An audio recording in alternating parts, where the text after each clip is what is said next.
Welcome to today's session of Viewer Levels. Before we get into the queue, we need to wait for some levels to be submitted and populated first, so we're going to begin with a bit of a warm-up slash technical test just to make sure everything is working over here on my end. This is a music level made for Halloween by WBC, a very notable South Korean maker of looping music levels, who has uploaded this in 5 versions since its original release as a Halloween special. So, no problem with waiting until the middle of November to join in the festivities here as we wish or are wished a happy Halloween and trick-or-treat in this spooktacular escape. Let's see how it goes.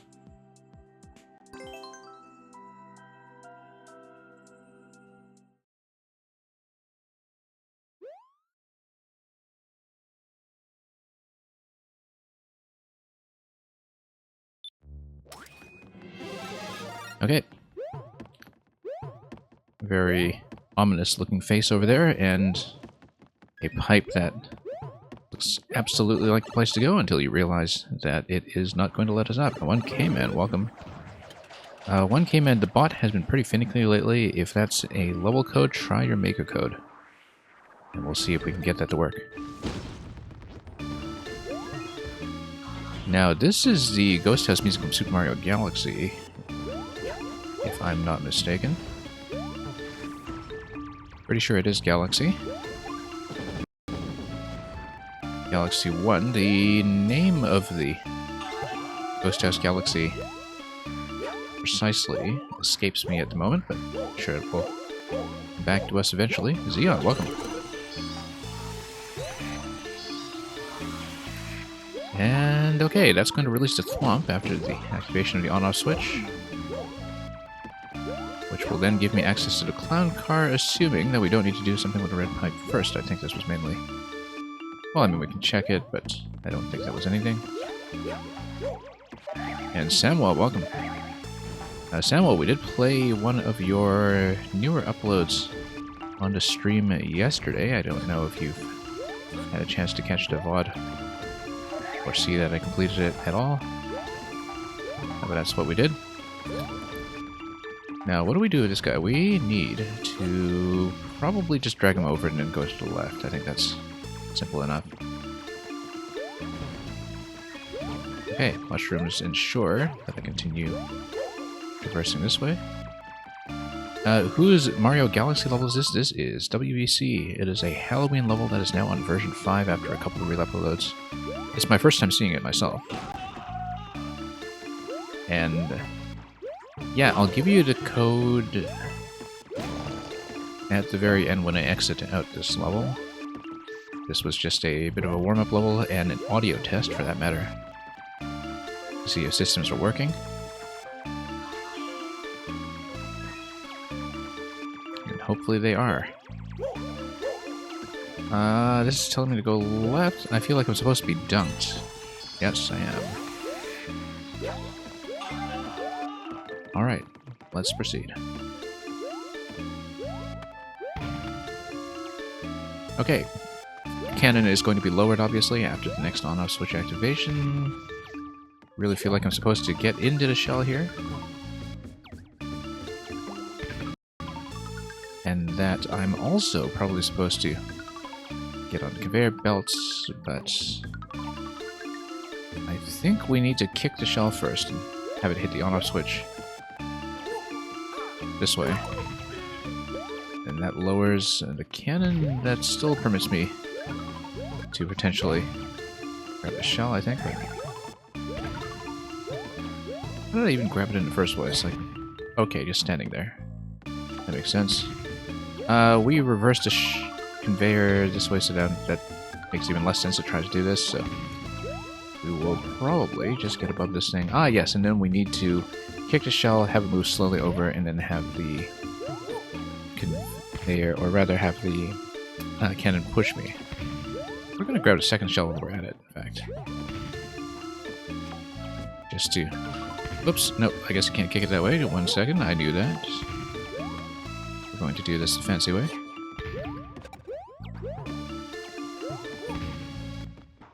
And leave this on top. We're going to kick this.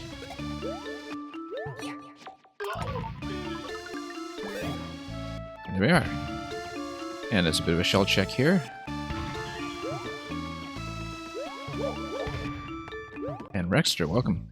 Rexter, the bot has been failing on multiple people today, I think. If you try to add your maker code instead, if you've been trying a level code, try to maker code instead and it may work. Yeah. The bot is just failing. I may have to just enter you in manually somehow. You're not the first person to run into bot trouble today, so... It could just be level codes failing and maker codes not.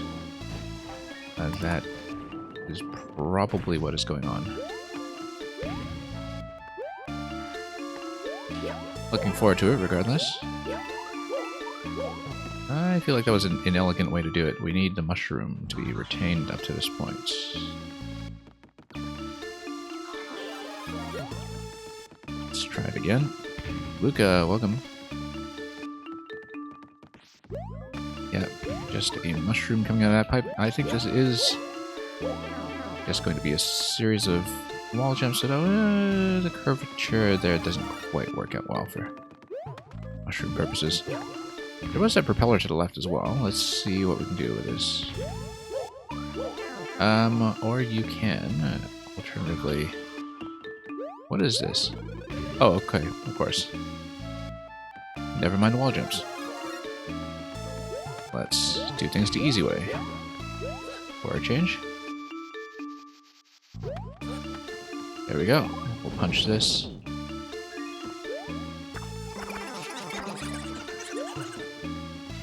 And we'll need something to punch through that one as well, so let's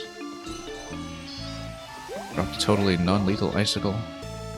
That is going to break upon something. We need to...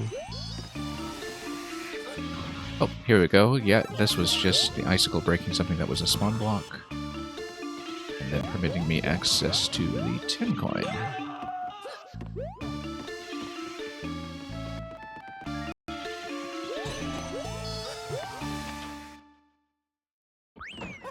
Okay. Here is a skull. Very ominous.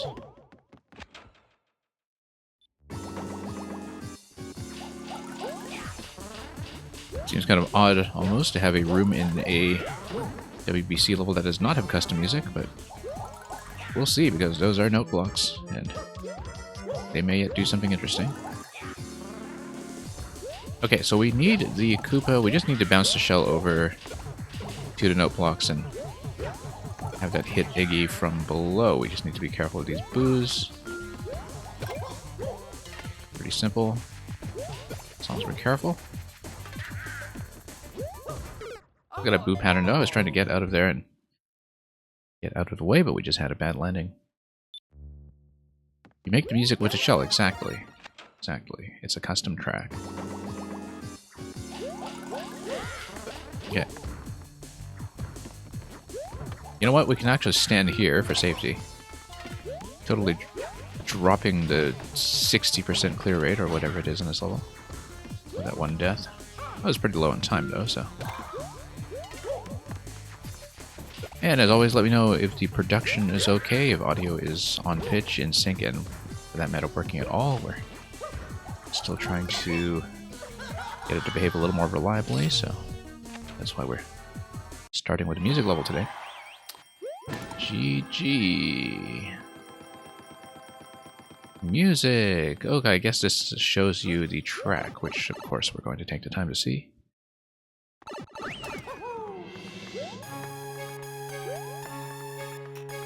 Oh, okay, this is just a bonus music track. Yeah. And of course it was worthwhile.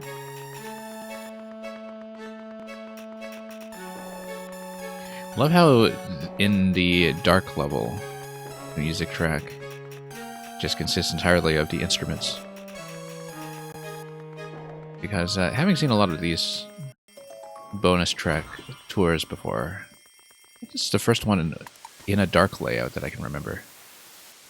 And of course now I need to figure out where I am. Totally missed a 50 coin while we were at it. And also, here it is. Okay, access to fire. Very important, so we can grab the top of the flag on our way out. Anyway, some of you were curious about the code. We will get that in just a moment.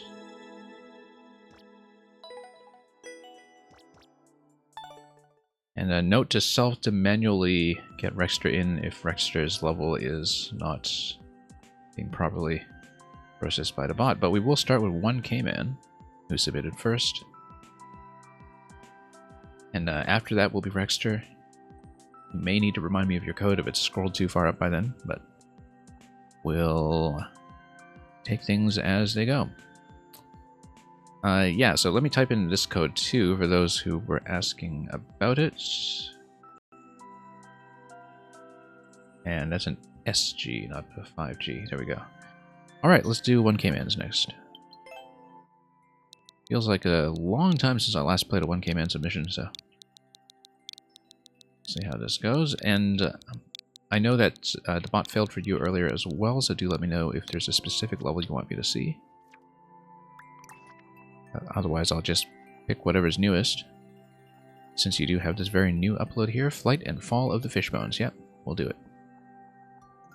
Luigi and company stumble onto an odd school of fishbones and some mad lads. Yep, very fresh upload. So we'll see how we do.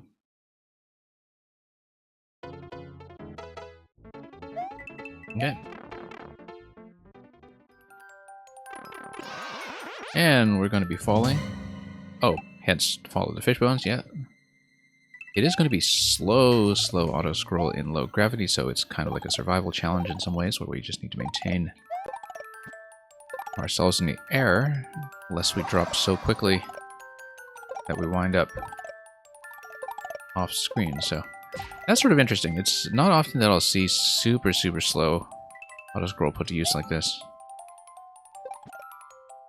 And of course we need to be careful with distinguishing fish that we can step on from fish that we can't step on. Let's not get off screen either. We'll gain a fair bit of height when we get each successive bounce, but it does mean that we run into potential trouble like this, where we just completely miss. Yeah, we have to distinguish the fish bones that are... I was about to say the ones that are dead from the ones that are alive, but technically they are all dead. It's just a matter of whether they're sincerely and completely dead or still jumpable. Anyway, the ones that are scattered and shattered, perhaps. Not sure about that awe. I guess the awe is just there for people who fall there prematurely. Oh, very nice. Not that we'll... Oh, yeah, we'll get it. Nice touch there. Obviously a place worth checking. So yeah, we don't want to be off-screen. That leads to too many complications. I want to just float normally and then suspend myself in the air when I'm kind of in a top third or so. As you can see, in combination with the auto-scroll and the high bounce from each of these successive fishbones, I can maintain my screen position not exactly constantly, but it's a very slow descent relative to the screen itself. So we're in mostly good shape, or were until this point. Now we have to deal with Boom Boom doing his thing. And the lack of a cape at this point, which is going to be maybe a slight complication. Whoa. Especially because we only have so many movement options available. Alright. Let's try it again.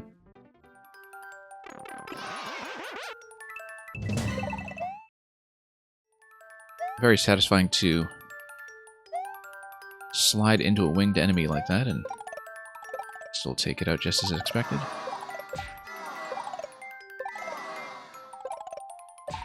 Anyway, down we go.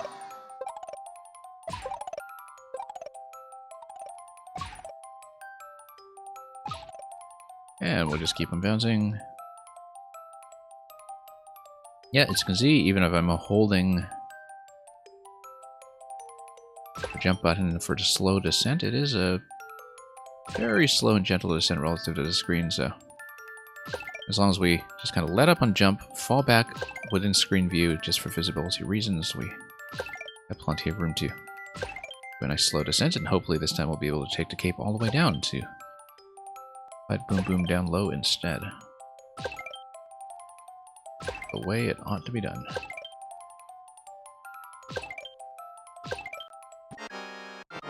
Okay.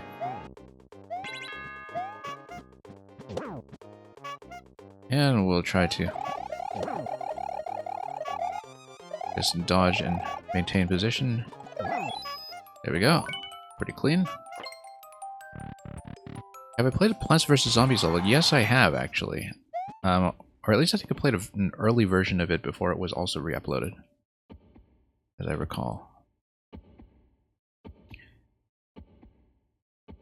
I do remember playing it on stream, though. Notice, incidentally, that the on-off switch can be released again, and that it does allow me to fly. I don't know why I would, but... Oh, because you actually need to in order to live here, so... You're actually supposed to do it that way. I just completely missed. Oh, maybe not. Maybe you're supposed to jump. Alright. Anyway, P-Balloon would have negated the feather anyway, so... So this is what happens when Pac-Man's Taco Bell gets converted into a fish and chip shop. Oops. Oh. Not so good. You know what? We almost made it. Given sufficient invincibility frames and maybe one additional bounce, we actually might have been able to do it. In that particular instance. Oh. Just have to be aware of those pipes as spawners as well. It was absolutely possible, yeah. We were quite close to doing it. The ceiling imposed by the bullet blaster might have been a bit of an issue. Also, letting everything spawn is actually pretty helpful here as well. Whoops. At least from the pipes cut. Dunk the shells. Not the shells, rather. Dunk the fish from above. You just kind of let them do their thing. Here, you just need sufficient height to not get sniped from below. Oh yeah, absolutely possible. I don't know why I thought it would be a good idea to get within range of that pipe. That's obviously not where you should be standing. The fall part of the level. Flight and fall of the fish bones. Yeah, that's right. Now that they've been discarded from wherever else people have been dining in the fish and chip restaurant.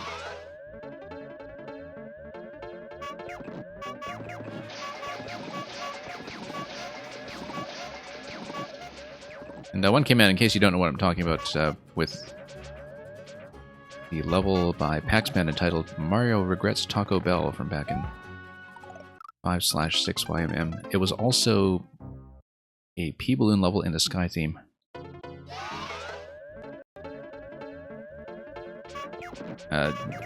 Also, yeah, in some ways, very much a cousin to this segment of the level that you have here. Except with a different form of refuse being discarded. Oh, I should not have stood in front of the blaster there. I don't know why at that point I was kind of completely unafraid of it. Like it wasn't going to be an issue. Hang on.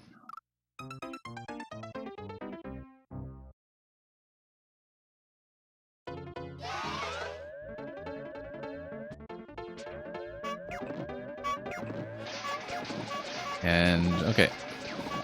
Go. Now let's get out of blaster range here. Nope. Right as I said that.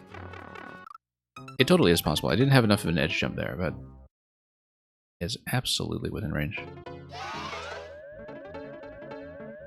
And because of the placement of the Fire Flower at the end, you know there's not going to be some kind of P-Balloon check past the door either, I think. Because the idea is to get out of the P-Balloon by the time you are out of this room, I think. But maybe I didn't look at that very closely. Yeah, getting shot by the blaster is kind of unfortunate. I really didn't expect it to happen, but that's because we hadn't paid attention to it as a spawner previously. Yeah, we kind of need to get out of its angle this way. Oh, we already have a key. We don't need to knock out this guy. Okay, now we have to deal with Flying Boom Boom while dealing with Flying Fish. We want to control the center if we can.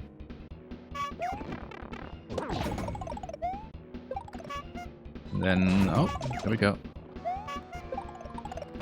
The center is generally safe. Too bad we couldn't keep the Fire Flower there. That's okay, because we have this guy. Do we get a key for this? No, we don't. Obviously, we're going to check. Oh, nope, nothing. Not even a 3-up moon at the end of it passing the gate. But there we go. Many cheers, and thank you for the GGs. Mark that as a win. World record, not by much, I think. It was already a 5-minute record prior to my entry into the level. Very few plays so far, of course, this being a very fresh upload. Mark that as a win. Okay, Rexter, you tried to manually, or rather, you tried to submit your code earlier and it didn't go through in the bot. I will enter it manually, just to make sure we get you in. And then we will proceed with the bot itself. Let me just check the list currently. The queue is empty, by the way, so we'll play Rexter's level and we will wait for further submissions. Let me try to code and we'll assume that the bot was wrong about its invalidity. Find a difference. There are 6 stages. Can you spot difference? Let's do it.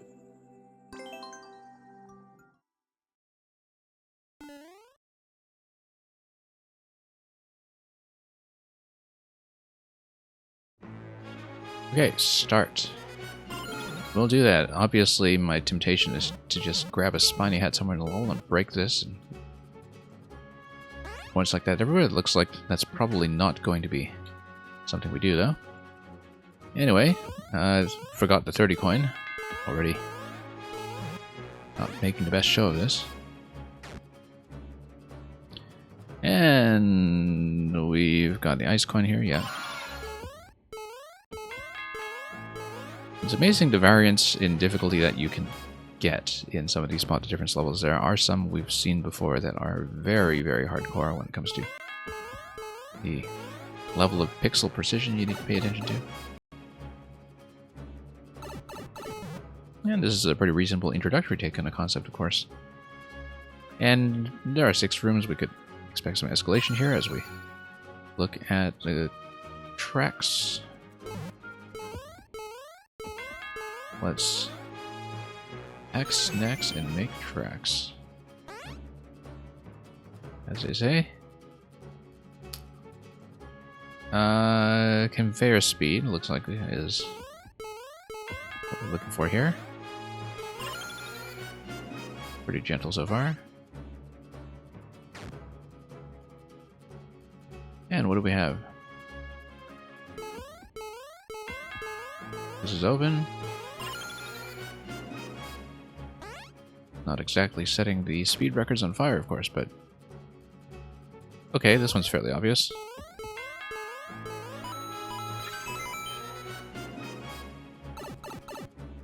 Kind of gives itself away. But that's a GG.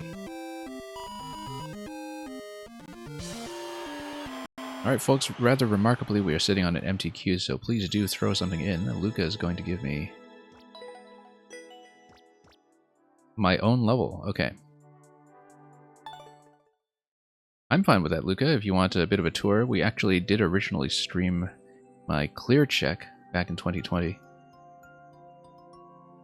Let's pop that in if people want to see it, and we can talk about it. And I can actually even show you a secret in there that I think very few people have ever seen. Astroy.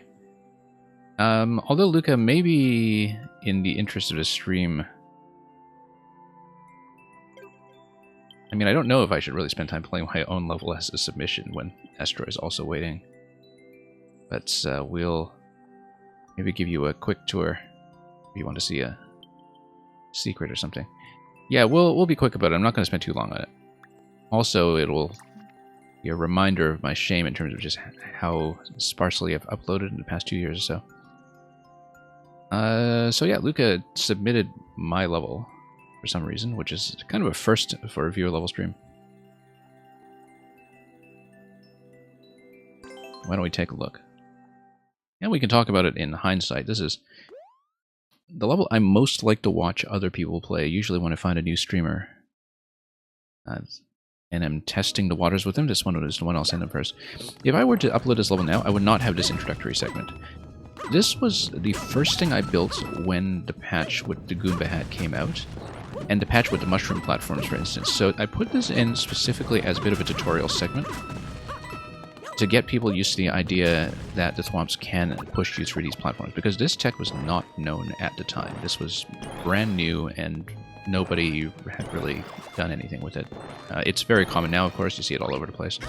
And I'm going to fail on the first jump of my own level, because that's what we do around here.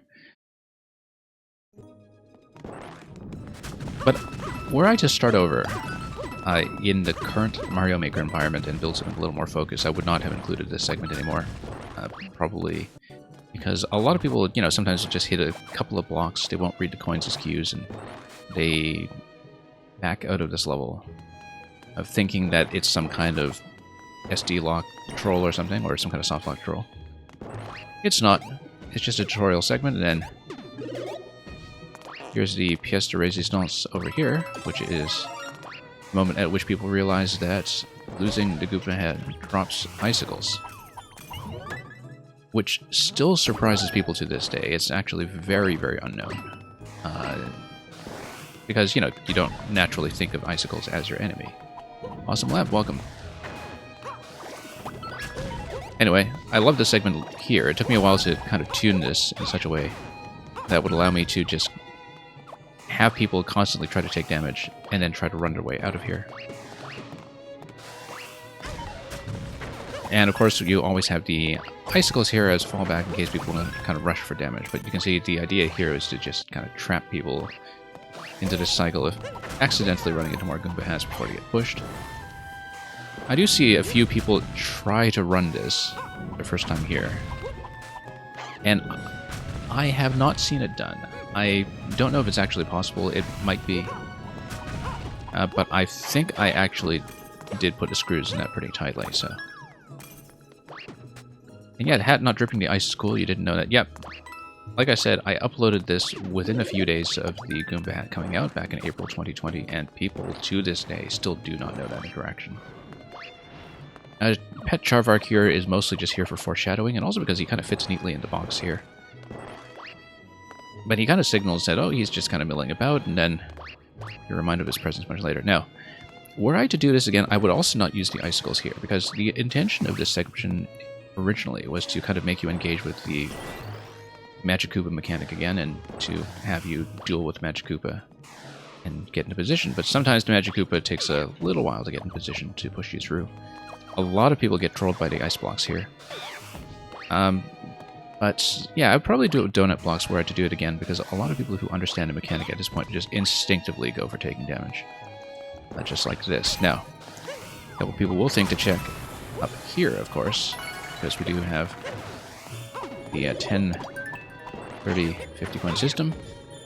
And yeah, donut blocks would have been less conspicuous. They would have been out of view of the camera. I could probably do it that way now, were I to revise this. Anyway, here we go. A little bit of Charvark down there to stress people out a bit. And here's the vertical descent.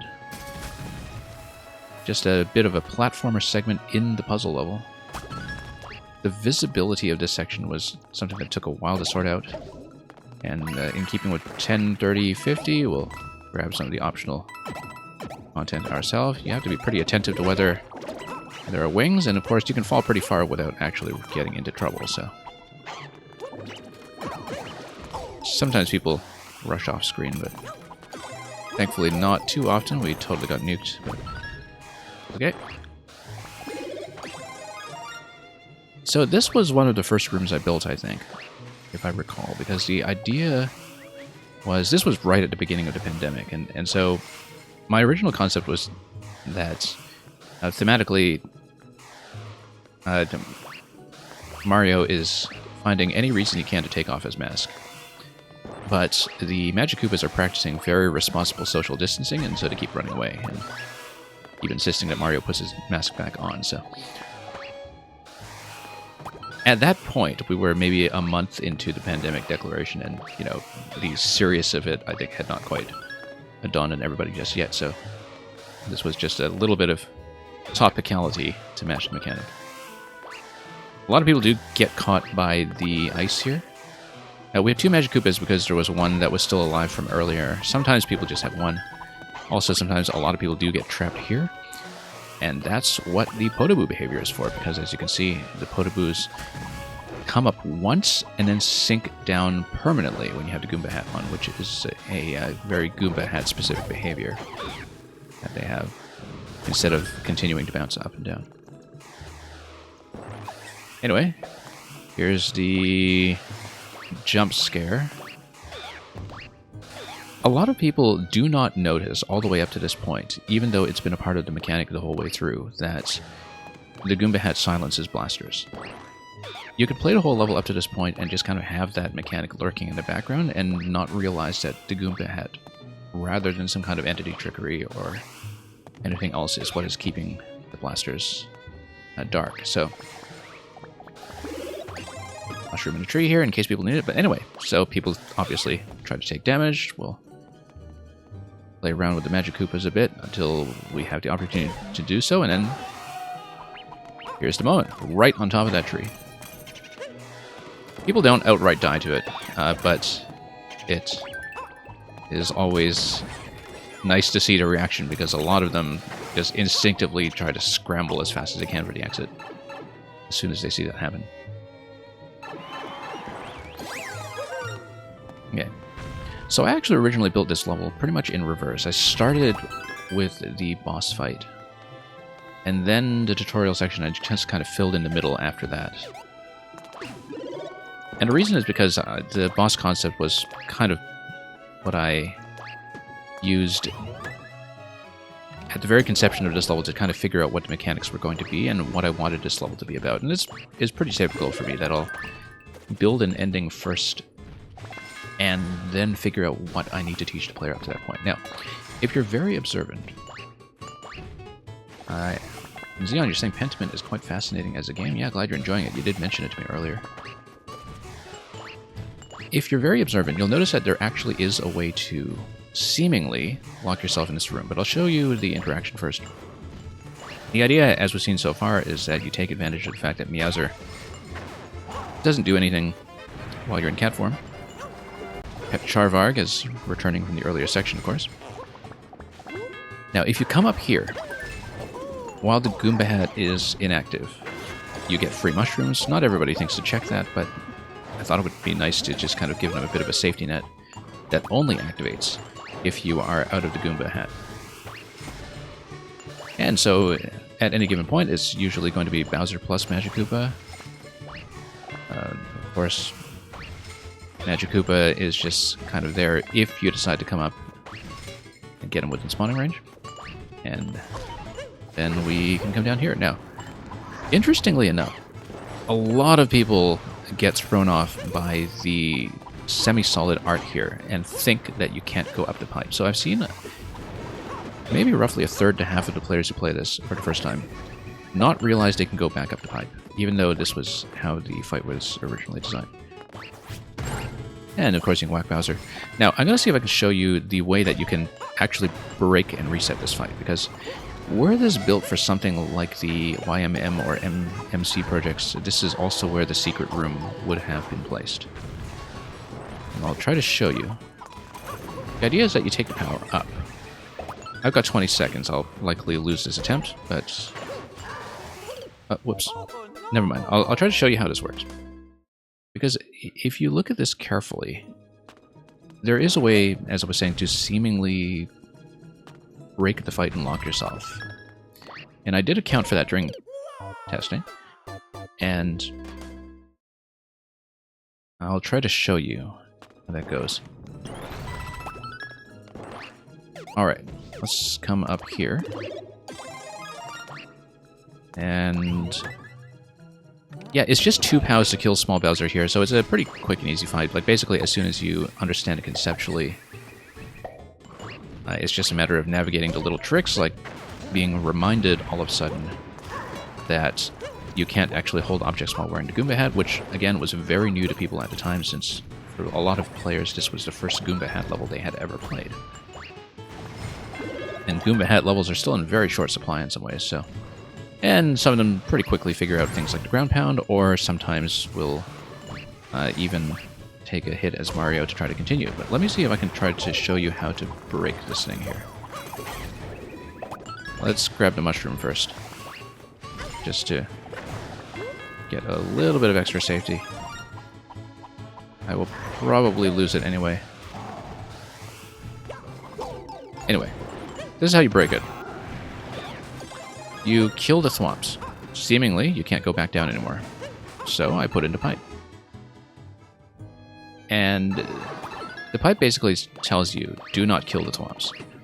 I've only ever seen somebody find this room maybe once or twice on stream. Hardly anybody ever sees this because apparently the fight is designed just well enough that people don't actually think about taking out the POWs and don't really even do that accidentally. But this is a failsafe. And so, you get a little mushroom here. And as I said, this would have been the secret room if I were building for one of the projects that had one.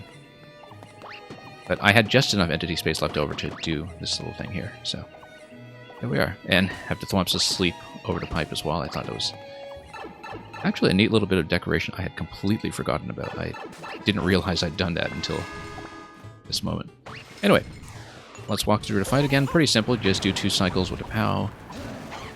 You can, as I said, defeat Bowser entirely by fighting him below, and a lot of people try because they don't realize you can go up the pipe. But it's not a very clean way of doing it. Whoops, totally missed. And then... yeah, like I said, the process of this level was very much just about trying to make this fight fun, and then trying to reverse engineer the entire level based on that. And yeah, the people who fight on the bottom layer alone end up despising the Charvard quite a bit, but, you know, that's in some ways their own fault. Now, if you have the Goomba hat on, you can see that it seems like Bowser is trapped down there, but there is a failsafe. You can always spawn a Magic Koopa, and Magic Koopas will always, at some point, be available on the top level. You're not going to trap those down below, so there's no lock. Because you do need to get rid of the Goomba head to get Bowser to jump out of that position, even if you do want to fight him at a top level. And there we go. One more cycle without the Goomba hat, and then let's run away from the Charvarg. And down below we go. Anyway, you get pushed down here immediately. I have seen people die in this room. Like I said, I tried to go for the 10, 30, 50 system. And the 50 coin is just buried behind this swamp, so you do need to drop it and go around somehow to grab that. And this was still when I was thinking in a very traditional-minded sense when it comes to collectibles and difficulty tuning, for that matter. The idea behind this was that I wanted the player to have a chance of surviving at all times, and so you'd have this blaster spawn a mushroom, and you'd always have mushroom access. But of course, people tend to jump out of this corner quickly enough that they don't actually see that this is a mushroom spawner intentionally, and so they wouldn't really think of coming back to this corner intentionally as their way of remaining alive. Because, you know, I want to be very gentle in this room since it is technically at the end of the level. Anyway. And then you kind of need to sneak out of here. Surprisingly, what I've discovered from sending this level around is that even the Magikoopa flagpole thing is not very well known. So a lot of people will just rush forward and check the green pipe right away. And if they take too long to realize what's going on with the Magikoopa, the timing, I thought, with the red pipe spawning the next one and having it reliably hit the flag is actually quite nice. It worked surprisingly well. I think I had something over the green pipe, but I don't remember if I did. Let's... Oh. You know, I should have just let the Magikoopa take out the flag. I'm pretty sure there was a 1-up on top of the green pipe, though. But you can't enter the pipe itself, obviously, because it's a fake out. Anyway, Supernova is still holding the record on this one, if anybody wants to go for it. And thank you, Luca, for requesting a guided tour.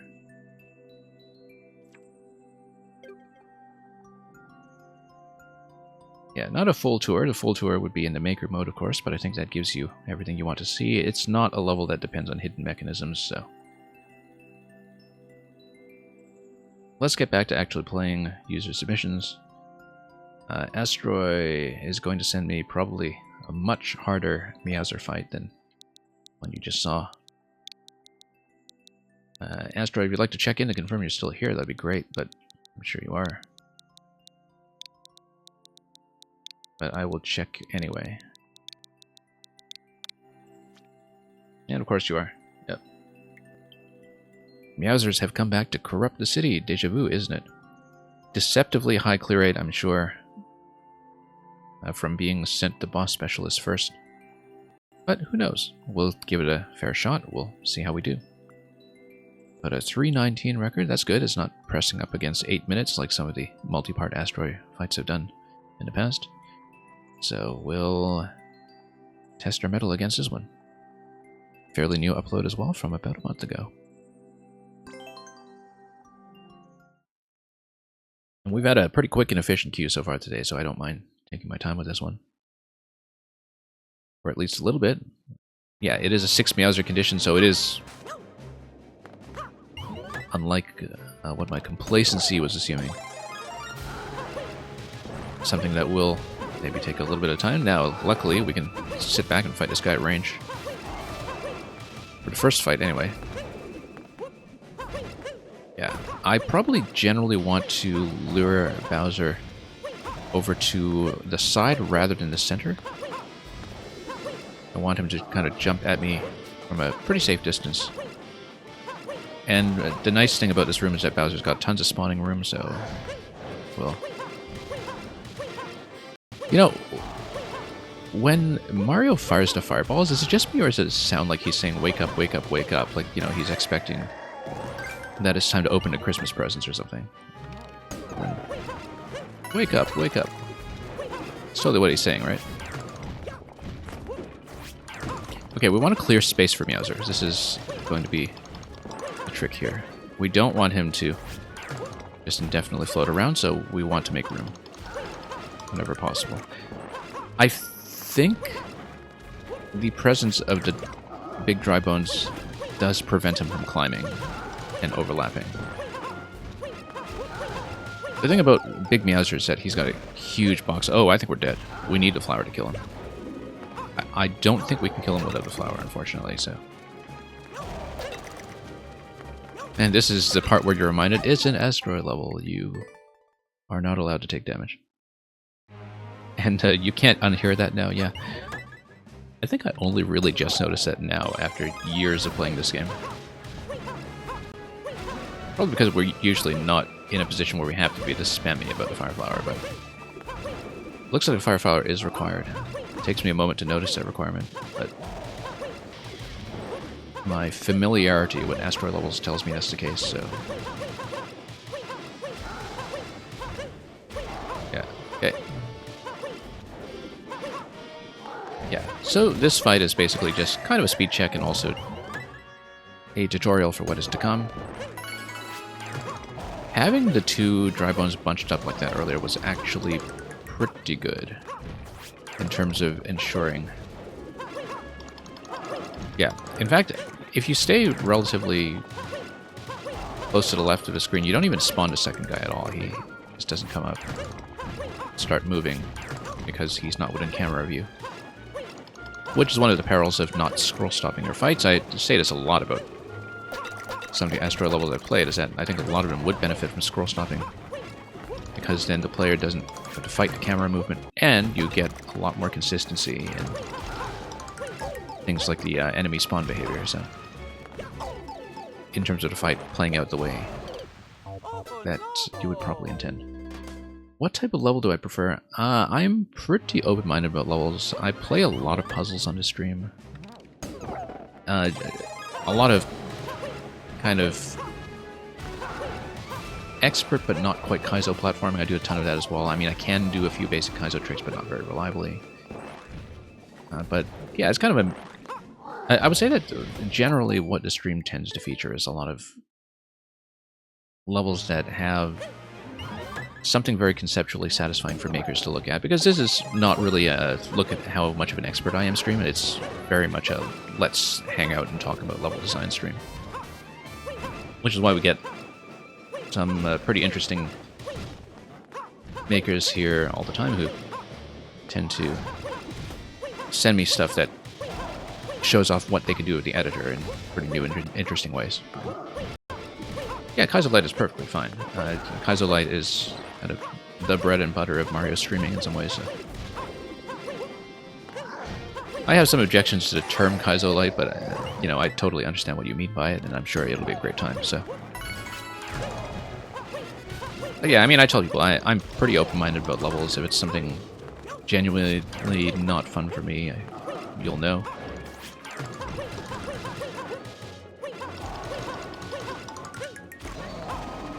And whoops.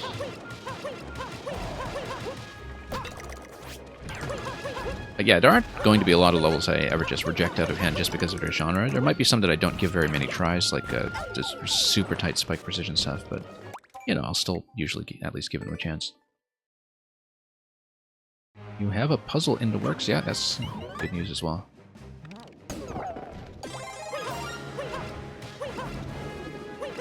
And for those unaware, we are a participating streamer in an upcoming puzzle contest. We're in a bad position here. Awful position. Let's try to make it at least past the second room.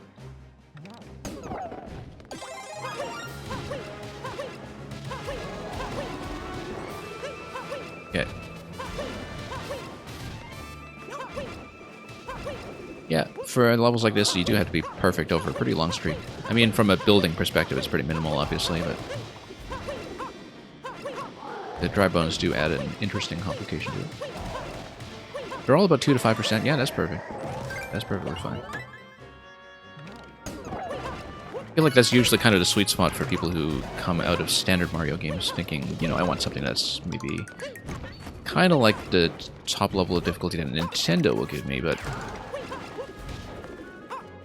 I think that usually the thing that distinguishes a lot of Kaizo levels is that they'll have a skill requirement that you can only really train by having played other Kaizo levels, where, you know, playing Nintendo levels as an expert won't ever really give you the full skill set you need for some of the jumps or the item handling that's involved. And so, what a lot of people describe as Kaizo Light when it comes to hard platforming, I think is just something that is still approachable with what standard Mario games or other platformers might have taught you in the first place.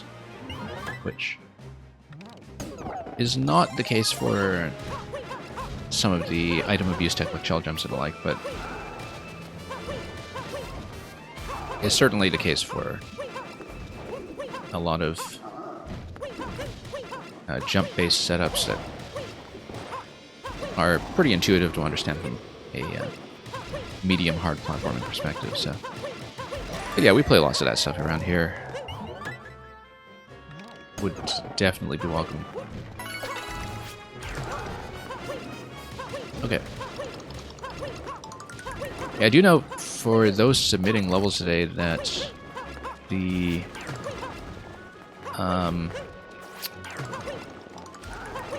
bot is having trouble with people's level codes, and if it's having trouble with yours, do try your maker code and it should sort itself out. So.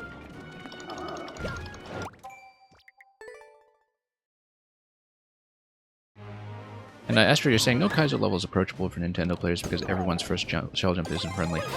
Yeah, that's basically it. That, you know, you need to learn Kaizo by playing Kaizo. And for a number of reasons, no other official or professionally designed game is going to teach you that either. You do kind of have to engage with the maker scene, be it here or with ROM hacks, to get a sense of that kind of technical requirement. And that's perfectly fine. It's just a different part of the learning process. But I can absolutely see why that's a barrier for people who say they want hard platforming but not Kaizo. Like, it's often a matter of, are you willing to commit to learning that additional skill set that you don't already have?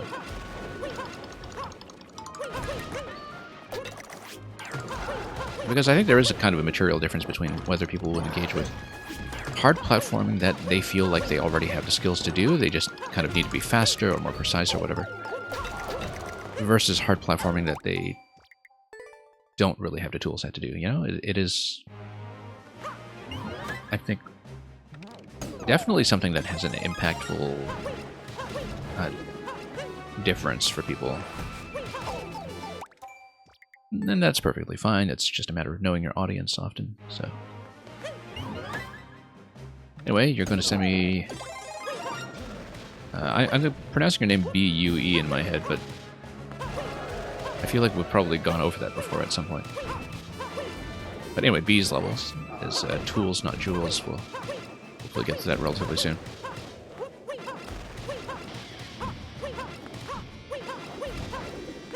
Anyway, Astro knows very well from experience that I don't tend to beat very many of these levels, but we'll try to at least maybe get past the second room and hit a benchmark. BU, okay, that makes sense.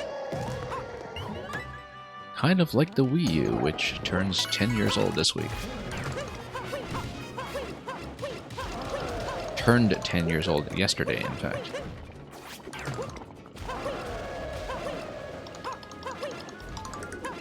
Yeah, BU, that's easy to remember. You just have to be yourself.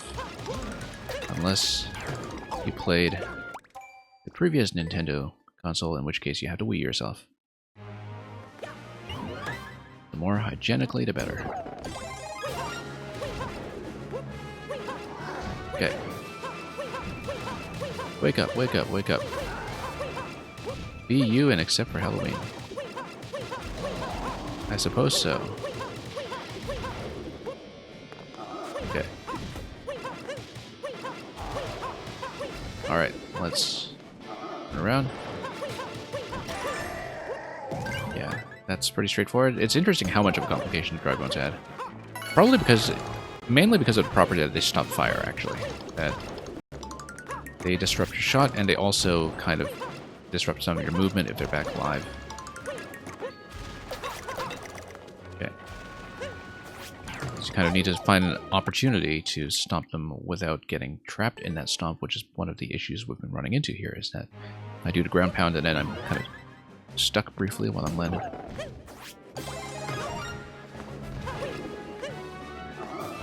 If only we had the way that high jumps actually worked in 3D World, which is ground pound into high jump. Which in the 3D World engine is extremely satisfying. There's a kind of impact to the rebound that was unfortunately not integrated into the mechanics here, even though there is an equally fast high jump just kind of built in with the spin. And Reginald Plumfarb, you never heard Wake Up before, but it's all you'll hear from now on. Yeah, I only really kind of heard it today, to be honest. It's like Mario is stuck in this nightmare of a level and he's trying to convince himself to take stock of his lucid dreaming. Anyway. Let's try it again. Also, it's nice to have confirmation that my sound is still working, because we've had issues with that for quite a long time now on the stream, and I've been trying to fix it. Okay. Okay, we're going to be a little trapped here if we don't get out. Hey, we're on the correct side of the Dry Bones assignment. That's good. wait for him to crawl up, and then there we go. Okay, this is feeling somewhat manageable. Of course, it just takes one mistake to blow the whole thing, which we did. That one was going so well, too, in terms of positioning. I managed to get a lot done. You know,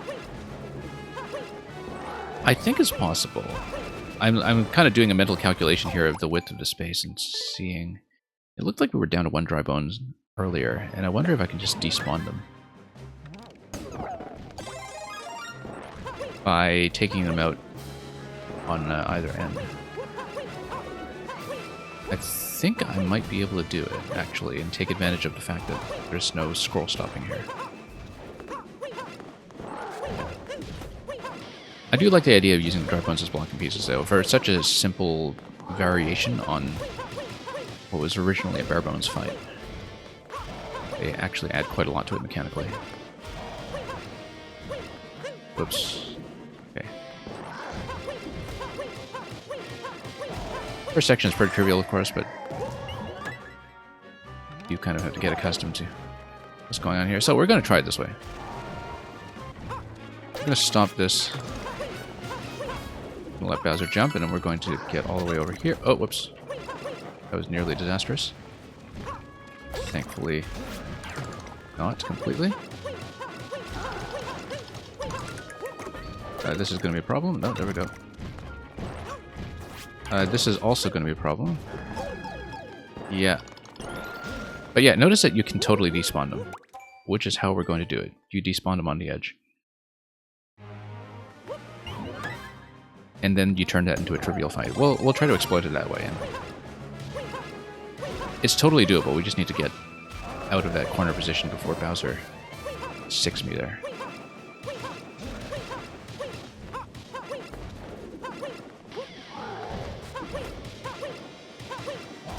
Anyway.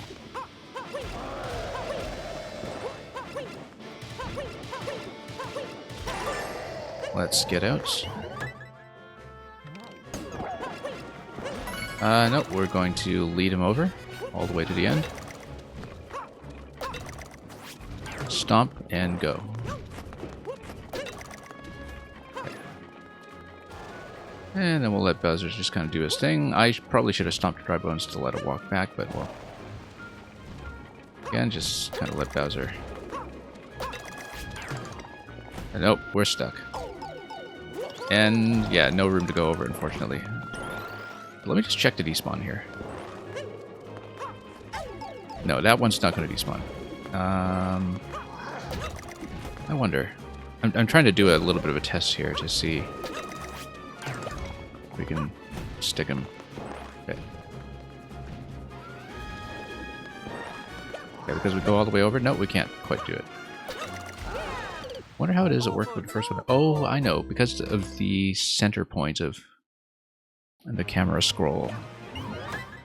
I think you can do it on the left side, not the right side then, because of the threshold at which the camera starts to follow you. Like, there's a minor difference if you're going right to left or left to right in terms of where that center point is going to be when it comes to your positioning. And so we're going to try the despawn method again, except we're going to try to despawn both Dry Bones on the left side. For those waiting in queue, don't worry, I will be fairly unlikely to sit through the level all the way to the clear, but I do want to kind of test this out and see if we can get past the second room with my own method. You know, just because we take pride in trying to break stuff around here and getting into tons of trouble while doing so. We'll see if we can make it happen. Okay. Anyway, wake up, wake up, wake up. Oops.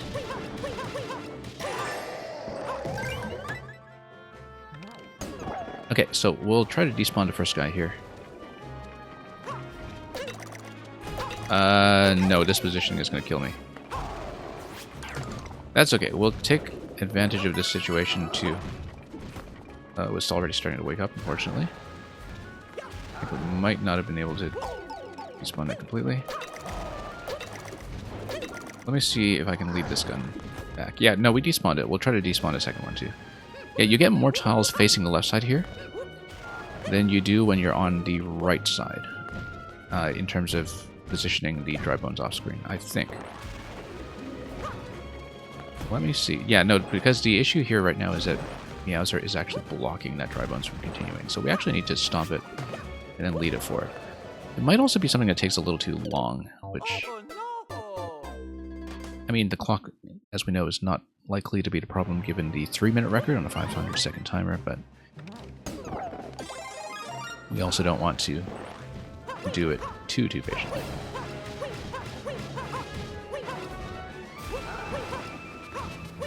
Anyway, let's try to do this again.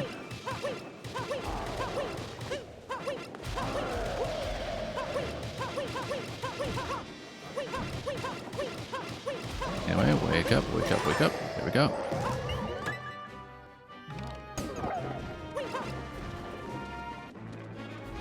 Alright. We're trapped. We're trapped. I'm pretty sure I'm despawning it, but it's also its spawning tiles that the dry bones comes back. Yes, that's a good point. That we are... We haven't tried it on the left side, though. But that's very true. That...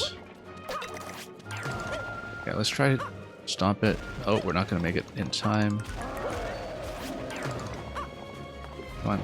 Those needs to go away. We'll get rid of him. This is just a test. Yeah, unfortunately, we couldn't quite demonstrate that positionally. But let's try to keep the Fire Flower this time, and let's try to do it again, because I think it is possible to despawn them both. But yeah, I absolutely see what you're saying with why we're not able to get rid of it on the right side, I think.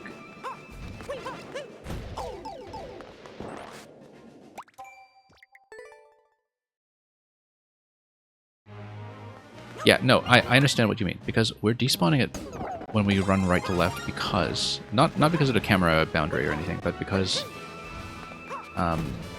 we are getting far enough away from the dry bones on the left side to despawn it, but we're back into the zone where it had not yet spawned when we first came in. We'll show you in the next one what I mean by that. Because as you can see, the right side dry bones doesn't start moving until we move a few tiles to the right from our initial position, right? So we know that it's actually within respawn range when you're standing on the bottom left of room 2. So that's why you must despawn it on the left side, not on the right side, because as Luca was saying, the dry bones comes back on the spawning tile. So I'll show you what I mean. In its initial position, right side dry bones has not been loaded in yet. It's still milling about off screen. Nope, standing too close again. Yeah, we need a better way to demonstrate this. We need to not let Bowser crowd me. I do want to despawn a dry bones, but we need to get out of that position when we do so. Anyway, bottom line is they both must despawn on the left side. And I probably should just fight Bowser with 1 dry bones on a map rather than 2, but obviously if you get rid of both of them, it trivializes the fight by transforming it back into fight number 1, as long as you don't get trapped. And I do want to see if I can do it. Because we play these things our own way. I think we need to engage with a fight first and just kill the dry bones to get out of this first cycle here. Just to get Bowser out of position. No, once again.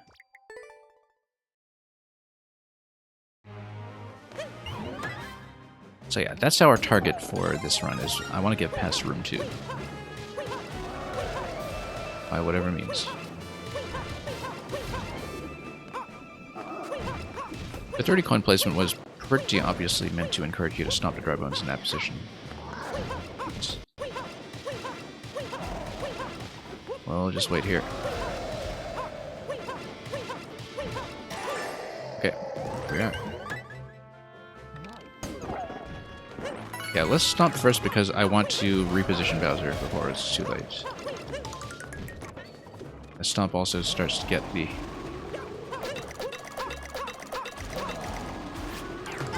No, once again, bad stomp timing. We'll try to do the... yeah, we totally failed to do the despawn thing. Kill Meowser, then test it after. But testing it is our way of killing Meowser, right? Why engage with a fight as designed when you could try to break things instead?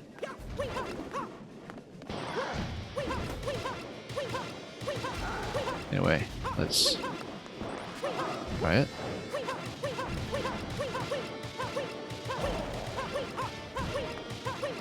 Okay.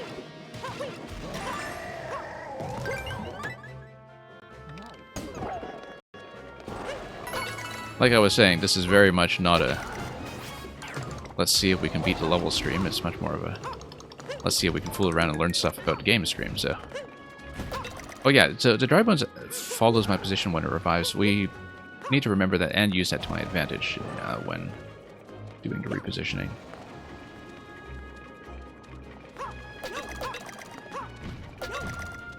Let's reposition Meowser as much as we can. Let's try to get him out of here. We can, of course, shoot him in the meantime as well. It's probably advisable if we do. Oh, we did despawn one. Great. We need to get out of here, though. Nope. Whoa, that was unfortunate, the way that we sprung out of there. Okay, let's dodge some fire. I want to prove that I've despawned it. I want to prove it, because we hadn't seen it on video. So basically, if I get to this state while retaining the flower, then we have a blank canvas here for killing Meowser, just like we did in fight number 1. Oh, except if we run too far to the left, we respawn the guy. So if we despawn both Dry Bones, we need to not run too far to the left in order to keep him dead. Despawning one is probably enough to simplify the fight quite a bit, though, in terms of not having to deal with too much obstruction. So we'll just try to beat room number 2, and then we'll move on.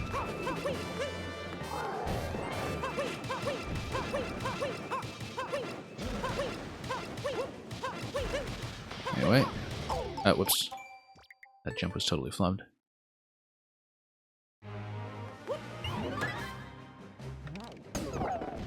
A true Dry Bone always comes back. Yeah, I guess it does. I mean, you know, unless you whip it with a cape or something. Bomb it out of existence. All the other things that you could do to remove it permanently from the game rather than just adding it to your graveyard, so to speak.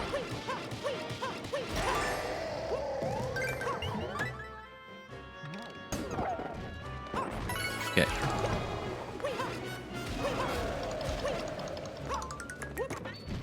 I never played Magic the Gathering seriously. I just kind of had a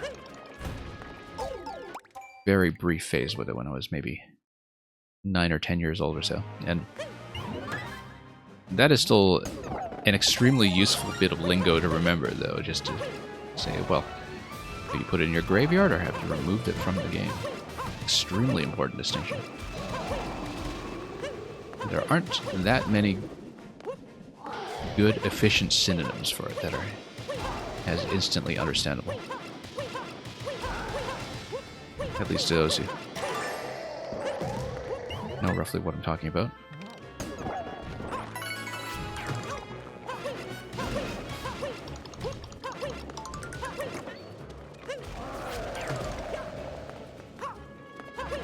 Yeah, it was amazing how ubiquitous Magic the Gathering was at its absolute height. Kind of like how Street Fighter 2 was in a similar time. Yeah, jumping to the left was a bad idea. Let's not do that.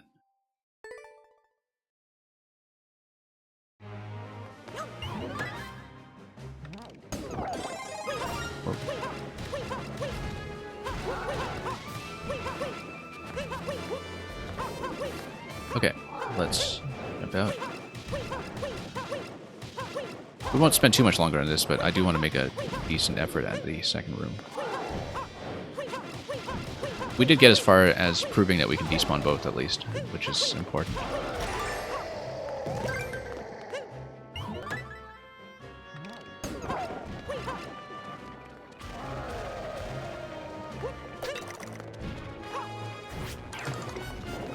That's gonna go away. Great.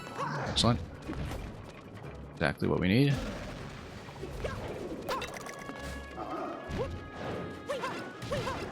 And we'll fight him on this end because the other dry bones is walking away anyway. In fact, we just don't need to deal with dry bones because now it is not only despawned, but it is not spawned. Now it's spawned. But then we are on the correct side of it. I have a pretty good feeling about this round as long as we don't make a really silly mistake.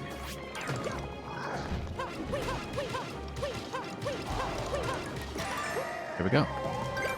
That's the second room for you. We'll make one attempt at whatever's next. Oh, little Meowser. Yeah, you needed to nuke him with fire and then continue from there. That's okay. We've seen it. Neat little variant there. I mean, obviously very minimal from a construction perspective, as is usually the case for a lot of these Meowser fights, but I think the idea for how to change it up was actually a pretty interesting one. And I happen to like the despawn strategy, so that's what we did. Obviously, everything else seems to be in the subworld for the remaining 3. Okay, thank you for that, Astroy. That's a loss. Let's move on. Awesome Lamp. Awesome Lamp, thank you for your patience. Do check in, although I'm pretty sure you're still here. Yep, great. You haven't gotten around to redesigning the final level. You can try to beat the super world again, or just pick a level. Oh right, because the Bowser chase was what stuck us last time. We got right to the axe, didn't we, on the Bowser chase? Was it the absolute last level in the super world, or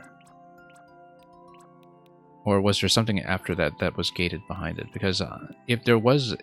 Okay, no, it is Neo Bowser Castle. I guess that was the very last one.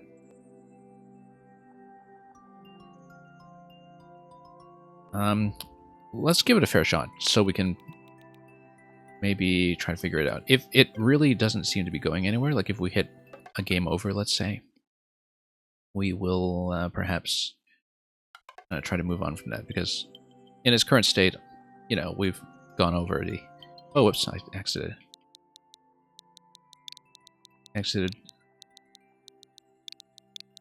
Yes, there actually is a Bowser fight. It's a Bowser chase, actually. It was a little bit broken, though, from when we played it previously.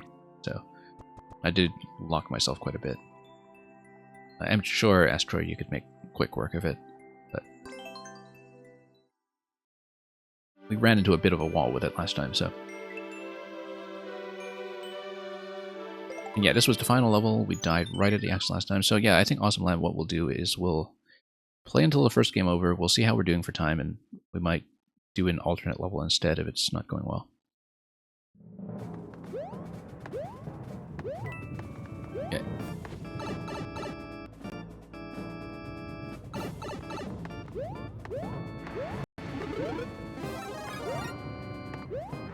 And yeah, this part very reminiscent of the Meteor levels that were in Bowser's World in, I want to say, NSMB Wii. Or maybe it was also in U. It's been a while. You are pretty dependent on the blocks breaking that to get to the 30 coin. That is going to be a little too late for my purposes, so... yeah, nice implementation of the Meteor mechanic, though. The auto scroll speed plus, presumably, a track movement with Bowser off screen does make everything behave pretty reliably, even if the fire inherently has some RNG attached to it.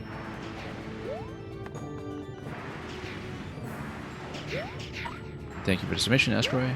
We'll try to see that when we can. Let's not hug the edge of the screen too closely here. Let's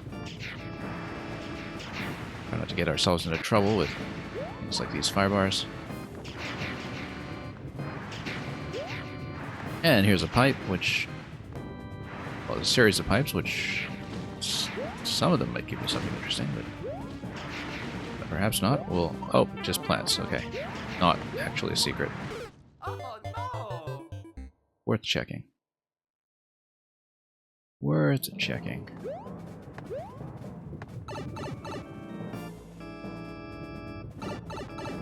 Asteroid submitted something called Swipe Out. Why do I suspect cats? Well, I guess we'll find out when we get to it.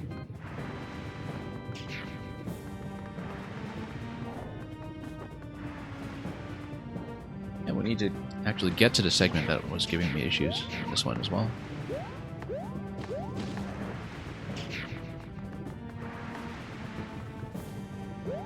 Pretty high clear rate on it, actually, from what I was seeing on the preview screen earlier, about a 4%, so I guess maybe I was just uniquely breaking this. Wait for a second. Which would not be unheard of as the fate of a level. Alright, let's continue. Blue pipe looks reasonably suspicious. I don't think there were secrets here. I think I had checked that previously.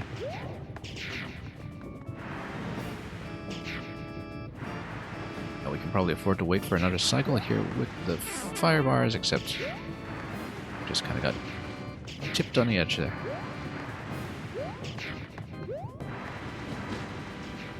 And here, due to piranhas, let's just stay to the right. Not run into too many complications. That 10 coin is going to be very optional there. I don't think it's quite a realistic expectation to reach it at that point. Non-conditional mushroom, it's just a mushroom. Let's see how this goes. Okay, so the issues we ran into last time, we don't want Bowser to trap me. We don't want to get on Bowser's left because there's no way to get over him. And we don't want Bowser to squish me against the right side wall. So we do need to basically lead the projectiles into relatively consistent locations so we can get the scroll bricks we want. That should do it. We'll try to get the shots to go relatively straight so we can actually have them hit some of the targets we want. Get the scroll bricks going right away without stalling him. Now, we had Bowser trapped behind his own scroll brick previously in one of our attempts, so kind of have to make sure he's going to keep firing at us. Oh no, we trapped him. Yeah, I was hoping he would fire one more shot to take me to the right, but now we actually are dead, I think. So, yeah. There's the scroll stop.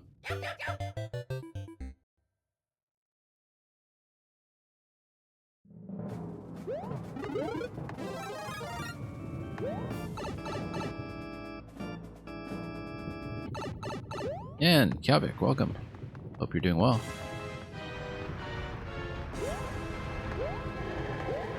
Anyway, let's see if we can actually get through this. Yeah, we broke this room like crazy in the previous settings, so let's see if we can touch the access time.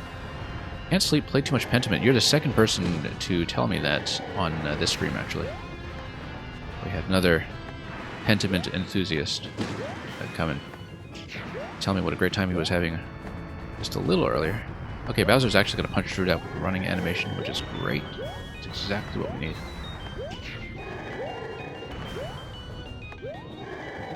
Yeah, I'll have to catch up on it myself. West Second Gaming, rating with a party of 7. Let me give you a big shout out. And I know they have this built-in shout out now on Twitch that unfortunately does not have these custom bot features like telling me that you were just chatting. But it does have some kind of cross-channel notification. This is a I was busy reading chat death. If Elden Ring wasn't this year, it would probably be your favorite game of the year. I will take note of that. That a lot of people who seem to have a good background in puzzles and mystery games and such seem to be speaking very highly of Pentiment, and thankfully without actually spoiling anything for me, so hoping to get to it. I still need to get to Tunic. I meant to do Tunic this month. But I really had to cut back drastically on my streaming for a couple of reasons. Because that was kind of a priority for me. And one that I really did want to do on stream, so... That will probably be the next major thing I stream, in all likelihood. Oh, don't stream it, that's asking for trouble. Oh, just from people backseating, or... Is that the issue?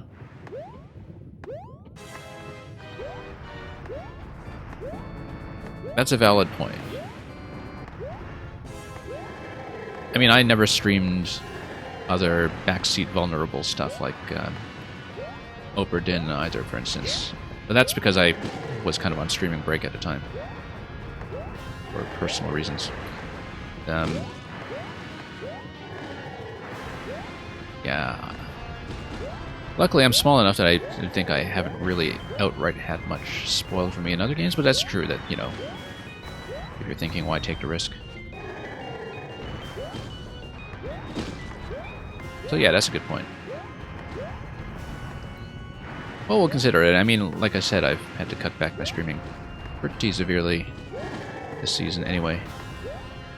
And we'll have our hands full with the next Grikowski puzzle contest, which is going to be featured here in December. Backseaters find a way. Yes, they do. It's, you see, that's funny, Kavik, because I'm pretty sure that when Jeff Goldblum said that in Jurassic Park, he was literally sitting in the back seat.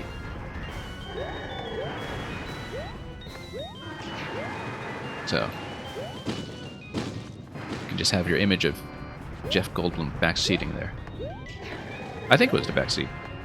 You want to judge? You know what? Grikowski, I think, is still looking for some additional people to judge because we're a little bit short-staffed due to the holiday season. Deadline is in early December, so get in touch with him, and I think the puzzle Discord is arranging things. Okay, we might actually make it this time. Let's hug right, not get squished. There we go. We made it.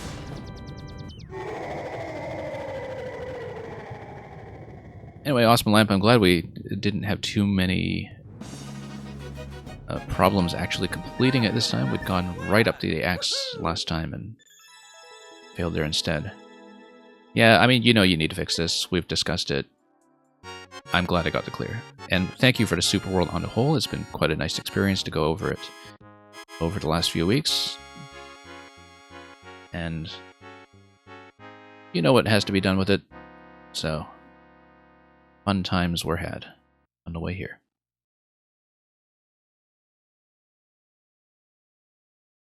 By the way, about Pentiment, you don't recall a game written this well. I will definitely have to look into it.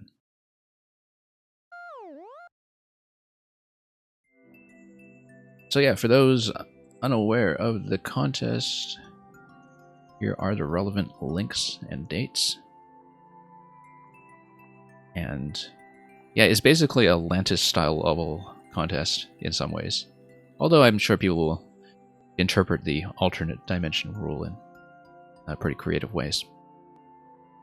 Okay, thank you for that, Awesome Lamp. Let's mark that as a win if I haven't already, and move on further down the queue.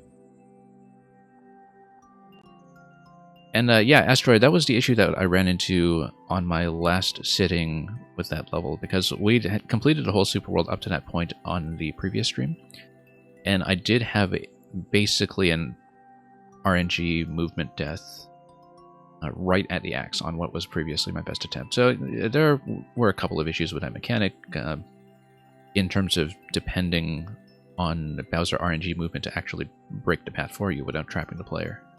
But we discussed that at length last time. Like I said, Awesome Lamp knows what the issues are.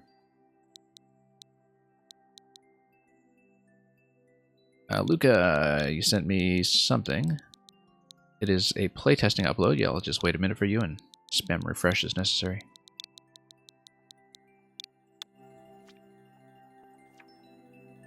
Yeah, Kavik, there was actually a poll for what next contest would be on the puzzle Discord, and Alternate Dimensions won pretty handily.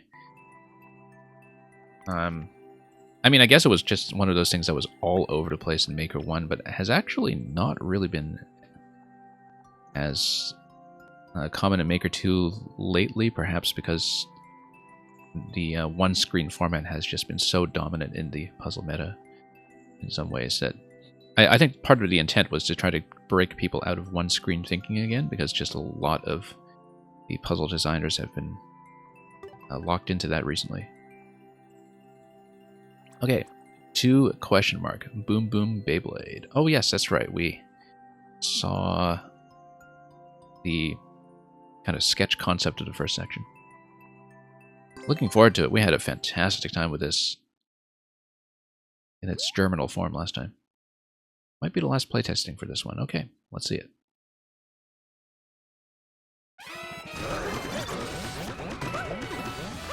And did I don't think the car was here last time, was it? It feels new. Anyway, this is a kind of Meng M up here as well, perhaps.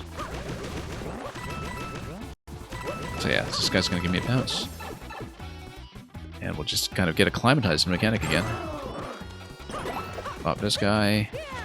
And that gives Boom Boom time to do his initial spin up.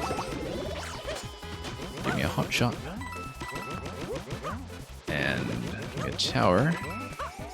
Yeah, pretty gentle here so far, which is nice. We need to get Boom Boom to take out the purples in their entirety. And then... Well, I mean, we obviously need to pop the bully from below. I was just taking a moment to parse this.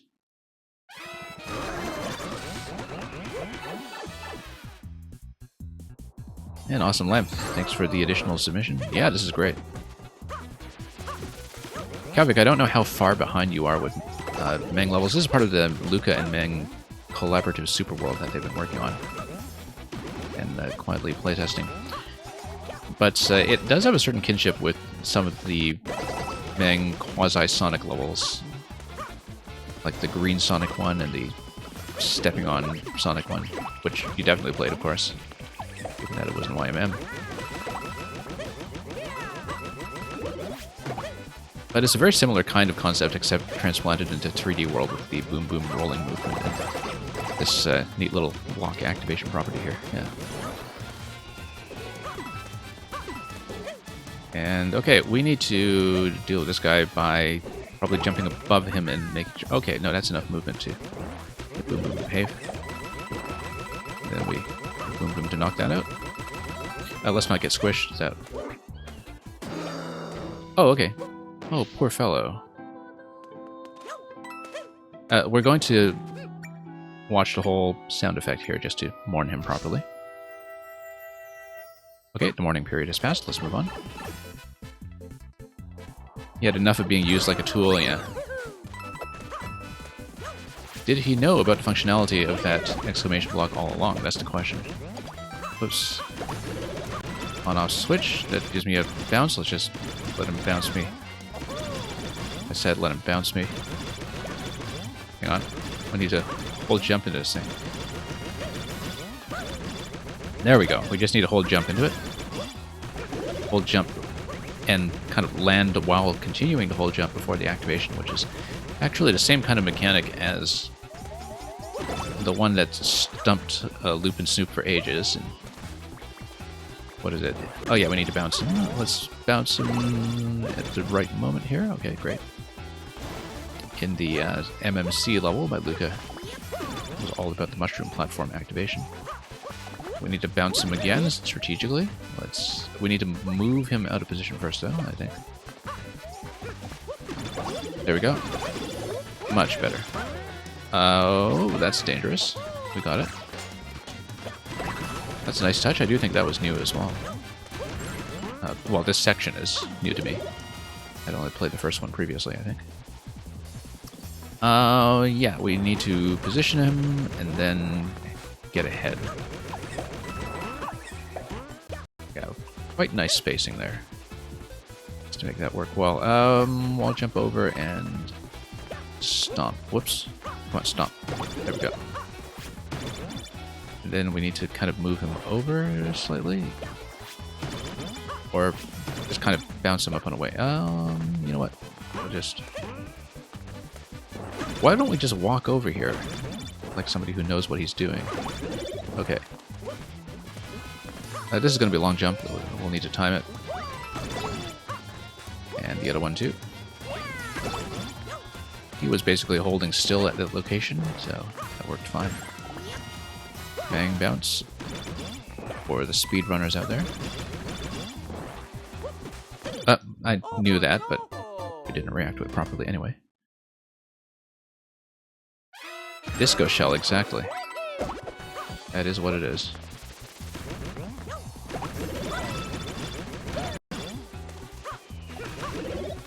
Okay. Then let's do it again.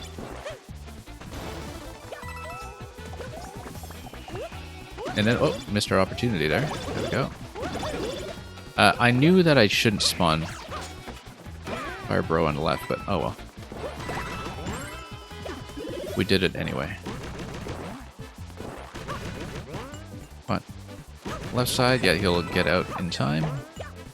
We totally missed a 1-up. Being slow.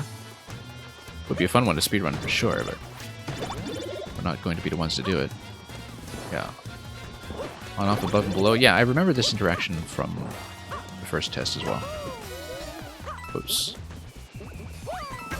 Which doesn't explain why I completely blanked on it on the previous attempt. Whoops. Come on. Long jump timing and spacing, totally off here. Here we go. And Lord Pengu, welcome. Okay, so we're going to get over here. And we want to have the thwomp bump from below. Love the low flagpole placement, by the way. It's kind of neat. Okay. So he's going to slam into this location here because the on-off was being activated. I think we needed to get up here faster. And just drag him out. Yeah, there we go. Except we... Yeah, we need the thwomp to be on top of the block, and then we need to bump it from there. I know how it's supposed to look, I just don't have the timing and spacing down. So drag him out, drag him back. Whoa, that was close. Hang on. There we go. And we try not to get hit by that. We're obviously going to check this side. Now that's neat. Amogus. Apparently. Very sus. And yeah, very cool contraption. I think that test went reasonably well. I don't know if there was anything specific to look at there that we hadn't already talked about. Yeah, nothing particularly ambiguous when it comes to the read, just a matter of not having awful timing. Just love that stubby little flag at the end. That's kind of a nice touch. Is there a secret one in every level? I don't remember, actually, because I know the first one, the one in World 1, had already been published, but probably just on boss levels. Okay. That's marked as a win. Move on to whoever's next to be you, if you're still here. Please check in, and it will get you in. I think you are present, but I'll just... wait a moment for you to speak. Yeah, you just said something about the disco shell. You're definitely still here. Let's punch this one in.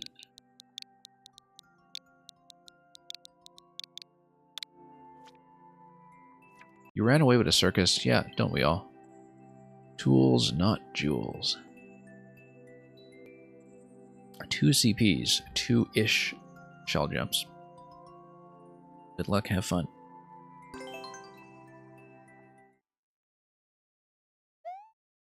You ran away with a circus. Well, where else are you going to learn how to shell jump?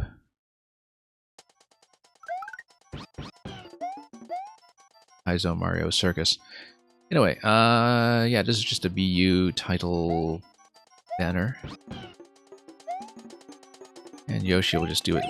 Oh, I see. Yeah, you're not supposed to do that. Okay. It feels like I can definitely still sneak out with Yoshi in this corner here, though, so we'll do that. I feel like I'm not doing that the intended way, am I? But we don't care. Yeah, because I'm not supposed to go down to the bottom layer, I'm probably supposed to understand it intuitively, but we'll do things our way anyway. Okay, camera kind of has a few issues here, I think, in that I can't actually see my landing if I jump here and scroll the camera up, as you can see. This becomes totally blind just from the player camera movement, so that's just a bit of a polishing issue to look for. Very much a classic player camera problem. Shell and then spit, okay. In other gaming news, you got Analog Pocket, and it's great. I think I know what that is. I think I know which device you're talking about.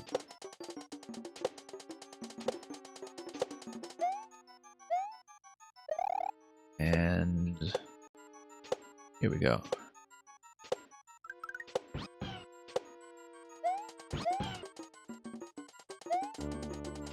Whoops. Up. Down to the right side, obviously, and then tongue to shell, spit to shell. Seems like that's likely what's happening here, given the trajectory. Although, obviously, I was just checking that for fun. Alright, let's try it again. Yeah, so here's the thing, is that I guess you do give me a way to escape if I do just dive down here instinctively, because, you know, why shouldn't Yoshi just walk around on that all day? Oh, yeah. That guy just walked off. That's not great.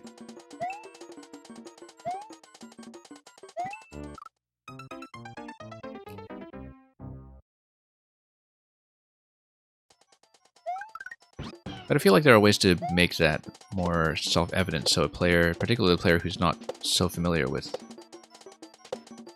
things like Kaizo style conventions, whether it's a Kaizo level or not, would be able to just kind of understand that on a blind read, because I feel like that's a very likely trap for a lot of players. And yeah, we need to remember not to do an adjustment jump up top here, because, whoa, the camera kind of falls apart on me there, so we'll just have to remember that for now, although, again, would be nice if there's a way to let the player scout and lower the camera in some fashion, even if it is just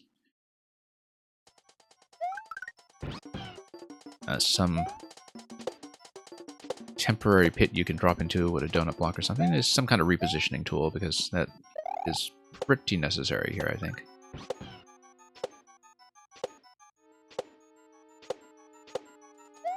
Okay, let's run.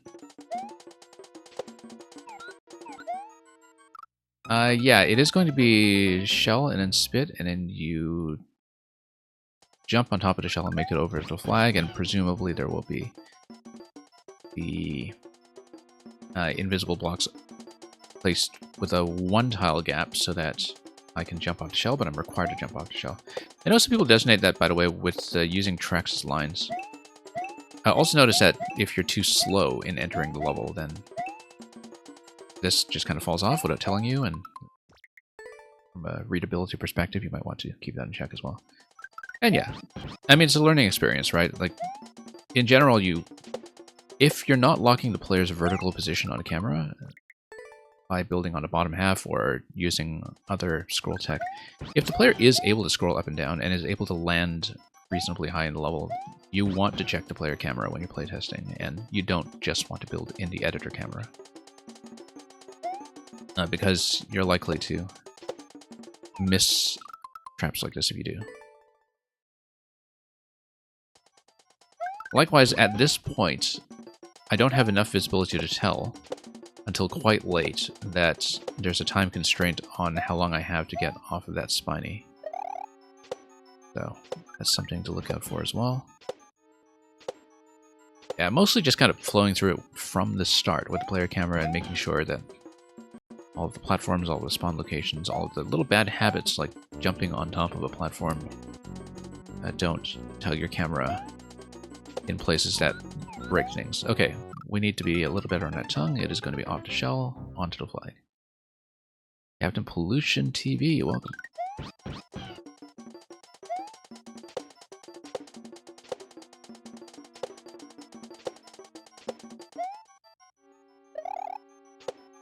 Okay, let's try it again.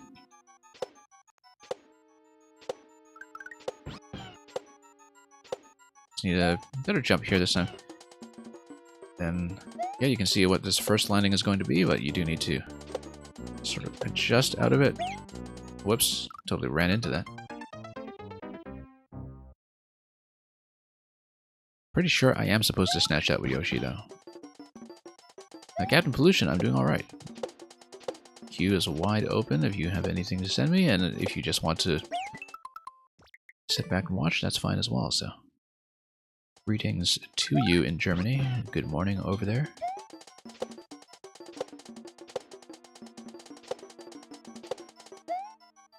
Okay. There's cheese there if you do that. Your read was correct. Yeah.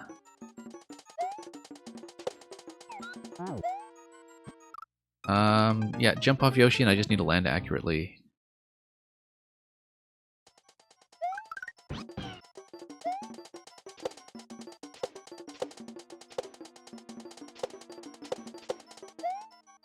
Yeah, there are a lot of instances here so far where I can see where you're going for, but not every player will, and I think sometimes I do have to take a death or do an initial read with the camera to make that initial determination.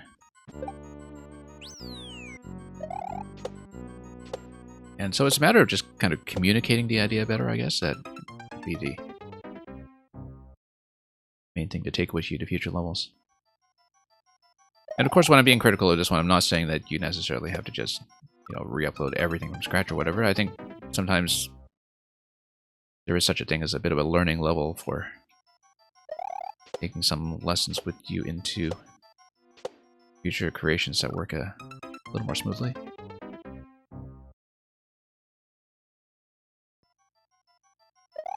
And yeah, we all feel that way about our levels when we're new. But that's why, I mean, there's a lot of stuff. Like, I don't know how much Mario Maker you had already been watching, or ROM hacks that you had been watching before you started making. But there are a lot of things that only become apparent to you once you start playing with the editor, in terms of spawning and despawning tech in particular, and camera behavior. Things that you don't pick up as a spectator or even as a player until you've had some time to do things in the editor and wonder to yourself, why doesn't this work properly? Why does this thing break?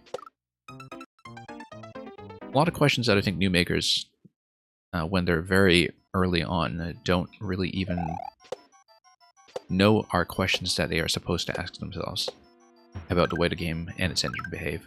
I feel like I'm supposed to reverse back through this, and that gives me enough height to work with. I don't need to. I think I was getting to the spiny successfully earlier, just without enough height. Captain Pollution, a fairy told me I would like to play neat levels. Yeah, the fairy might have had an inside line, or perhaps just a very competent counterintelligence agency. So yeah, you're quite welcome to submit. Oh, there we go. What's this? Let's take a look. Oh yeah, the bot is having issues today, so... Yeah, it seemed like what you were doing here was you wanted 2 checkpoints in the main area, and you realized you couldn't do it, and so you just placed it here. As you said, learning experience. You definitely want checkpoints to be a little more obvious, perhaps. Even if they are skippable, I think it's perfectly fine sometimes for checkpoints to be less efficient than the optimal speed route. In fact, speedrunners sometimes appreciate that because they don't want to hit the checkpoints anyway. Okay, we're going to pick up the shell. We're going to... I feel like I'm supposed to ride the Koopa, actually. Because... I mean, that's obviously a shell pickup. It's just, like, who's bouncing on top of this? I think Koopa is probably supposed to bounce on top of this. We bounce on top of him, and then we do a shell throw. Oh, shell jump. Okay, I can't see the ceiling. That's the main issue there. I don't know where I'm headed.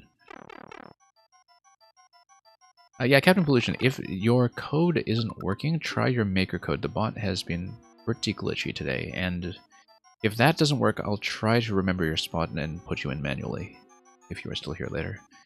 The bot has not been behaving this stream. Okay, there we go. I wonder if I was supposed to lose the shell at that point to get that jump. Maybe I was. Okay. That's understandable.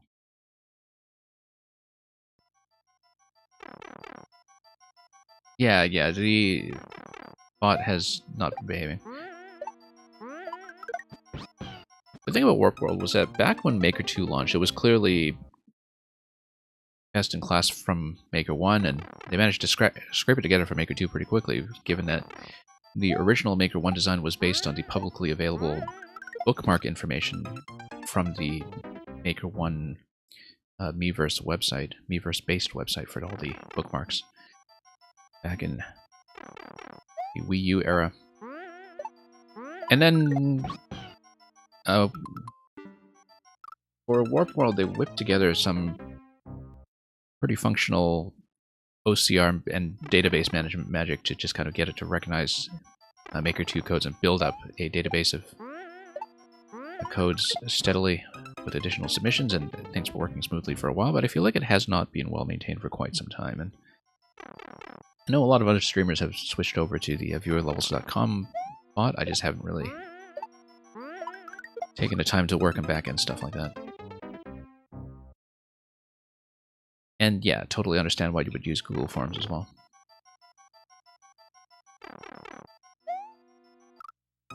It's more, though, that with the viewer level bots, most people who are active in Mario Maker on Twitch anyway do at least kind of have an intuitive understanding of the semantics, so there's no particular barrier to understanding how things are going to go when it comes to the commands. But it's kind of true that Warp World has been pretty glitchy for a while now, and I don't know if they just lost interest in maintaining it over there, or what's going on, but anyway, we got it. So yeah, we made it work out. Look at that, 69 coins at the end. For those of you who are into that kind of thing. Anyway, let's say tools, not jewels. Yeah, this one has some issues here and there, but like you said, very early level for you from 2021. Maybe there are other things you're prouder of you want to send me, but it's mostly just a lot of signaling and clarity issues. You actually cheesed the shell jump here during the clear check, and you didn't bother to de-cheese because it's lucky to get. Oh, in terms of just being able to make that jump while holding the shell, right? Possibly.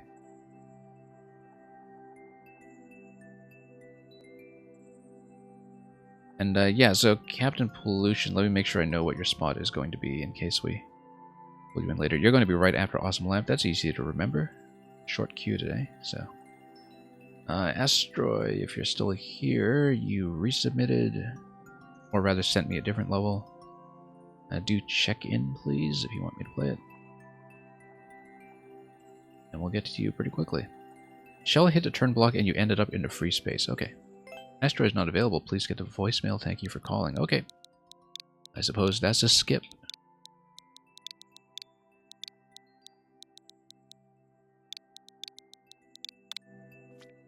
Not because you're not available, but because for some ungodly reason you still use voicemail. Time to beat them all up with this golden power-up, which is almost certainly a cat bell, but we'll find out.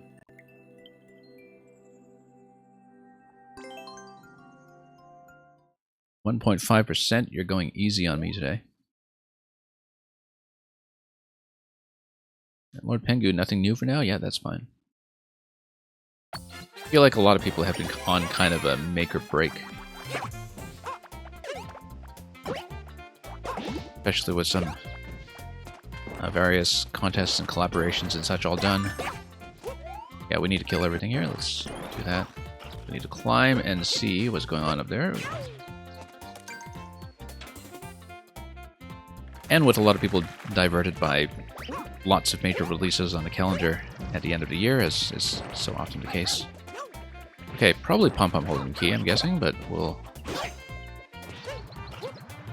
do that. I suspect that even though the cat is not required at this point in the level, I'm probably required to keep it later, which we'll just have to deal with. It's just a series of group fights so far, and we just need to find a key. It's probably the big guy. Anyway, there we go. Whoops, lost a cat. We'll see if we're punished for that down the road. We're totally going to be punished for it because we actually do need the cat swipe to kill this guy. So, fortunately, we are locked. It is going to be a lock.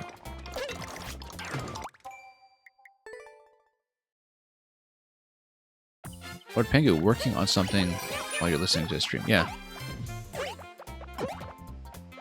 As always, when you have power-up requirements like that you only have one chance at, I think it isn't really the most intuitive. Particularly to a player who has survived up to that point with no issues, right? Like, if a cat's going to be required in the next room, I think the cat should actually be required to get to the exit. Even if you are going to have something like an SD lock.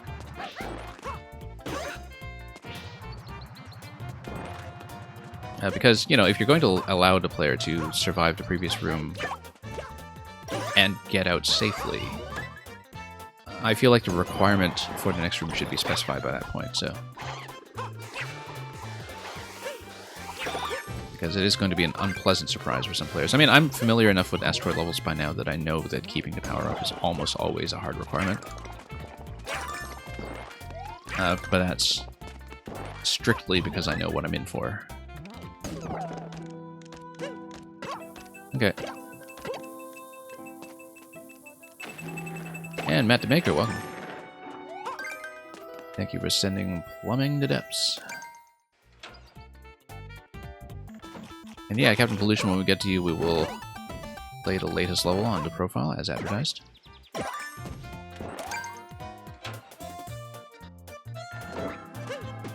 So we know there's going to be some kind of Meowser swatting fight at the end. It's just a matter of doing everything else up to that point. As we know, Clear Condition does specify to me that we will have to get that far on every attempt. Yeah, it looks like we'll have to get down here and fight Meowser. No, he's just gonna die. Okay, works for me. Is he just going to die? Or is Meowser... No, Meowser logic. He's going to do this instead. Oh, whoops. Totally bumped my head. Do we get to refresh the catsuit anywhere in this level? I think I may just be dead.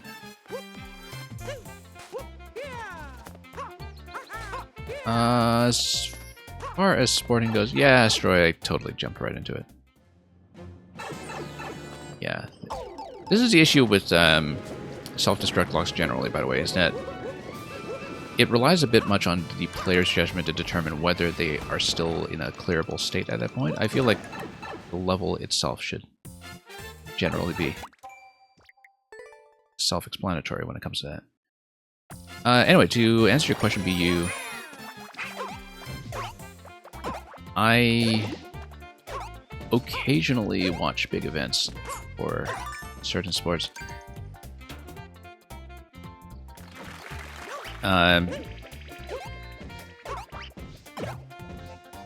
But there aren't any currently that I follow as closely as I might have once done. There are sports that I used to follow closely, and there are some that I'll just kind of follow for big tournaments.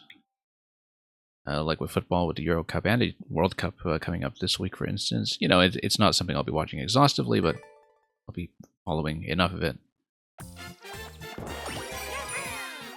And you're going to travel a bit for the World Cup, so it's cool to have it, yeah, in 2026 in the joint hosting in North America. That will be fun.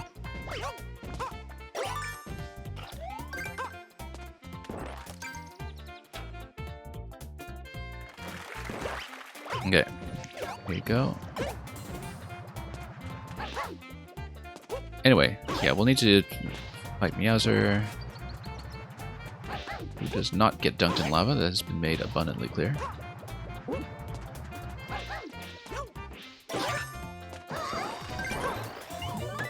Yeah, Meowser is going to be a pretty considerable difficulty spike, given that we only get one shot at clawing him to death. But we'll back to that and see what we can do.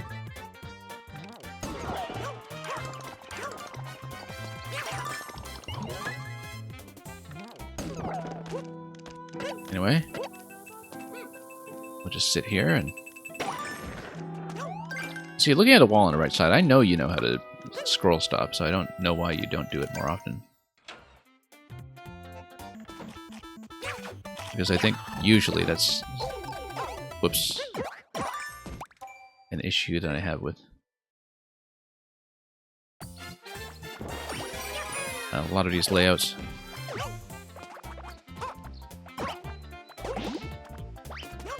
Anyway, let's grab this.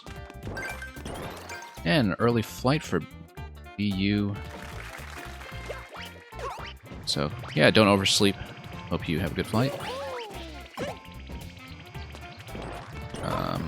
Yeah, I guess we just need to... Whoops, oh! Yeah, this is Pom Pom's room. Let's try it again.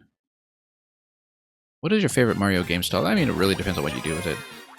Mine is probably Super Mario World as well, although I find that there is a lot that's kind of underexplored with 3D World. But it's not about the game style. I mean, it's really about what Maker does with the mechanics. Particularly because if you look at SMB1, for instance, you get the entirety of all of the Link mechanics and SMB2 mechanics right there, right? I mean, they feel like completely different beasts in their own right.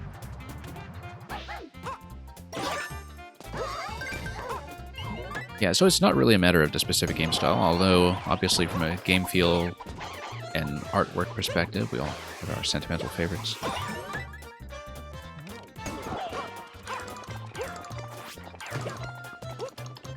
Oh, whoops, no, we need to actually swat this guy.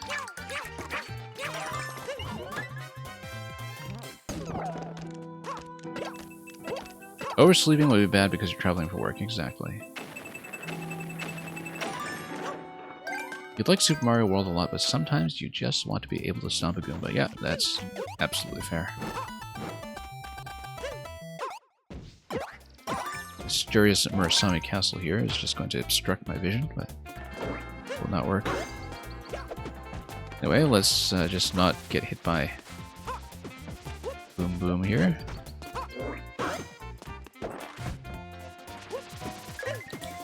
And I said let's not get hit by Boom Boom here. And now we need to be a bit more meticulous about Bowser fight over here. It's a pretty big difficulty spike. I think it's mainly an issue just because it is such a run back. And a run back that feels much easier than the actual fight that you had to deal with. Nope. Yeah, in general I want to stay grounded. Oh, nope, he's just going to run into me.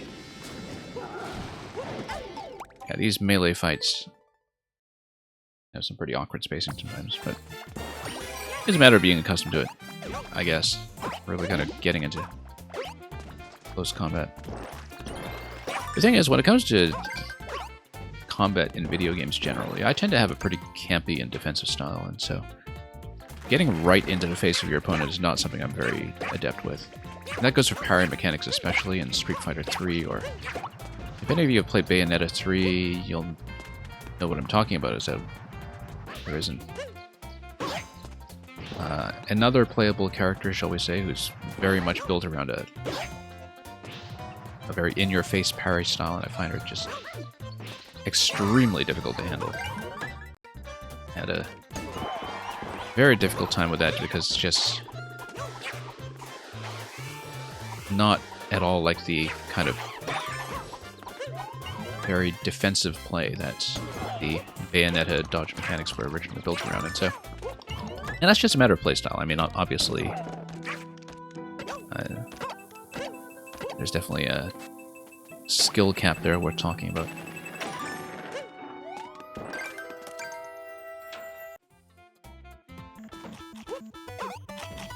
Yeah, Lord Pingu, we actually just did an all NSMBU special yesterday in commemoration of 10 years of the original NSMBU.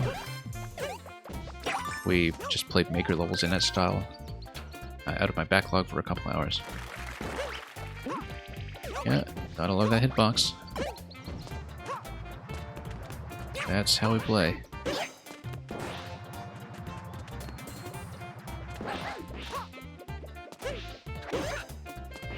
But yeah, I mean, Astro, I know you're from a fighting game background, but you'll kind of know exactly what I mean when I say it. I'm definitely not a parry-style player. I like to keep my distance. So...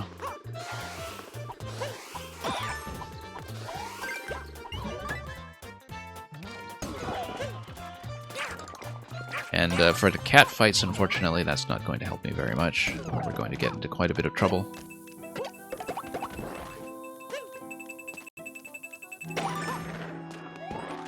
Anyway, let's proceed.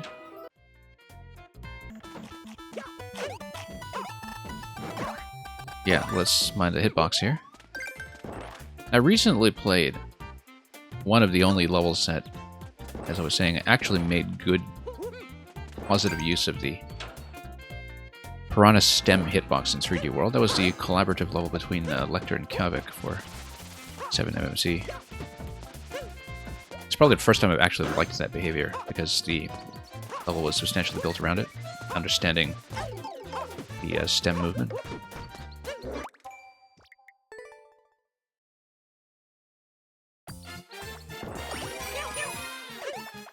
Yeah, because... yeah, it continues to throw me off after all this time, even though I encountered that even just in the first thing I built in 3D World in this game, way back in 2019. Just kind of immediately knew that Piranha Stem was going to be a problem, and, you know, as a player, it's still a bit of a nuisance.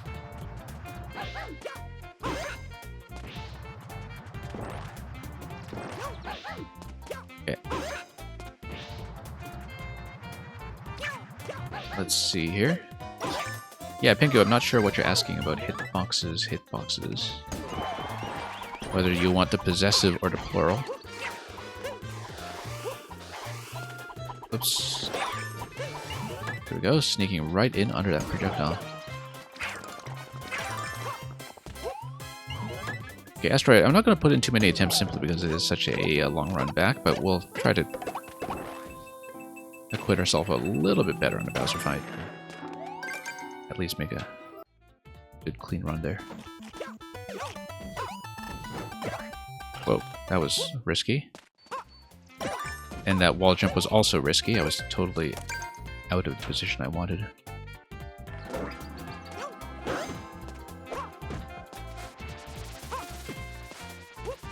Anyway. Yeah, a big cat fight. Whoop, nope. The level up to that point is basically just a survive with the Cat Bell Gauntlet. Which, as I was saying, might be clearer if the cat suit were actually required to reach the exits. But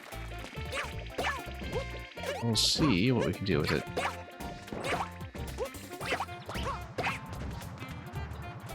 You know what?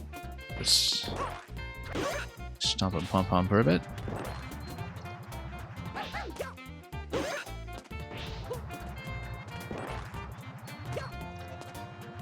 Oh, look at that, Pum-Pum.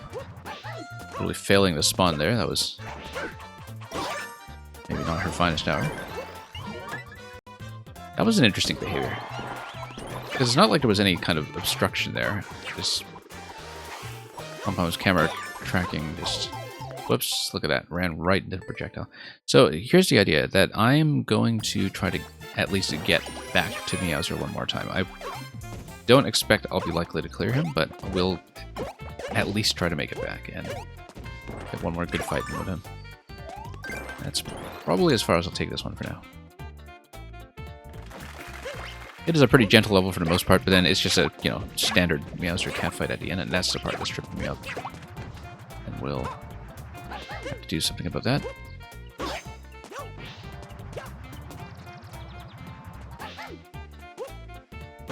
You can, of course, jump on top of Pom-Pom's shuriken projectile. Very obscure mechanic that is pretty much next to impossible to use in a deliberate fashion as a maker, so it's mostly just something you need to bug test against, more than anything. Not really something you can use, which is unfortunate. But it's very satisfying to jump on top of that.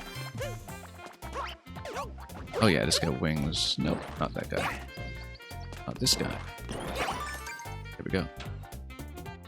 Should have paid attention to the splits.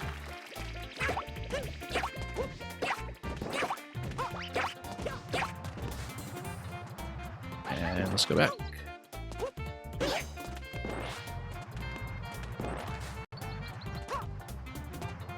And yeah, no, I was standing too close. That's similar to Magic Koopa logic in some ways.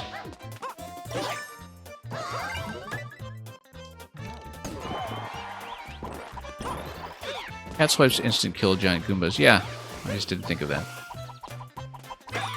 I see a Goomba, I step on it. And then reflect on our mistake afterwards. Alright, let's get a clean run going.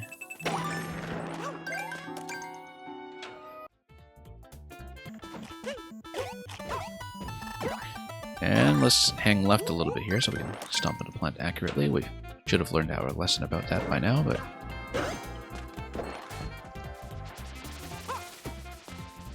And we'll just have this little dance-off of Boom Boom.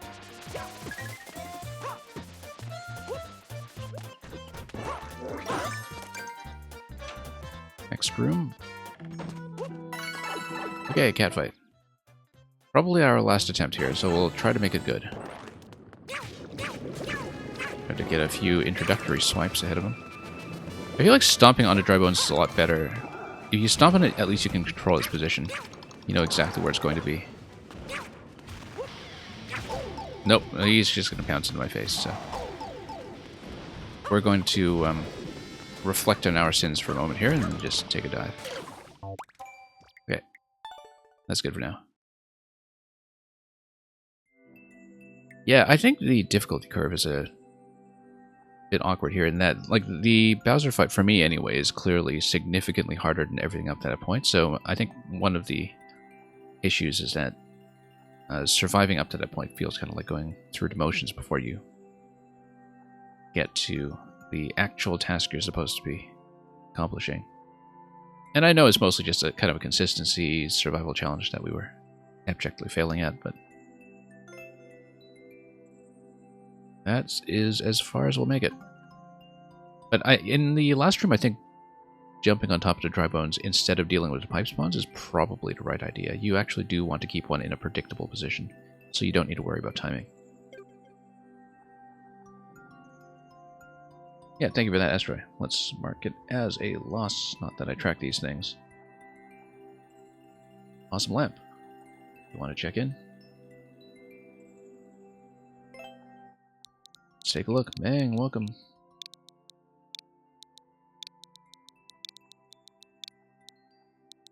The Mang half of the Mang and Lucas show, which gave us the Boom Boom playtest earlier.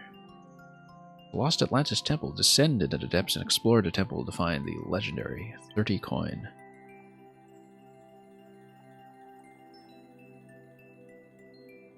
I feel like the 30 coin was probably worth a lot more back then, before, I don't know, millennia of inflation.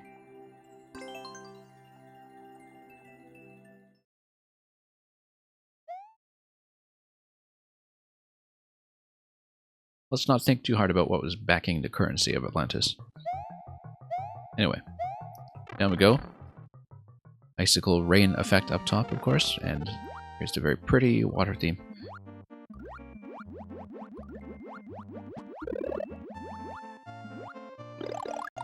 Yeah, the water themes in Maker are probably, in general, some of the lovelier ones to look at. I mean, I know that backgrounds for SMP3 are pretty plain, but SMP3 has the benefit of having the jellyfish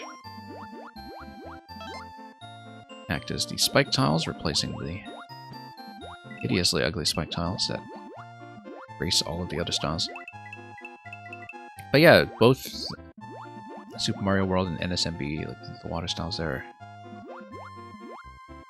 among the better ones in respective formats. Anyway, this is just going to be coin collection. We explore, we do this non-linear thing, and eventually try to find a key door as well. And yeah, Captain Pollution TV, I'm glad you enjoyed the commentary.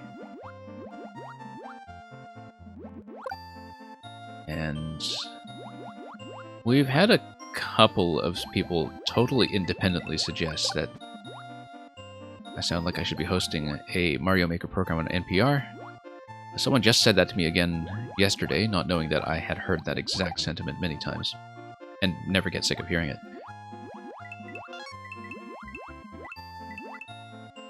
But if there is ever any interest from the producers of National Public Radio for something with such obvious mass appeal as a Mario Maker level design program, I certainly wouldn't say no. You like dark levels for some weird reason. I feel like dark levels have still a lot of untapped potential because it's so easy to do them badly. So easy to do them badly that, you know, it's very easy for people to just write them off as not introducing enough to make the mechanics worthwhile. But it does mean, I think, that there are a lot of concepts that have not been explored properly. Since Meng just came in fact, I'll take this moment to compliment a particular dark level that I found memorable, which was Meng's anime subtitle level from a little while back. Because that's one of the examples that comes to mind of things that people can still do with the dark theme. I don't have the code handy for that, unfortunately, but somebody can dig it up.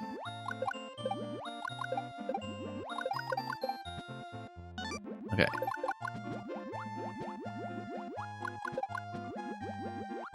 But yeah, you'll know what I mean by the anime subtitle level if you actually play it.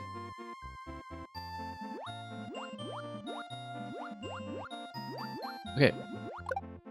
Let's do this. Still haven't found where the key door is located, I don't think. Or maybe I wasn't paying attention.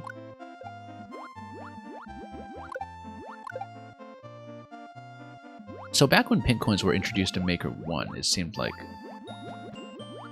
a lot of people tried to go for this kind of non-linear collection concept. And I saw a bit of it in early Maker 2 as well, but it seems like it is also a style that has fallen out of fashion as people have... As the makers interested in exploring this kind of style have steadily dropped out, I think. Mostly because I think a lot of very thematically minded or traditional minded makers didn't quite get what they were looking for with Maker 2 as opposed to Maker 1, I think, for all kinds of reasons that we've talked about many times before. But it does mean in some sense that some of these Super Mario 64 style exploration collectathon levels are in some ways underrepresented. Was the key door just on the other side when we came in? Maybe it was. It was not. We were wrong. Well, we better find it. I don't remember seeing it.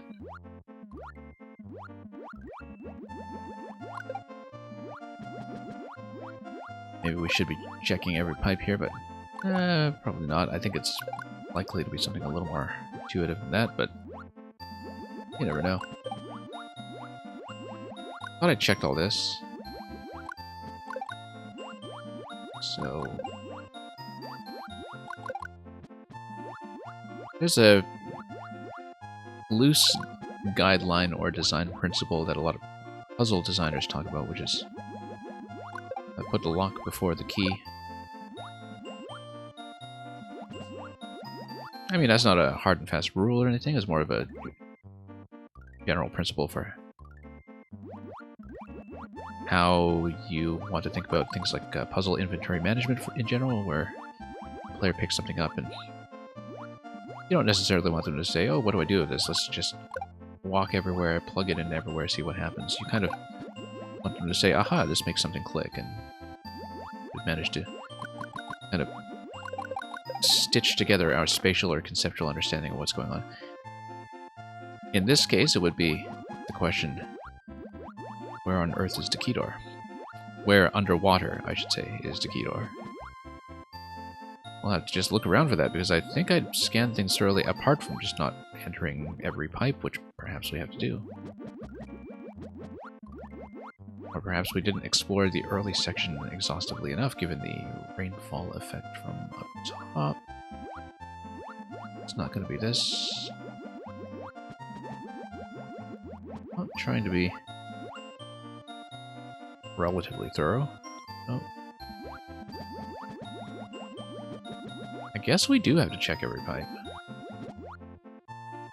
Unless I'm just blind here, which is always possible. Should not be discounted. This always makes me think of one of the underwater exits in Super Mario World originally. You know, the one that, you know, required the P-switch. I think it was the one that went to Soda Lake, but I may be mistaken. Possible to confuse it with something else. Okay, I don't know where the key door is. I think I actually do have to check every pipe. We have not seen anything that looks like a key door. Or even a passage to a key door.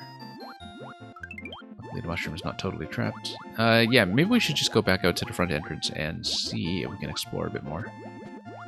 Hidden vine or something. Maybe. Oh no, here's the pipe. Probably was this all along. It even looks like a castle. There we go. Right on time. Electrodude, welcome. Electrodude, happy birthday, incidentally, unless you said it was early by a day or something like that. I think it was your birthday. I know you said you couldn't necessarily stay for very long, but if we're able to squeeze your level in, that would be excellent.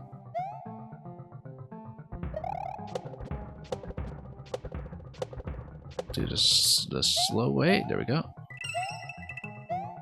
Out we go. It was yesterday, but thanks. Yeah. Right, because it's already morning your time.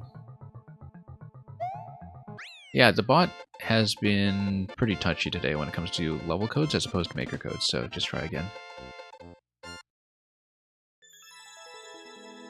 I had this issue last week as well. I'm just going to assume that Elon Musk bought Warp World because he thought he was not being sufficiently picked with sub-random or something, and then instead it just became ill-maintained and all the staff left and everything broke. That's going to be my canon explanation. Thank you for that awesome lamp. Let's mark that as a win.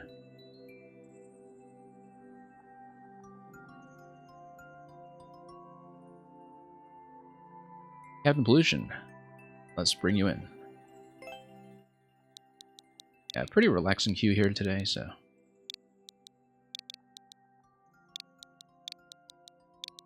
Let's see what we've got.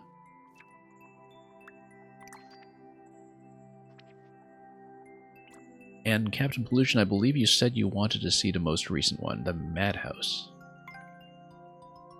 Captain Pollution's 12th level. Welcome to my house. Yeah, do let me know if that is in fact the case. And we'll do it.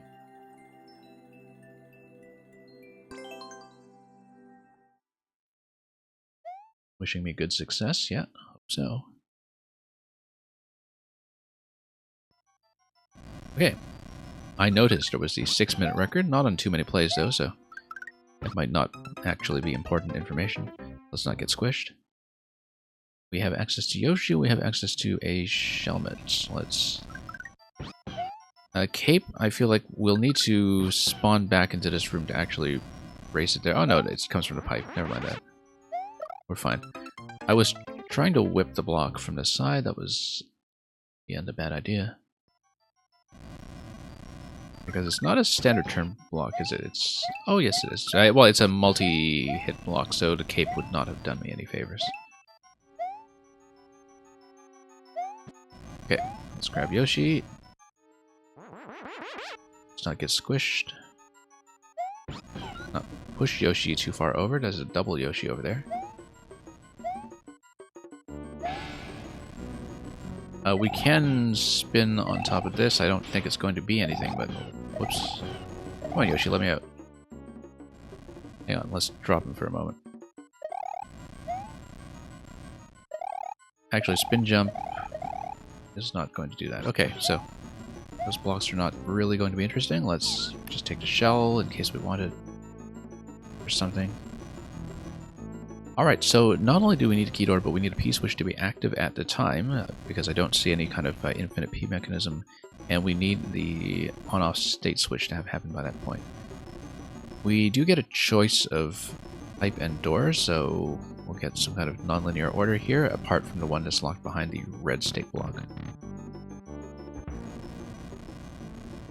And this is just a matter of hitting the on-off switch, which will then force me out to the right side. Yep, do that. And we got a boo ring. We got another boo ring, okay. Oh well, that could have gone better. I guess this is just a survival challenge, actually, looking at it. Unless we have a P-switch to freeze the conveyors, which maybe is necessary. We know that there would have to be a P-switch activation going into the key unlock anyway, so... Rather, the key door. And yeah, whenever you come back out into the hub, you can always just power up again with everything, so... May as well take the time to do it.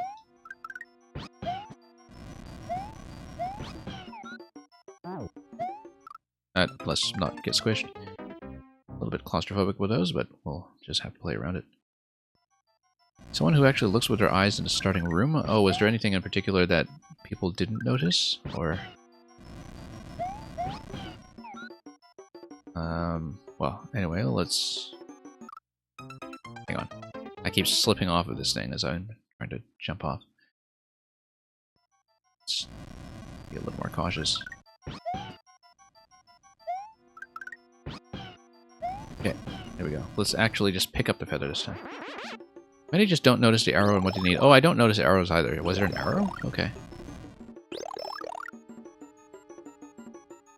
I'm actually notoriously bad at reading indications, but I do read course elements pretty well.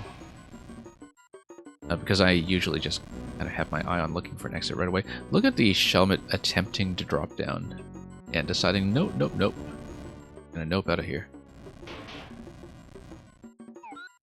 Okay.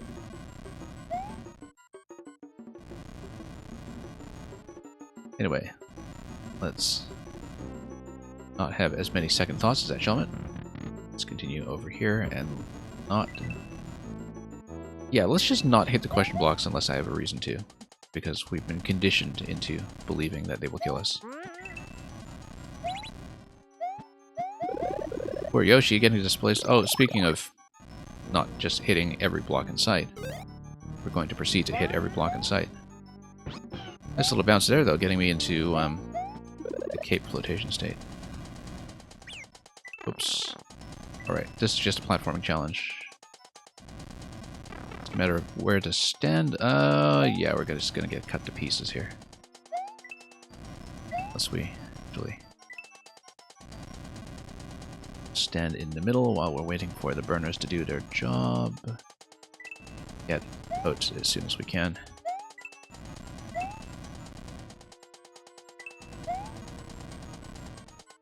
Yeah, neat little micro challenge here in a pretty, whoops, efficiently packed space. A2 Hegemon, welcome.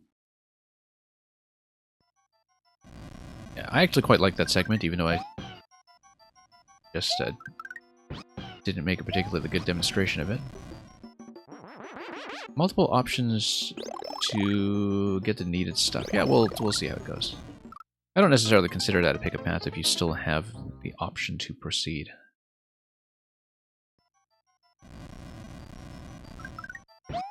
One thing that becomes abundantly clear with a lot of time spent in Mario Maker is that not everybody in the community has the same interpretation of what they think is the common lingo.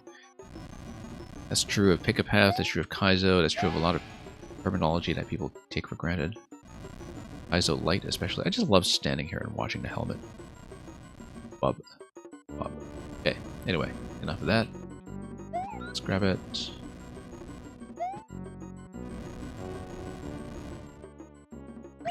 Whoops. Yeah, let's not do that. Hang on. Plenty of time on that block to get out of the way. Yeah, Mang, looking forward to your code. I'll probably be closing queue pretty soon. I've left it open longer than usual because the queue has been pretty light today. But just to make sure we have enough time for some of the lengthier levels, I will definitely be closing soon. Definitely by the end of this level, if not sooner. So this will be last call. Anyway, we'll continue with the room that we were working on already. Have to wait for the burner timing and block timing to operate. And let's not hit every boo the way we were doing earlier. There we go. And let's proceed. Nope. Yeah, you kind of have to learn the hard way not to hit every block. Especially if you just have a habit of whacking it every question block all the time, the way I do. Nope, bad idea.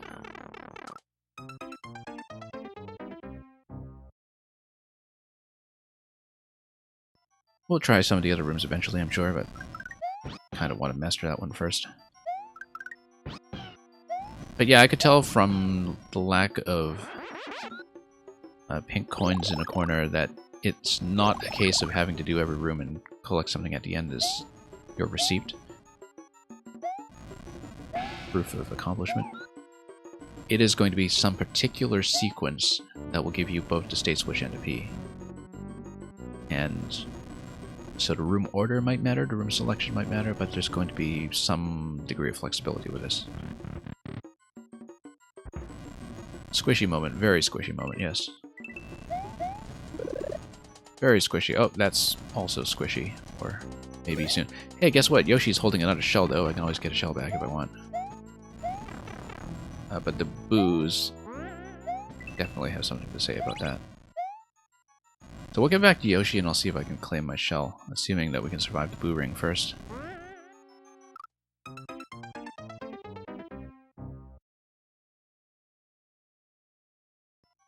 You shall be my squishy. Okay. Let's grab a feather.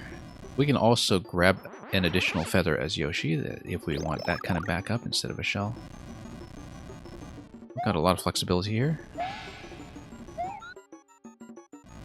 I was preferring the shell because, you know, shells can be pretty versatile. We're breaking things in all kinds of unintended ways. Okay, let's not hit the block this time.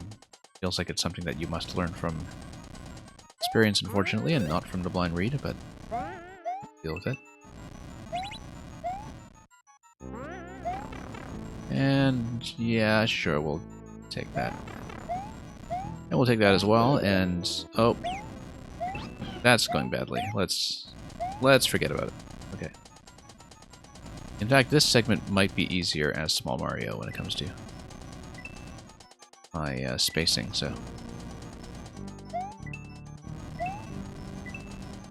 Okay, let's not overshoot. Sometimes I am tapping a little too far when we just want to travel one tile. Oh, there we go. Nope. Yeah, I was kind of off-center there, as you can see, and I was off-center by enough that I got pushed.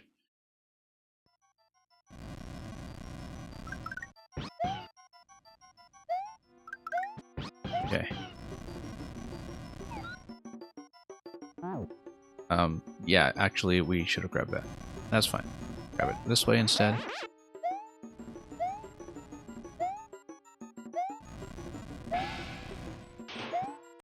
Wait for this guy, then proceed.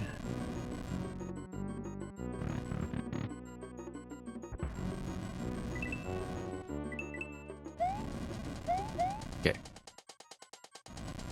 If I can figure out a nice reliable way of doing this bit without too much damage, that would be great, but instead Yoshi's going to die. Horribly. And Mario's not going to fare much better.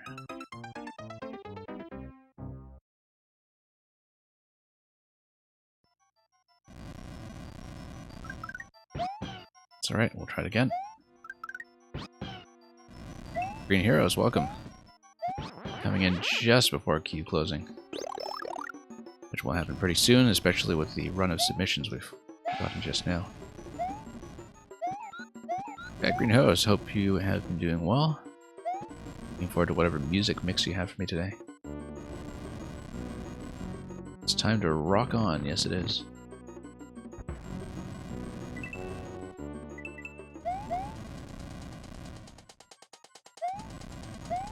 Okay. Nope, hang on. Still haven't really mastered that. Let's not hit the question blocks. It's like learning not to touch a stove or something. It's just pure negative reinforcement.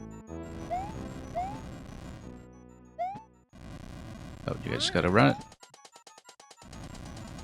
Run it straight up. Now Yoshi does have an item I could use, but... I feel like we're not actually going to have a very clear opportunity to pick that up, so let's just assign Yoshi to his fate. Nope. Nope. Overshot. And now we're in trouble. Yeah, unfortunately the one-tile margins here do require you to be fairly precise about how you are standing.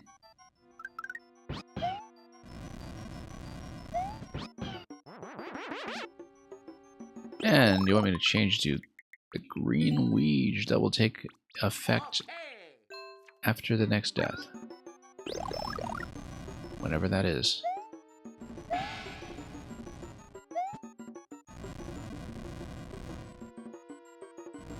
I feel like I really need to get my revenge in this room. I know I should be trying some of the other ones. Explore it a little further, but we picked this one, we're stuck with it. Yeah, you just need to run it, I think. If you get bounced, you get bounced. By that very friendly note block in the middle. Oh. Boy, the instinct to dodge out of that at the last moment. Okay.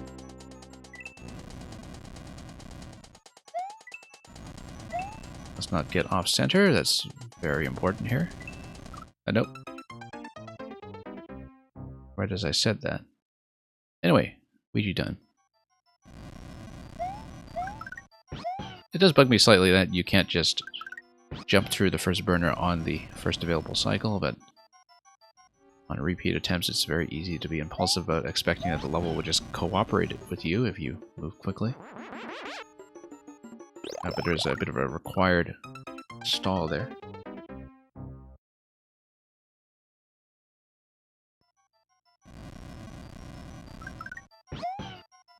Okay. Hang on. Let's not die to the easy stuff.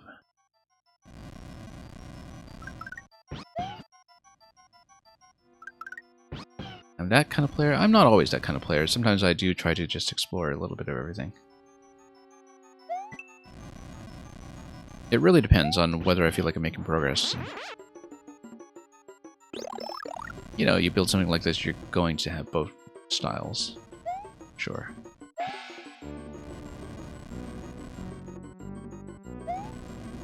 Definitely been tempted to look at something else first, but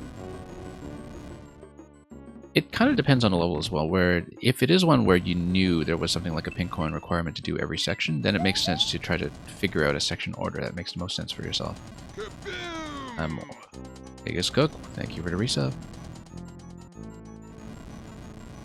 And yeah, by watching a lot of people play, I'm sure you've seen quite a lot of variation at this point in terms of how people approach this. Looks like I am supposed to just run straight forward and the spacing is fine. Whoops, nope, that was bad. Whoops, nope, that was also bad. Always overshooting just slightly and getting myself into tons of trouble. We'd better wait, since the next one is going to be taking me to the bottom level.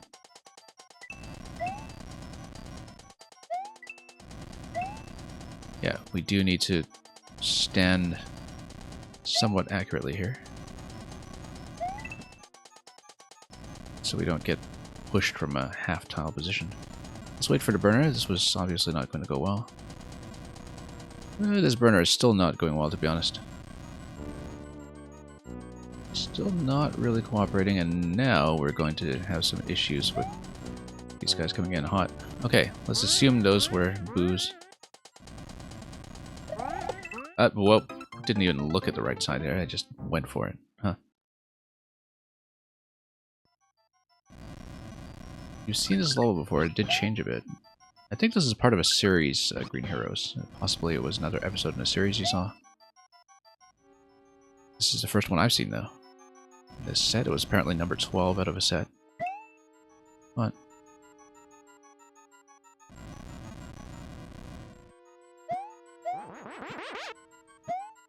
Now, in the interest of actually finishing stuff, I will close the queue now. After Aegis successfully enters the code, because... Yeah, so the Warp World has been failing quite a bit on people's level codes today. Try to make a code if it doesn't work. And I will close the queue as soon as yours gets in, because it has built up pretty substantially just within the course of this level, so... And I do want to put some effort into clearing it, even though the current room I've selected has not been going well. I should have grabbed a Feather with Yoshi, actually. I think that's probably far preferable, given that Yoshi will be trapped in a position that if I do want to go back to Yoshi to grab a power-up, it's difficult to get the shell, just given the nature of this corridor here.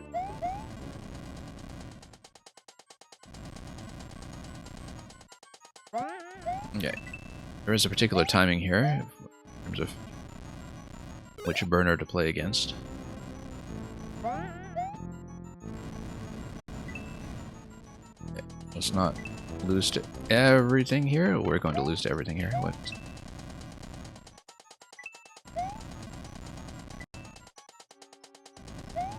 Okay. That's going a little bit better.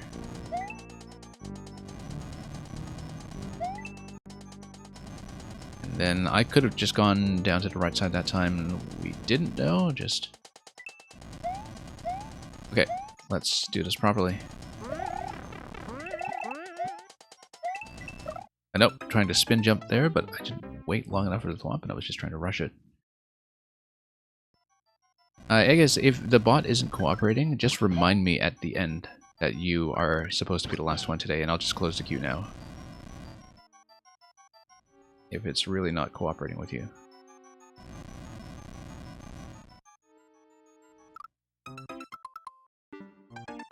You're certain you could have brought Yoshi with me because of the cape? That's an interesting point, because then Yoshi could just take damage and run it, right? Yeah, so just remind me at the end. And hopefully we're able to get through everybody as well. I usually do, but you never know. Sometimes disasters happen, so... Let's close the queue for the moment, since the bot's failing anyway.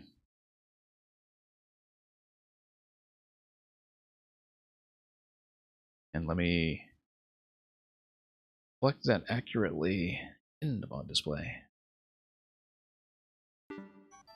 Flight with Yoshi properly timed with the burner cycles. I think I know what you mean. Just giving myself the opportunity to take tons of damage there.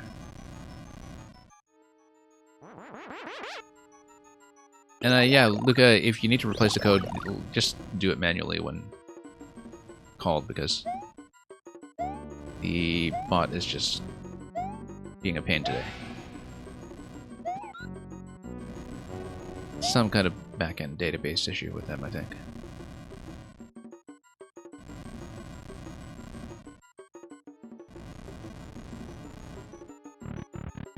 Bot just refuses some codes. Yeah, I wonder why.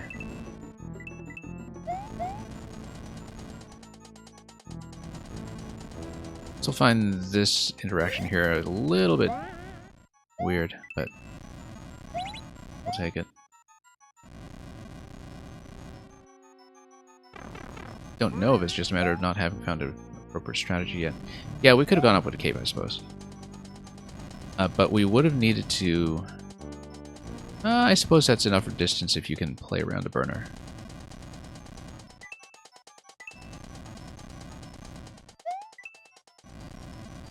Okay, let's not run into too many issues here.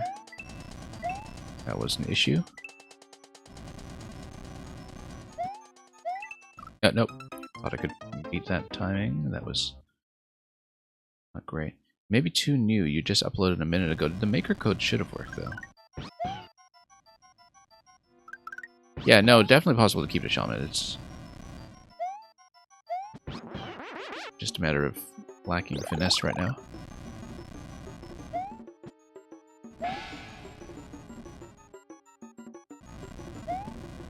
Maybe we should try keeping Yoshi. That'll give me a bit of a damage buffer to work with as well.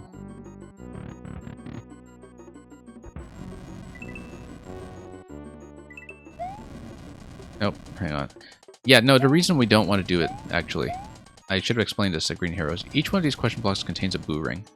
So the reason that we didn't want to just sail up here with Yoshi is because you would activate the boo ring and give yourself a world of pain. So that's the reason that we're not doing it. Even though you could take that initial damage with Yoshi, but you'd have a great deal of trouble navigating your way out of this afterwards. Okay. Nope. Overshooting once again. Not a precision player, as you can tell.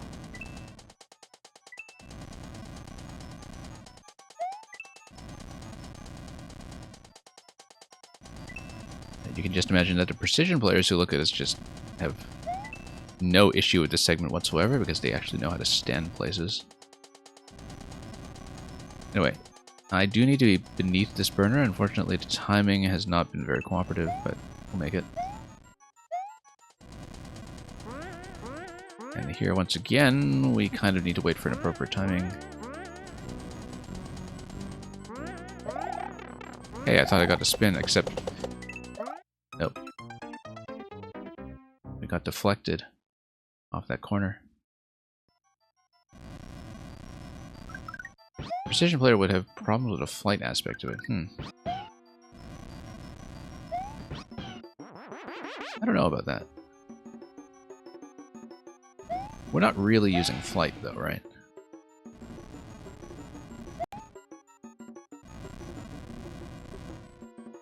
Okay. That cycle seemed to be oddly efficient.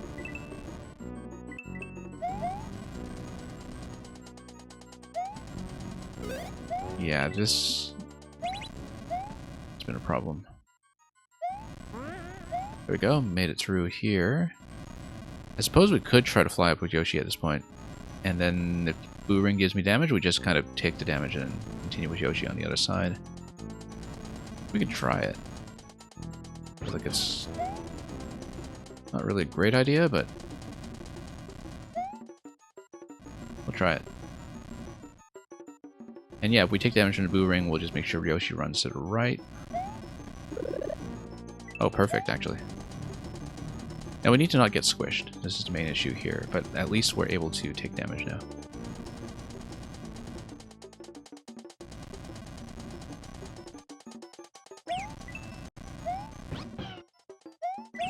That is actually going to crush Yoshi, so that's not great.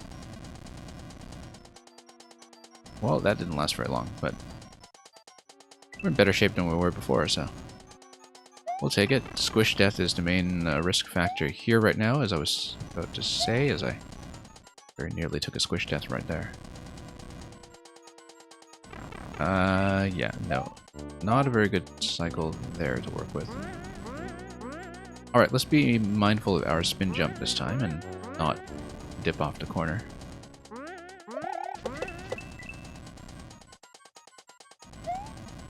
Okay. Got it. Let's continue.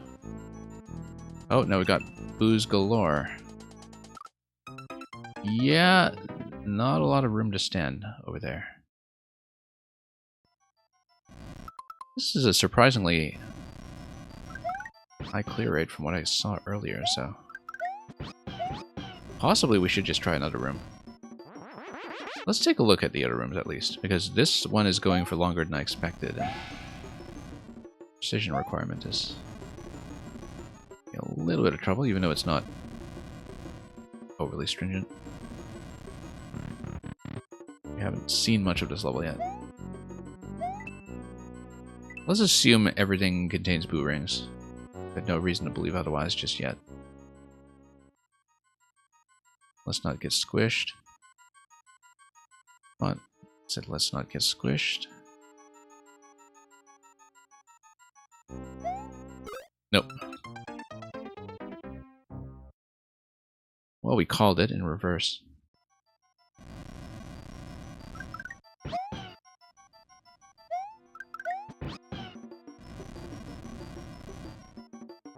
Yeah, Green Heroes, that might just be indicative of an underserved market in Cape precision levels, apparently. Clear rate is high because many people with high skills have done it. Yeah, yeah. I mean, if it's this new and you've only really seen it played by streamers, that is naturally going to skew it. Let's see what this one's all about. Let's at least do a bit of a grand tour here to see what we're dealing with. So, on-off switch at least deals with on-off switch. You just need one room that gives you the state switch. And the other rooms, I feel like it's a liability to be tall in here. I think being tall is probably a bad idea. Because we can't actually traverse this while tall. We would have to get squished.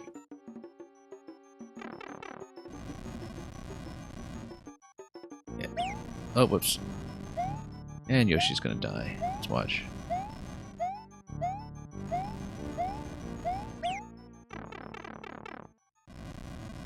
Well, now we're small, so that solves that problem. Oh, no helmet. Okay, that's fine. Well, we'll just do this. Oh. Go. Nope. Table's almost turned. And yeah, no, Green Heroes, there is no pink coin sequence here, so it's not all required for sure. We noticed that fairly early on. You just need one state switch and one P-switch. And the P-switch would be on the timer because there does not appear to be any visible infinite P-switch mechanism that would be able to spawn on screen, so we found a few places where on-off switches are located. It's possible that the door that is gated behind the state switch is the one that gives you the P-switch, and you just need to pick one room that gives you an on-off switch. And you would need a key after that too, by the way. Oh, whoops. Do this. This is the P-switch.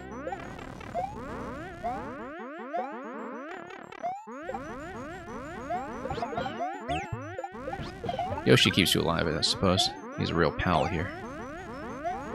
Trying to jump up here.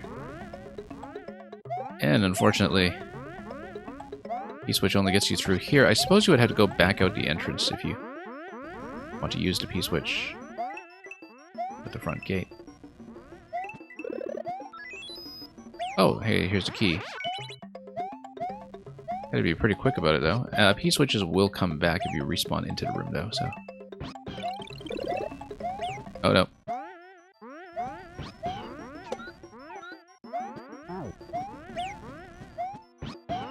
feel like we actually want to use the shell as a clearance tool.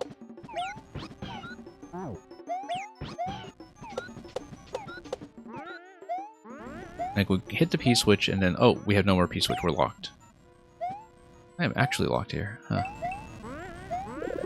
I am locked. Okay.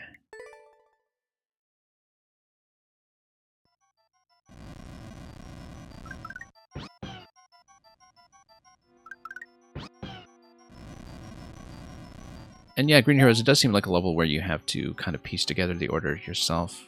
I didn't know that everything was required, but... there are definitely a couple of different dependencies here. Perhaps. I mean, the room where you are required to be small, you can do whenever, but... we will see if we can forge on ahead a bit. Have I not checked this room yet? Yellow pipe room here. Let's see what this is all about.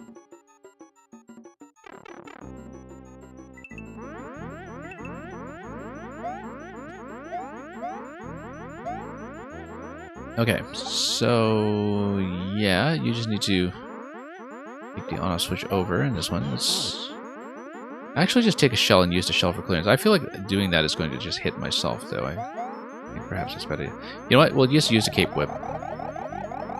We'll use the Cape Whip as much as possible.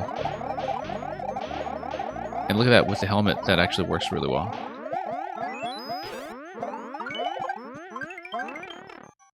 And of course, depending on whether the key... whether collecting additional keys actually keeps the key, you can tell immediately how many key doors there are going to be to deal with. Level.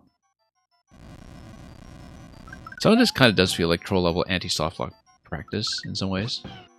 In terms of trying to just get from A to B. We'll see. At this point, I don't expect to clear this at this point, just to be absolutely clear, but I do want to at least have given every room a clear shot. Have we seen all four of these on the right side by now? I think we might have. Let me check this one again. Yeah, this one was the P-switch one that locks you on the right side. Not too fond of being locked like that, but it gives you a pretty clear passage to the P-switch activation here on the left if you... yeah, if you clear the coins and you hit the P-switch on the right side, then you need to make it out of this room quickly enough to rush over to the left to the key door. We know how to get keys at this point in multiple locations. In fact, we have enough information to fulfill the three conditions we need, which is one key, one on-off switch, one P-switch. We have enough information. The P-switch placement does not feel very convenient, though.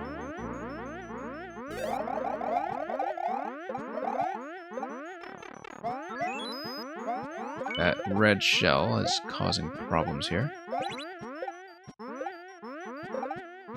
But it is helping with the clearance as well, so let's maybe try to spin jump out of this and try to get out the left side.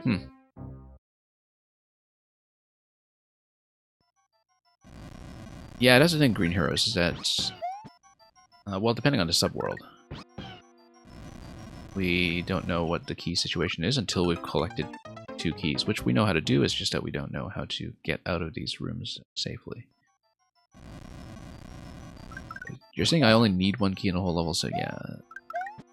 I would have been able to find that out for myself if we collected 2 keys, unless there is some kind of extraneous key door elsewhere. We lack a cape. We can try to do the small maze room again.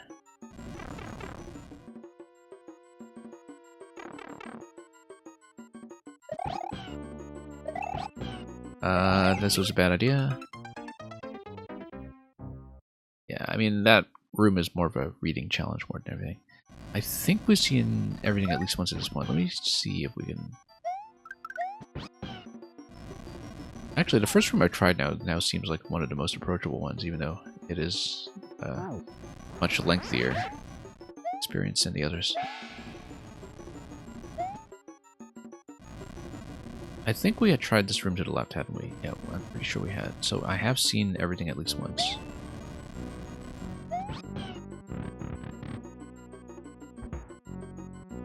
Yes. Oh, this one, yeah, we've been losing the trivial stuff. We got crushed here and I didn't actually try it again properly. Oh, hey, yeah, no. Not a ghost. Right, I just recklessly barged into this space. Let's avoid the blocks generally when it comes to hitting anything, and then this seems pretty reasonable. There will be a state switch at the end, of course, and it will change a number of things. Helmet is just going to get me through this trivially. This feels like a pretty gentle room, actually. Now let's see, key? It is. This was a bad idea. Got it. Alright, so we need a P-switch room then. And then we're actually in good shape. Possibly. This seems much easier than the other ones.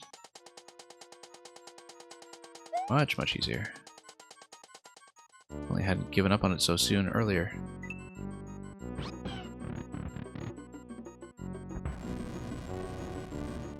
Okay, P-switch. We know which room the P-switch is in, I think. There's only one that is relevant here. Keeping the P-switch alive long enough is the main thing I'm worried about here. Also, oh, star. We'll take it.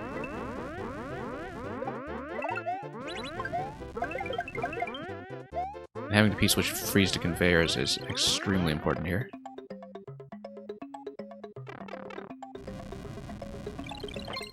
Okay, we got out. Look at that. Checkpoint, look at that.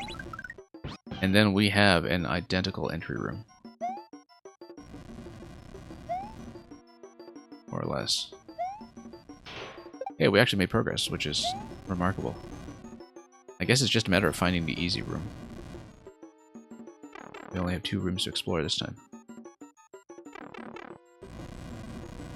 Lots going on with the on-off switches this time. We'll try to keep Yoshi with me so I can have the ability to take damage as necessary. Hope he doesn't get crushed.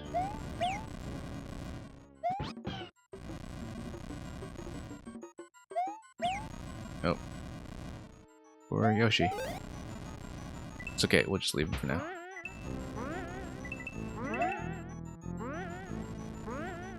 Okay. E shortly for one of these? Nope. Okay, we'll just get out of here. I mean, hopefully you don't need to guess at the key placement. It's just in the other room or something. Having this open up on the way back is helpful. And of course, once we go back to the hub, we can grab items once again. So let's go back, power up.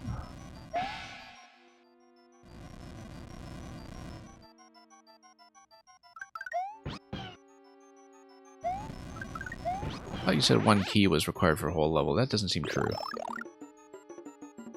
Unless you just meant the previous segment.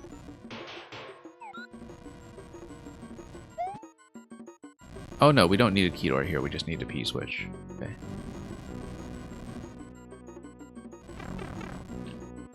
So yeah, I now see what you were saying about the kind of pick-a-pipe element to it, where some rooms are definitely significantly easier than others.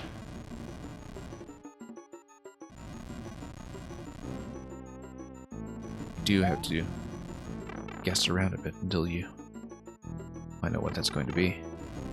Now we need a P-switch. That's not how to get a P-switch. We'll push this a little bit longer since we did just hit checkpoint. So we have a rough idea of what to do at checkpoint. We'll explore blue side first, or rather, yeah, we'll try to look at the P-switch first so we at least know what we're dealing with. Although maybe it makes more sense to do state switch first. Who knows? Since we would need to do that before the final P-switch activation anyhow, unless we're able to take a P-switch with us from elsewhere in the level, which would likely require Yoshi. Let's just check the rooms. See if we know what we're dealing with. What do I think so far about it? I was surprised at how much easier it was to do the room that I actually did clear, because, you know, everything else was tricky enough in terms of some of the one-tile precision spacing that I had every reason to assume that the whole level was going to be like that. I'm thinking that the placement of the key... Oh, hey, we can totally just block this off.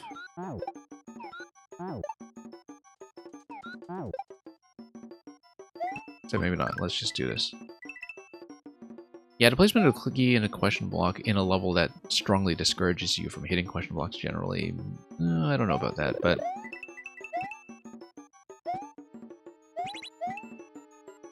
Yeah, no more keys at this point. We just... Oh, on-off switch. We don't want the on-off switch, we want a P switch, so... It's okay to get a P switch at this point.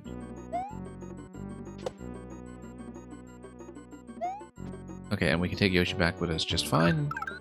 Not really going to be too much of an issue either way, though. Let's... Oh! Yeah, in general, I'm not too fond of crush deaths. But given how tightly packed this level is going to be, I guess some measure of it was probably unavoidable.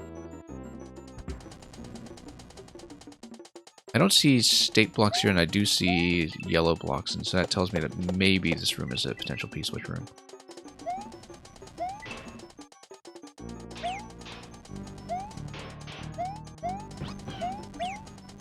Okay. Yeah, keeping Yoshi very helpful here. Okay. Do we see any sign of a P-switch here? And even if we did, it seems like it would be quite a ways off. Oh, yellow pipe, okay. This is just some kind of looping structure. Oh, we have a P-switch, okay, great. This is a P-switch dispenser, in fact. We'll just need to bring it back with us.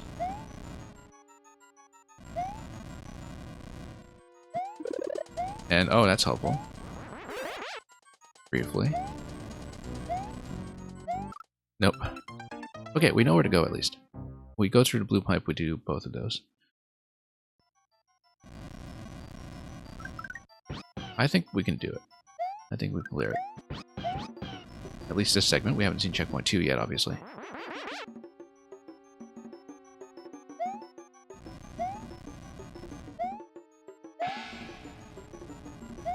Yeah, even though one room in each section, or at least one pair of interactions is required. I think... Oh, by the way, we can just grab fire for whatever purpose. We actually should have considered that further.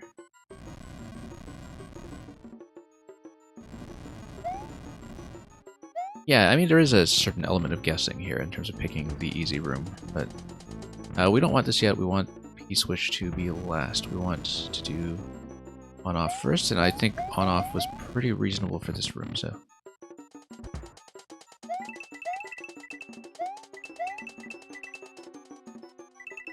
Yeah, I mean, levels that have a very significant difference in difficulty tuning between sections can be a bit deceptive in terms of the player just drawing one section as kind of wildly at the end of the curve and having a lot of misconceptions about what experience they're in for, but so far I enjoyed the platforming itself a lot. Considering that I'm definitely not a precision player, I don't really do claustrophobic spaces that well. Not my skill set. It's still been nice to kind of patiently look at some of the rooms. Some setups are definitely better than others in terms of my capacity to react to them. Oh, yeah. That's not how to deal with buzzies. We made it out. Oh. Oh, bad idea. That's okay, we can grab another Yoshi on the way out. We'll probably want to retain P-switch.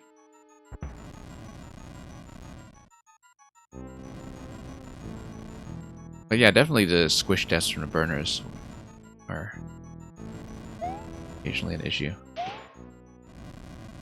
Do we want to grab Yoshi? Yes, we do, because it'll make the damage as well as the P-switch a little easier to deal with. Don't want anything particular in my pocket. I guess fire isn't that useful, given we deal with a lot of things like buzzies. Let's take the shell. The cape would have been great as well. We'll do this zone here. Get back out. Yeah, it's absolutely jam-packed with stuff. It feels very Maker 1 in some ways, where... Maker 1, I think a lot of these one-tile mazes used to be a lot more popular in terms of people just hacking their levels as much as they could, without having to worry too much about entity space. It's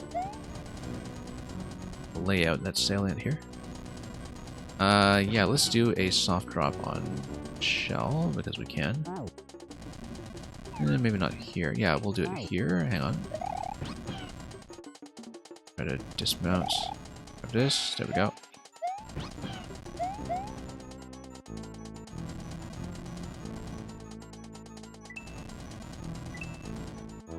Definitely want the helmet here. Just make things a little more patiently. Don't get crushed if we can. Oh, too close here. Ah, we got crushed. Yeah, just right off the edge there, unfortunately. I tend to slip and slide quite a bit.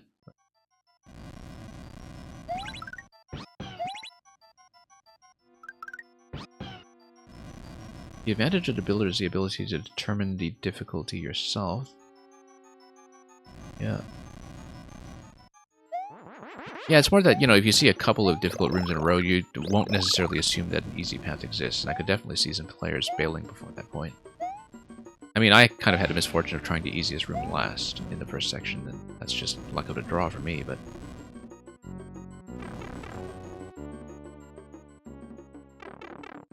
I think Electrodude, the idea is that people have to find the easy path first and realize that it is easy. I find it sometimes more interesting if you just have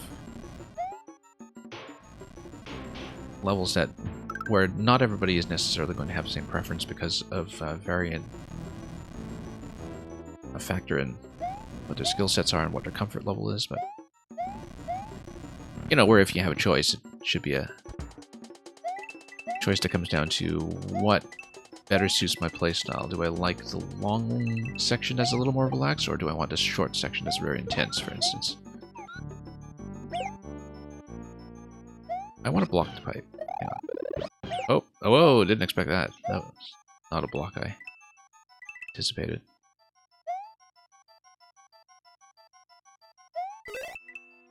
Okay. Just hit this anyway. Back. We just need to make a note alive. Okay. Here. Oh, poor Yoshi. We'll get out. We'll power up.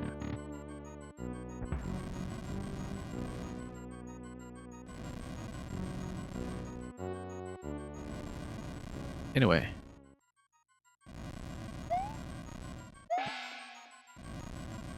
Let's get back here. Green Hero, as you're saying, there comes the bias of having made the level yourself. And yeah, I think it's conceptually okay to have a level where, you know, you have a selection of optional paths instead of requiring you to go through each segment, and you just kind of choose the one that makes sense for you. I think conceptually that's okay. I think that to make that kind of thing work, the difficulty level maybe shouldn't have too much variance to it, and the way that you can change things up is just in terms of the play style and the kind of sense of comfort that different players will have with either the length of a segment, its demands on precision, that kind of thing. Like, basically considerations that aren't really just on a linear scale of difficult or not difficult, but are a matter genuinely of what would I rather do, what do I have fun playing, for instance.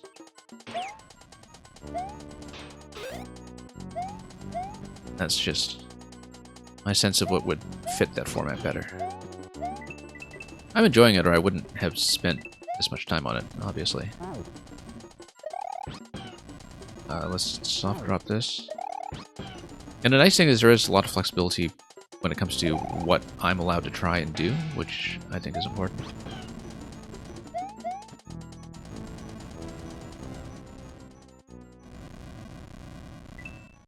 Just that in general, I don't find claustrophobic squish tests to be all that pleasant.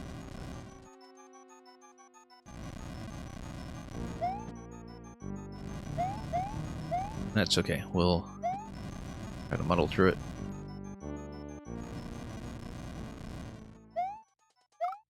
Yeah, as I was saying. Trying to jump out of that in time, unfortunately, is just not going to give me a lot of flexibility.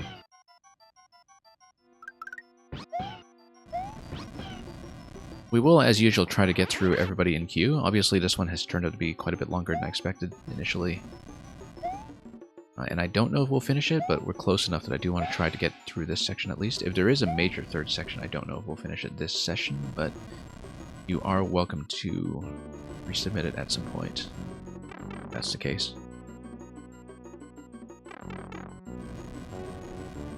Now, because we are figuring it out steadily, so... Oops.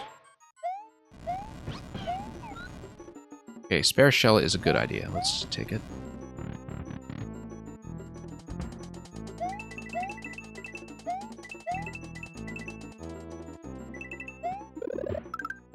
Yeah. Same thing here.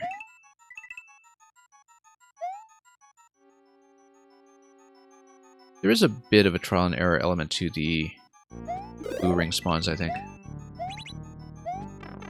And to these invisible blocks in particular, which...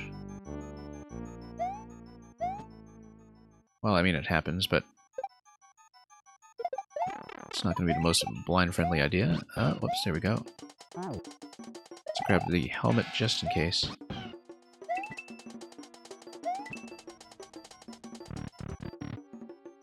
And as I was observing earlier, there are definitely areas here where being tall is a liability, and we don't necessarily want to do that.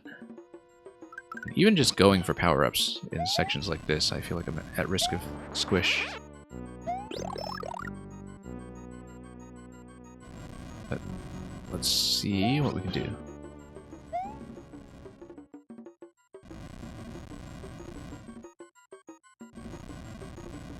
Anyway, let's go back. Nope. As you can see, the level of slip-slidey precision here is perhaps not the best optimized for getting through this, but we'll try it. We'll try to read this a little bit better than what we've been doing. Oh, getting pushed with the helmet, that's fine by me.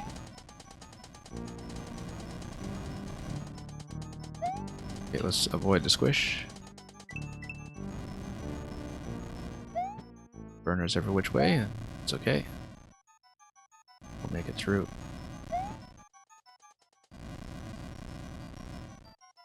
Be a little more diligent about avoiding squish.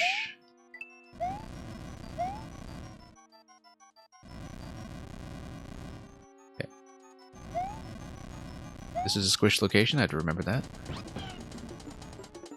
Alright, I feel like for this... I want Yoshi to carry to P, but it does mean I'll have to survive with Yoshi. That's fine. I said that's fine. Yeah, we're in good shape. We're in good shape. We're gonna make it out. This section here. We need to back out of this area. It is duplicated. All of these hub areas are duplicated specifically to just kind of add a little bit of a navigational wrinkle. I actually do like that. It's not a bad idea. You need to keep track of where you are.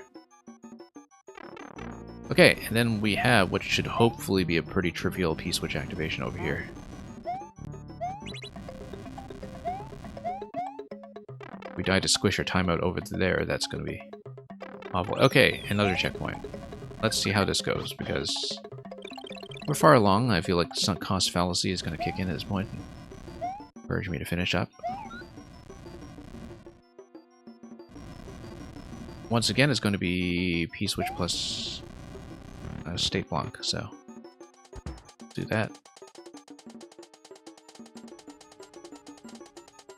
And yeah, we have an on-off switch and a P-switch down here. Now, notice that Yoshi, of course, can consume things through walls.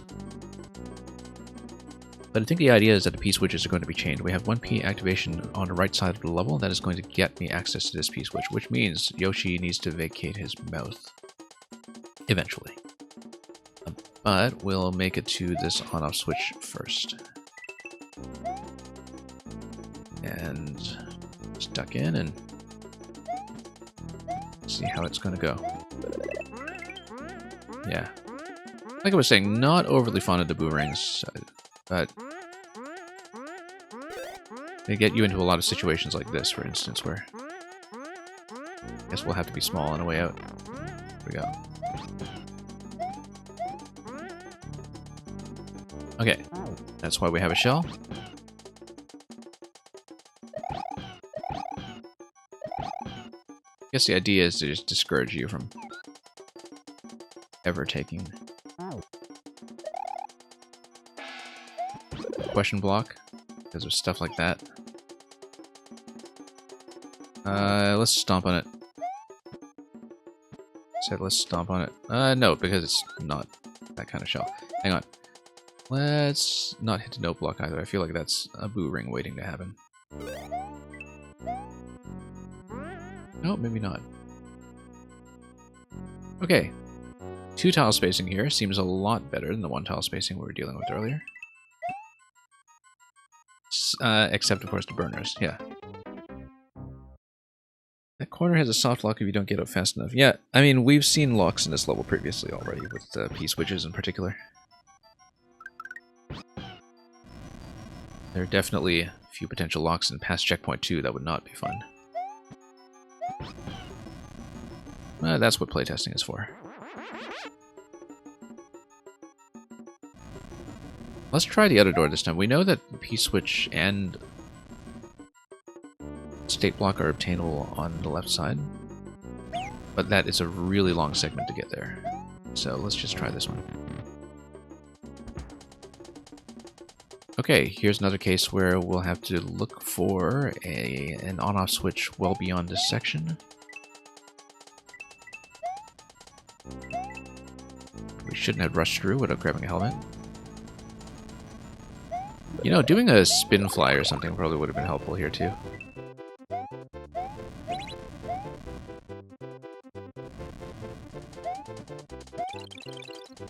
Okay, this is the easy room. We found the easy room.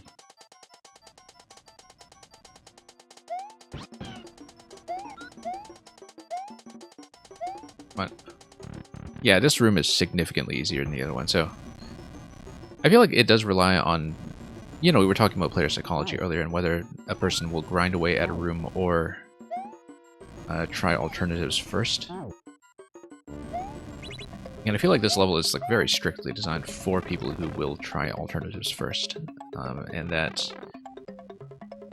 if you come into this with a mentality of just trying to stick with room until you beat it, then you're going to have a much harder time with it, for sure. Something tells me there was supposed to be a star here. Also, I can go back, except the P-switch will lock me in. So I can't. Blue ring? Probably. I was hoping for something like a star. Yeah, I needed to be able to take enough damage at this point, but that's okay. We know where the easy room is. We'll do that one again.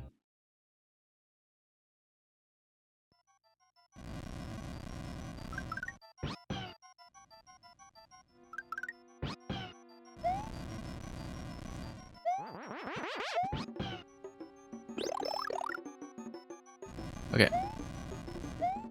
We're going to get it, though.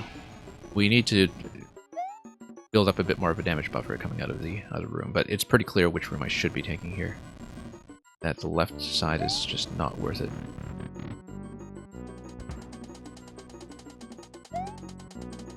There was a star here previously. Maybe we're able to survive long enough with a star coming out of this room that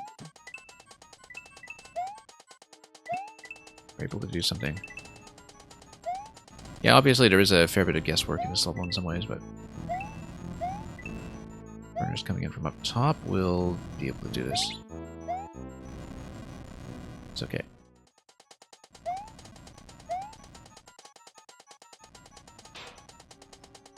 Okay, that's fine. That's fine. We're in good shape. We're in great shape, in fact. We're fully powered.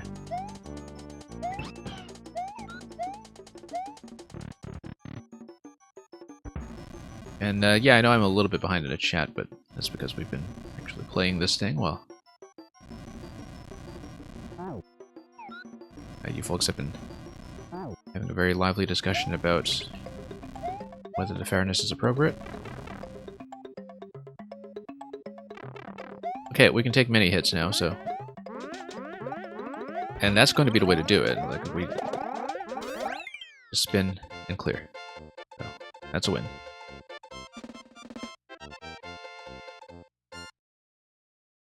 The ideas are interesting. A lot of the individual layouts and rooms are clearly very meticulous. I think it's a case where a player's personality coming in is going to determine a lot about whether they are very quickly alienated from this level or if they are willing to give it a chance. Because I feel like there's a very specific band of player psychology that is able to click with this. And a lot of mindsets towards how to navigate a Mario level, or how to deal with failure, or how to deal with selecting rooms or blind spots or whatever. You know, a lot of different preferences that people will bring into this kind of level with them that will kind of toss them out of this right away, or alternatively keep them searching. And you know, that's just naturally going to be a consequence of this style of design. But anyway, definitely something worth talking about further, but we'll mark this as a win for now, and let's continue. And yeah, I'm sure you've seen a lot of variation to how people approach this and when they choose to either give up on it or clear it. I mean, it's a reasonably high clear rate for what we've seen, just given the requirements of some of the harder rooms. I don't know if it's very frequent that you see people funneled into the same rooms that I was, because frankly they were significantly easier than all of the alternatives every time. I always felt like the solution I chose was by far the preferred one, and it was just a matter of combing this thoroughly enough to find that out. Thank you for that. We have a lot to get through still, so let's do the rest. Matt the Maker, if you're still here. You are. You said GG, so let's punch that in. For those of you, I mean, I think it's mostly regulars and returners and the rest of the queue, but for those of you who don't know, typically after about the 4-hour mark in the stream, things get a bit touchy as to whether I can stay, but we will, as usual, try to clear the whole queue. So, and this will be kind of a nice change of pace with a 40% clear rate and an auto-scroll shooter. Take a ride in your dry bone submarine. We all live in a dry bone submarine, apparently, so let's see how we do. Yeah, Green Heroes, that's the thing, is that as with some things like Kaizo levels, sometimes you actually have a slightly inflated clear rate because the people who know they're not going to click with it know very quickly they're not going to click with it. Although I wouldn't say it was quick for me. I think it took a while to kind of attune myself to what some of the precision requirements are going to be. Anyway, we should actually do some shooting in this shooting level, just for the points. I feel like it's a score attack experience. Even though you don't get anything for chaining combos together.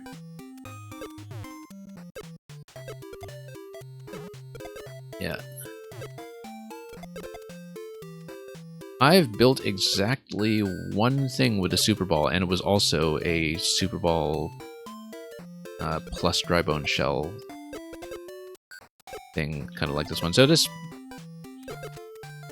I will naturally have a certain fondness for it. It was completely different from this level. It's not stylistically even remotely similar, but it does make me think that it's probably one of the better contexts for using the Super Ball is for something like a Drybones Swim that this used to be before I fell out of the shell. I think the lagginess of the Super Ball projectile does impose a couple of limits on how much fun people are able to squeeze out of it, so it's always nice to see a concept that works. Especially when you can get some deflections like this one.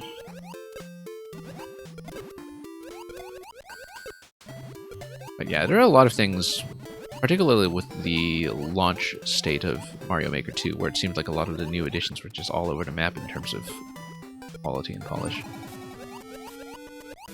The Super Ball does have a bit of awkwardness to it that I feel kind of hindered its full potential. But that was fun, so.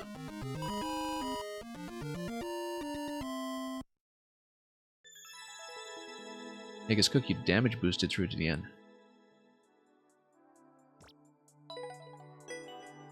Captain Pollution TV, you're saying there was one guy from the East Coast who was already raging when he looked at the level map, huh? Yeah, well. That does happen sometimes. I mean, I try not to prejudge anything too much. Because, you know, if the makers put in a lot of consideration to what they're doing, I try to at least figure out what they're going for. Anyway, thank you for that. Kind of a nice little change of pace from some of the last few levels we've been doing, so very pleased to have that slotted exactly where it was, Matt DeMaker. Electrodude. Birthday level for Electrodude. Remind me also, Aegis Cook, I know that you said you wanted in at some point. I don't remember if it was at the end of the queue or what, but... rather, I don't remember your placement. And actually, Aegis... Aren't you a subscriber? Or aren't you? Okay. Yeah, Aegis Cook didn't successfully enter the code in the bot earlier. What I'm going to do is I'm going to play Electrodude's level. And then I'm going to give Aegis his sub-next privilege as though he were in the bot. Because I forgot to take that into account. And then we will go through the rest of the queue and finish submissions from Mang Luca, Engu, and Green Heroes if we can. Composer raged on your 7MMC course when reading the level name. I'm trying to remember what the level name was, actually. For some reason, I was much worse at retaining titles this year than I was in previous years. Probably because I wasn't involved with looking over the spreadsheet or whatever. But anyway, Electrodude, let's see it. So yeah, here's how we'll do it, because I just remembered that Aegis should have actually been called in with the sub next, except you weren't in the bot, so I completely blanked on this. But we wanted to see the latest from 69MMC, Sacred Spiketop Sands. Sussy Spiketop seeks Sacred Sands. Let's do it. The latest from the ever-growing 69th anniversary of Mario Maker that has traveled back in time from 2084. And it's another Blaster Cling level. We've seen a couple of those ideas from Electrodude in many different forms.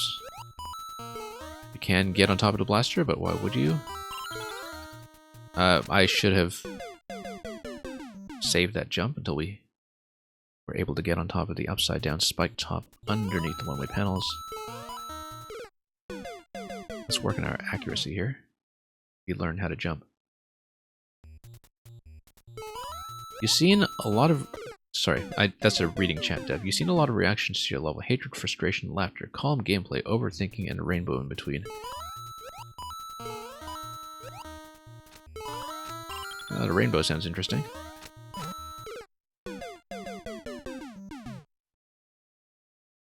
Yeah, Green Heroes.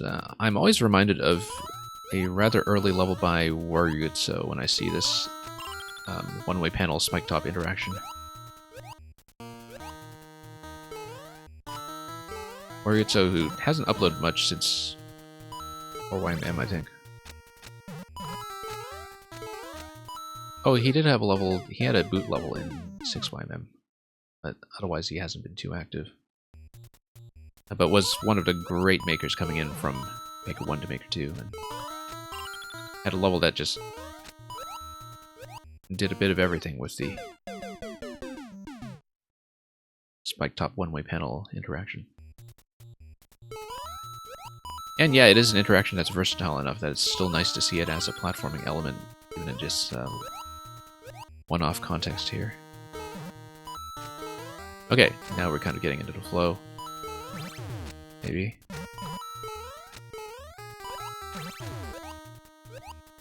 And now we're actually reading this level for once. There we go. Oh, yeah. Timing element here. There we go. Very nice. Couldn't help but notice the little spike ball in the desert here, just like a tumbleweed level I once played that may or may not have been by a familiar maker. I am talking about one of Electrodue's old levels, for those who don't have our lengthy institutional history with this game. Okay. Yeah. Gotta love the Piranha Plant Goomrat thing going on here. I saw the spring, I just missed it. Where the artwork kind of makes you question the hitbox for a moment, and you realize, no, that's definitely got to be the platform. Just the way they were stacked together when they were dropped in. Aesthetically, it's kind of nice. See, that gives you a pretty clear targeting zone, and at the same time, kind of makes you doubt yourself. Anyway, up the lift we go, after the direction here. Yeah, you just follow the coin trail, and that actually gives you a pretty clear targeting zone. Jump over, that's what the coins are telling you, it's pretty clear.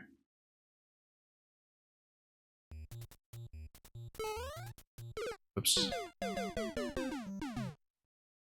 Captain Pollution, the most annoying death is to get squished for most players. Yeah, it reminds me of Sonic Mania, actually, where the most frustrating stuff was consistently squish deaths.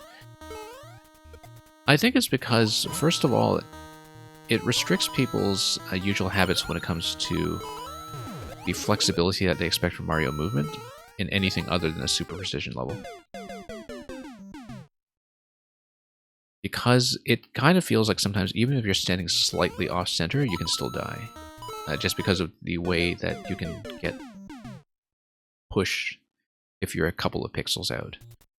And I feel like that often leads players to think that they had a depth that was not entirely within their control, or which was very difficult to see coming, where, you know, it feels like you're just getting clipped by a corner, rather than kind of getting properly squished. Which is why I think squish depths feel a lot worse in tight, confined spaces where you only have something like one tile of movement on either side. Like in some of those 3 wide columns that you had in the starting zones, for instance, with the turn blocks.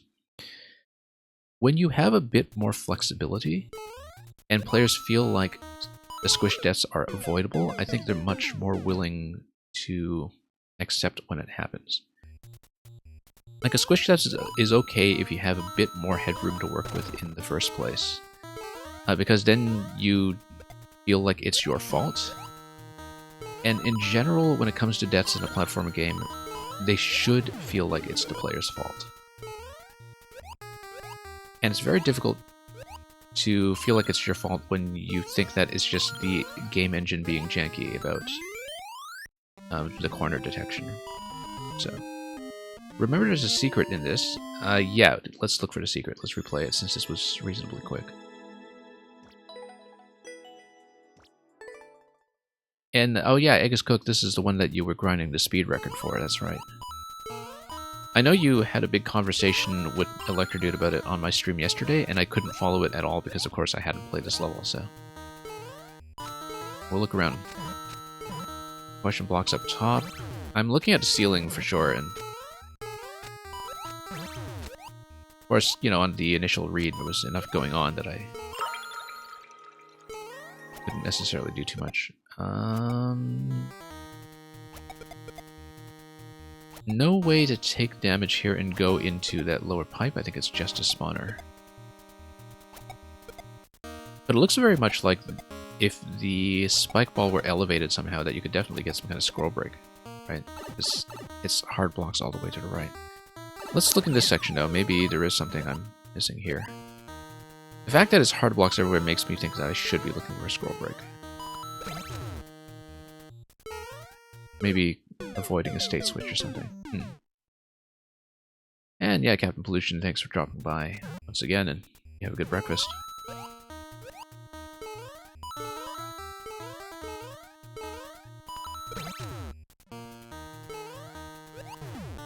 But yeah, squish deaths, I think, are in some ways frustrating for the same reason that the failing the don't land clear condition can be frustrating. That it kind of lacks a certain tactile impact to it, where you're just kind of relying on the game detecting things a certain way, and it doesn't feel like you have a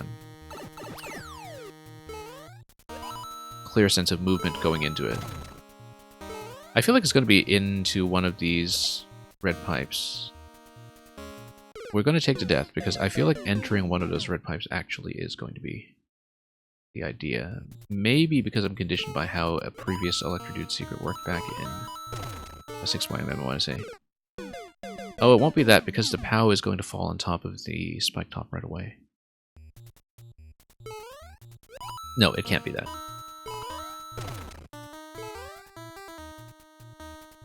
Maybe if I do that faster, though, maybe it is possible. Let's try it again. Walking off a winged Buzzy is one of the worst feelings ever. Yeah, I do it all the time. Which is not to say it's a good feeling, because it's not. Whoops. I don't think I have enough time on the POW, even if I get there really early, to enter the upper pipe. I feel like it's not going to be it. Nope. It's about as early as I can get in.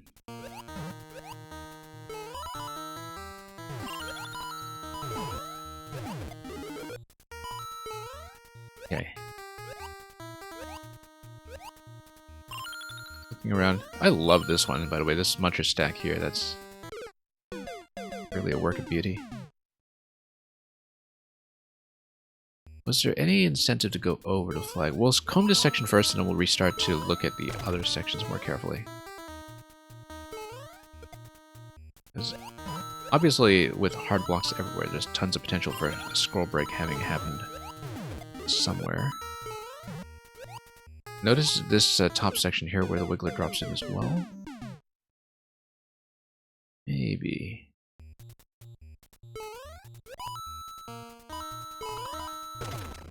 Yeah, if I'm doing badly, that's probably because my eyes are darting about everywhere looking for potential secrets.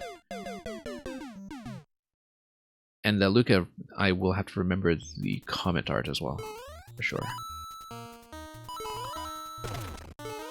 So, what is the 69 in this 69 MMC? Not that it needs one, but you know how some of the other levels that were labeled as such have 69 of this, 69 of that. That's not it. Oh, yeah, no, I see it. I see it. Yellow pipe on the top right, past the flag. I see it. Just keeping my eyes peeled for something like that. Okay, we just need to ride all the way up to the top then. And just kind of get there quickly and gain some height. Go over to flag.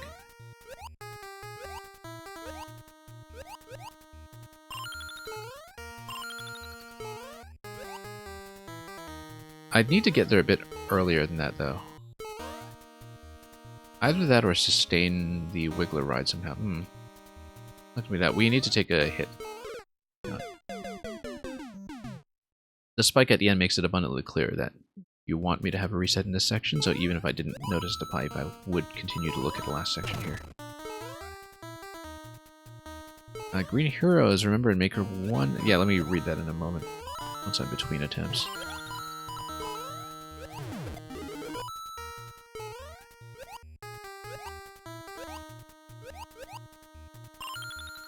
Okay, so there's a bit of unstacking that goes on here. Yeah, there we go. Green Heroes. Remember Maker 1, you could put the launcher on a moving shell shot from the launcher.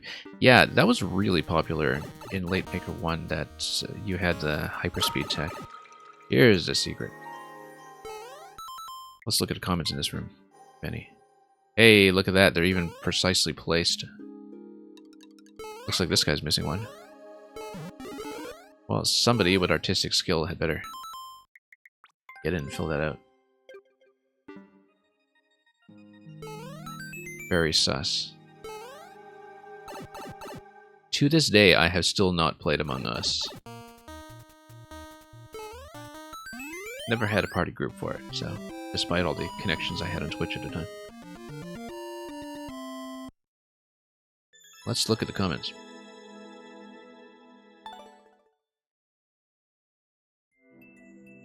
Yeah, I guess Cook completely missed that secret. Yeah, I typically check past a flagpole. I don't know why I missed it on my first run-in. Probably because it felt like it was out of reach for me at the time anyway. But I'm glad I was reminded that it was something worth looking for. Anyway, tons of fun, Electrodude. Pretty smooth ride, too. But yeah, the Piranha Plant plus Goom Stack. I'm surprised I just haven't seen that before, in fact, because, you know, it's a perfectly safe jump. At least it feels like a perfectly safe jump, but it definitely is an aesthetically unique element in terms of the way those were dropping together. And then, so that's one of the standout elements here, among many. Thank you for all the GGs. Aegis Cook, we're going to pretend that you get called up when I type in sub next, and then we are going to go through the rest of the queue after that. So remind me of the code that you wanted. I can also dig around for your profile, probably. But you might as well remind me of your code, since it's easier digging around.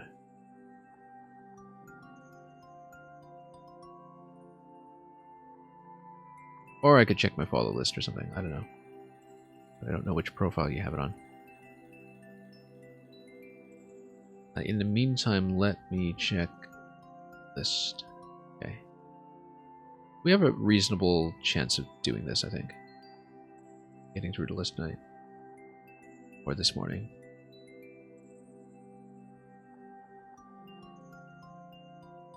Okay, give me a sec. I'm going to rummage around a bit. Okay, yeah, there we go. I guess I could have just refreshed my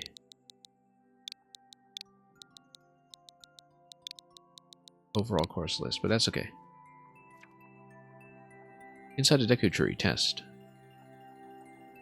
Venture inside the Deku Tree to destroy the Scourge lurking within. Well, I see a number 1 here, like it's part of a whole dungeon series that you got going on. Possibly based on the Ocarina of Time order. Let's see how it looks. I know you've been on a real Zelda kick lately. Very sus profile.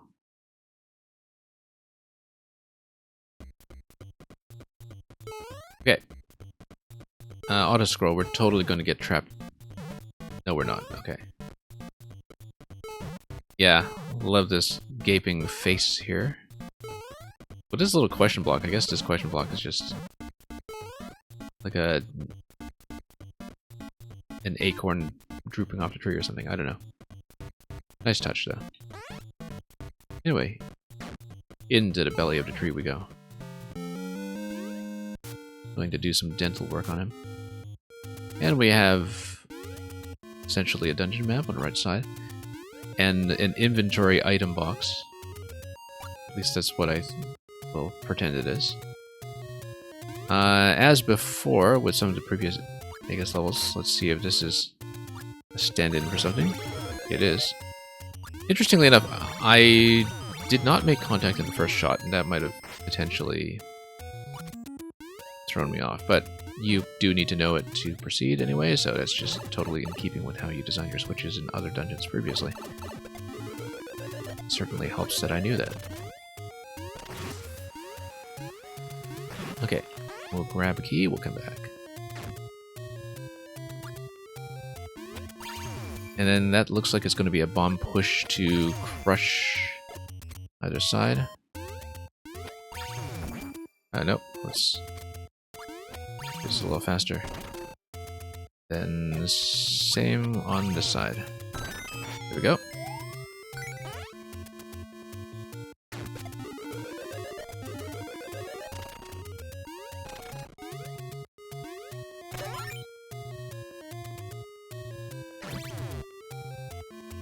Okay, that's a spike ball deflection waiting to happen, so you can have things be positioned at a certain point in the slope.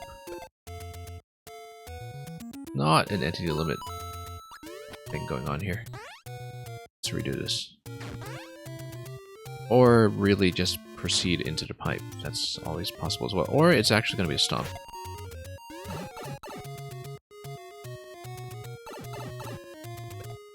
Now seems pretty obviously like a stomp, in fact.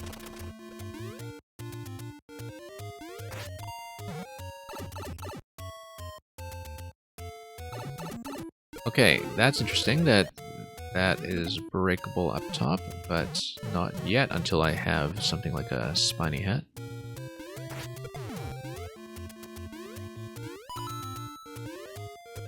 Well, oops.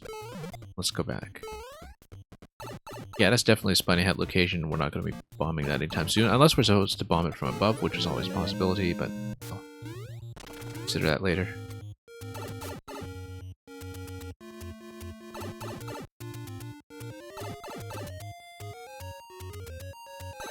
Okay.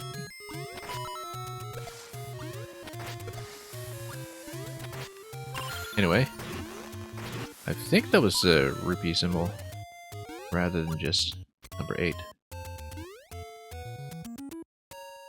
Looks like we are supposed to probably kill everything and release something from the entity limit. That seems rather likely. There we go. We'll make our way back out. I don't know what we accomplished there, but possibly we need to backtrack. Or do we? Where have I not gone? We kind of explored both branches there. We go back to see if maybe there was some kind of state change from what we did. Yeah, notice that there is going to be a vine spawn coming out of here eventually. It's not yet.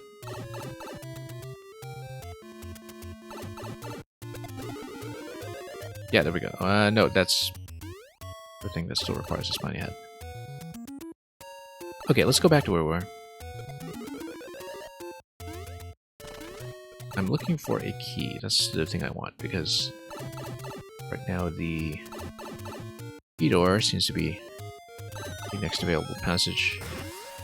So yeah, we killed everything here previously, and then we got the opportunity to come back out, but we didn't gain anything interesting in this room. That seems suspicious. Because this can't just be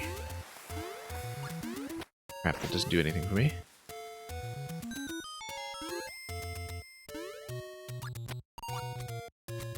Okay. Maybe it is. Who knows?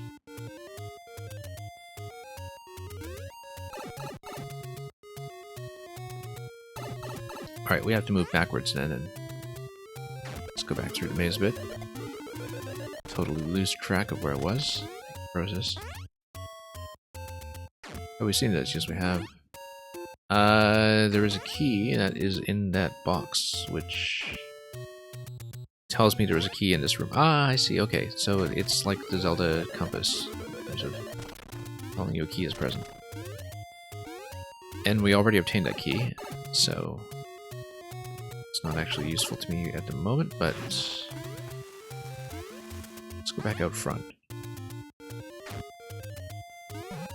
Because we have a sword, we can actually pop this now, just to see what happens. Look here. We have a key. Nice to place that so prominently for me to notice it much earlier in the level.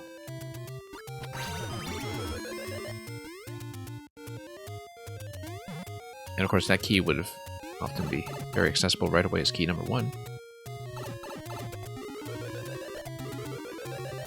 So there's a bit of flexibility here that it's much more akin to very early Zelda Dungeons 2D series.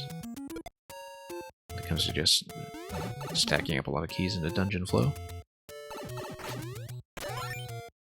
185 seconds remaining. We should probably remain aware of that. Okay, conveyor belt is going to send the bomb over. I think this is just bomb timing.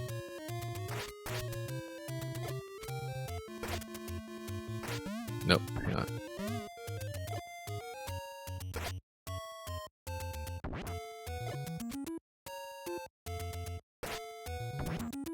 Yep, we'll just time it. Wait. Almost. I mean, it's gonna be right underneath, which I don't know. There's a better way to do this. We can always use the arrow to kind of sustain it in position, perhaps. Nope.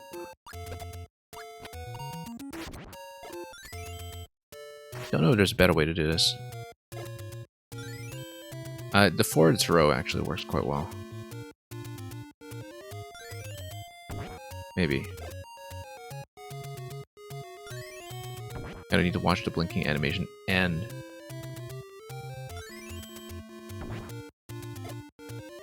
also your spacing. Don't quite like that.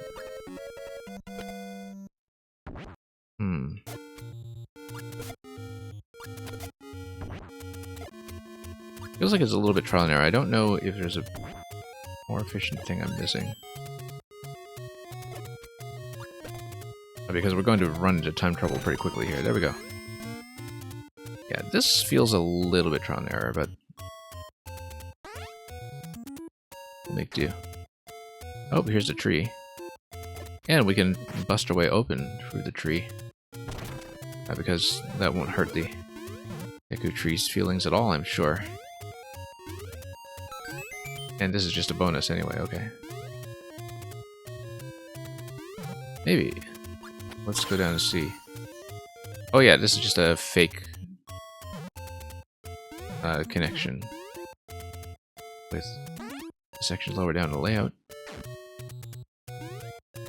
The actual passage is forward. So yeah, that was just a little bonus game. I feel a little better about that now. I guess this is what breaks you down to a lower level. Right, because you need to go down to the lower level and climb back up. Let's try to rush our way back up so we don't run out of time too quickly. It's going to be a bit of navigation to get back.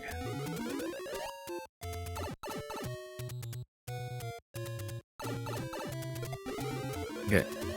Okay, the scroll here is pretty aggressive. You kind of need to understand that you can't get caught at the bottom as it scrolls up. 30 coin. Obviously, we want to grab the flag with plenty of time remaining. And since this is a one-way, we didn't end up checking the yellow pipe to the left of the previous room, but I think that might have been something I saw already anyhow, so... And we'll time out and try to do this properly.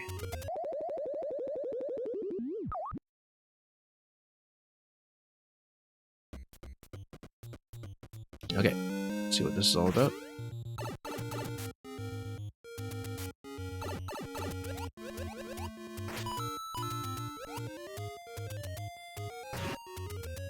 Nuke everything, perhaps. Actually, no, because you can't jump out of the water, you need to send us up insufficient height to come through here. Okay, we need to bomb something. Okay. And the level says okay in response to that. Yeah, we need to drop a bomb as somebody's coming up.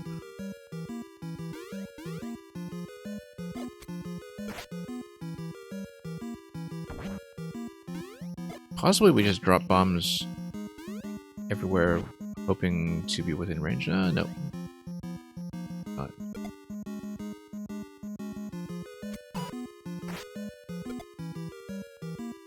Yeah, it looks like I need to probably hit these guys. They're not going to be quite within a 2-tile range, though. Let me rethink this.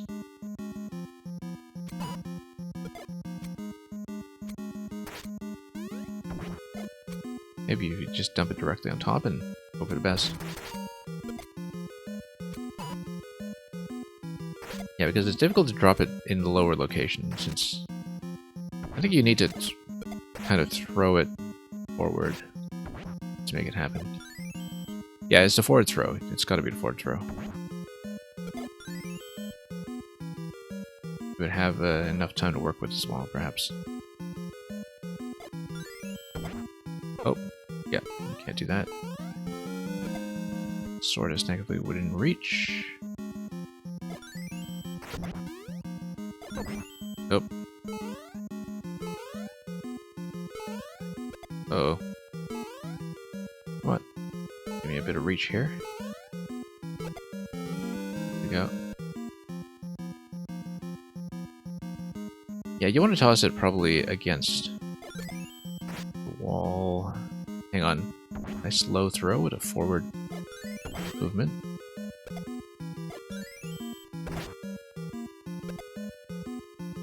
And the spike ball does give it an instant detonation, so actually maybe we don't need to do a throw, we just dump one on top as it comes up, and then the spike ball as it comes up should give me an instant detonation. In fact, since the spike ball is going to come up high enough to make contact with the bomb, I think we just leave it on top like that, except it won't spawn if it is obstructed, so...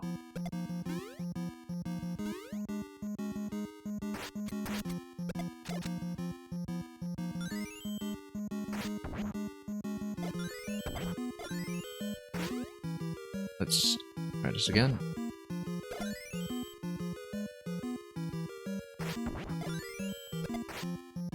Nope. Work. Might be missing something.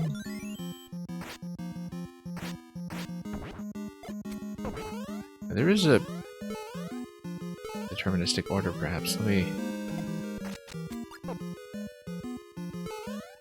see what we can do here.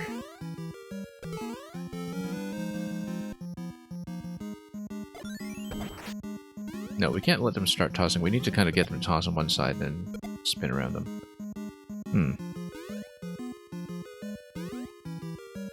Interesting. Like a puzzle boss. Unless it's something really obvious.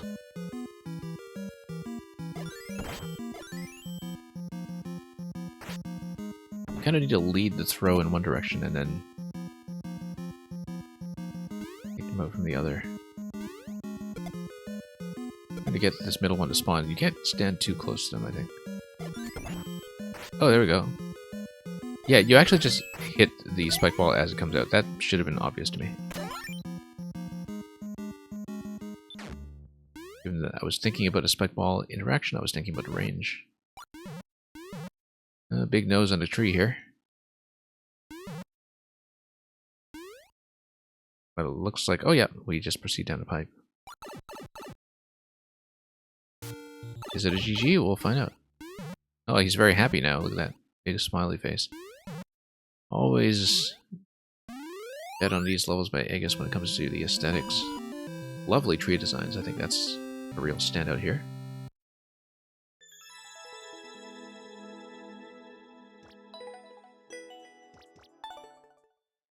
So yeah, hopefully that was a useful playtest. I don't know if there were particular kinks you want to work out in terms of any... little bits of awkwardness. But it was pretty satisfying to get the boss down, though, because it was literally just a puzzle boss in some ways, and thinking about how that placement was going to go. Very simple, but, you know, hopefully useful data. Okay, let's mark it as a win. Let's go on. Oh, we didn't put in a bot. That's okay. Playtest. Mang, let's take a look at what you have today. On the old profile, if I'm not mistaken. Scroll way down to old school Mang.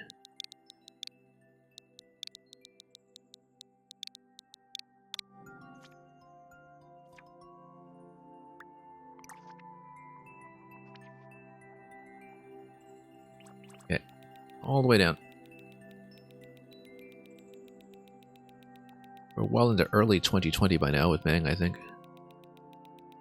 I've played a lot of Mang. Oh, Carboys, okay. Great. Nick and Griffin meet Mario Maker.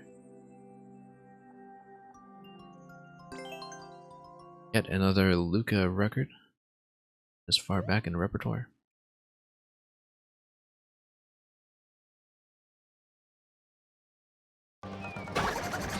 Okay. We drive a car, we jump, I suppose? No, we crash. No, we drop the car. We drop the car and jump out, and it hits the POW, and we jump out.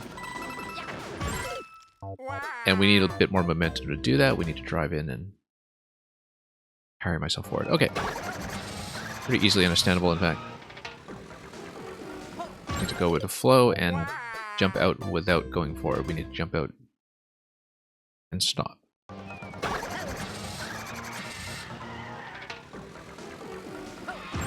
Okay, there we go.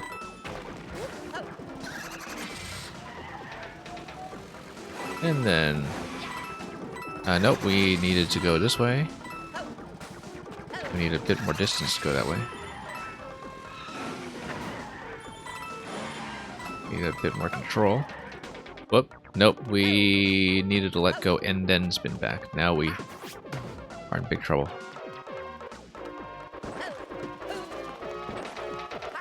Yeah, what's up with the SD lock, Mang? Hang on, let's see what we can do.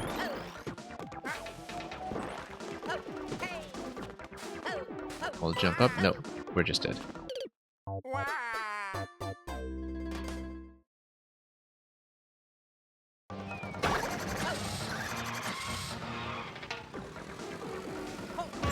Okay, just a nice crisp jump out of the car. Let's do this right on first try. Whoop. Yeah, you jump out and then you continue with a wall jump. I should have thought about that timing. I thought I had enough time to land and then continue, but clearly didn't think about the POW chain. Yeah, even if you back out of the car like that, it still does crash accurately, so... I don't know what the issue was here. Yep. Came in a bit early, once again. Gotta be a jump out and wall jump.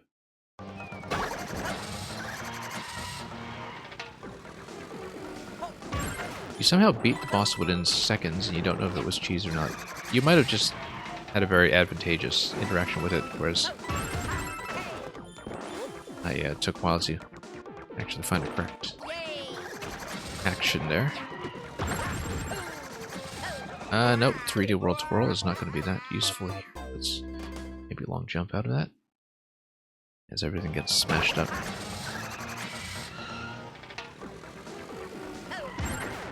Yeah, knowing how to control my exits seems to be the core of this level here. And knowing how to use the kind of backward movements on the dismount, especially. How did I just tip off there? I thought I was doing the long jump. I guess the blocks had been destroyed by that point.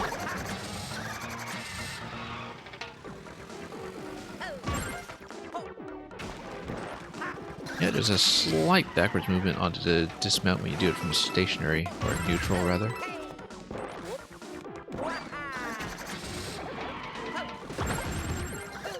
No, we need a little bit of space to run into that jump and go forward without smashing into the wall and losing all forward momentum.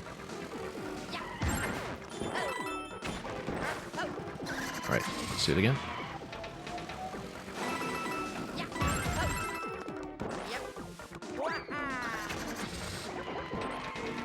Okay, I keep forgetting to account for the little bit of wind-up time on the car. I'm going a bit early because I need to wait for the Koopa car to skid a bit first before it smashes the POW. I'm expecting to hit earlier than it is doing. Not just from failing to account for the skiddy driving even when the Koopa is still in the driver's seat. Oh, no, and I'm just bumping the wall still. Still too early.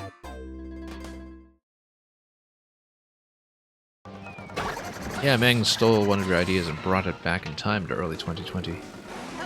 Whoops. Meng legit stole one of your ideas. It could have been worse, Supernova. Meng could have stolen it illegitimately.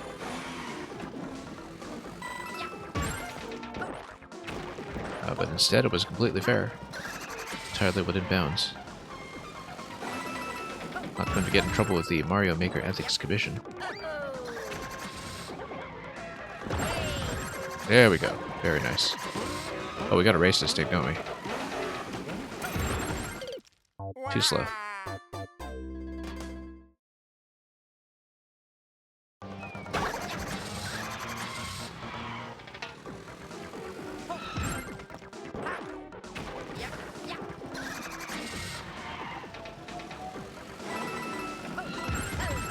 Okay.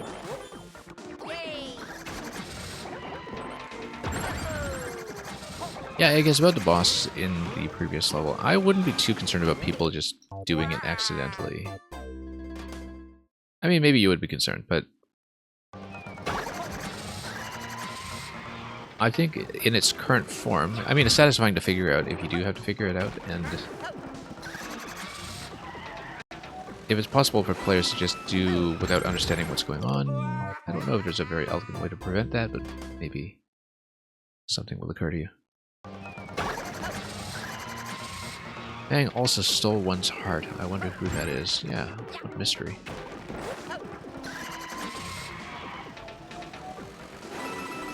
Tore the beating heart out of somebody's chest. Whoops.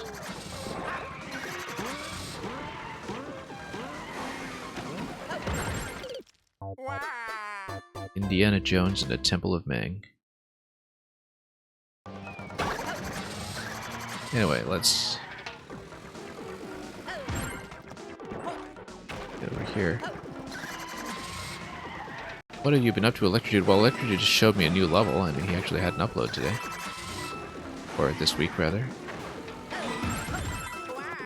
So that's new. It was also his birthday yesterday. Some friend you are, Supernova, missing his birthday.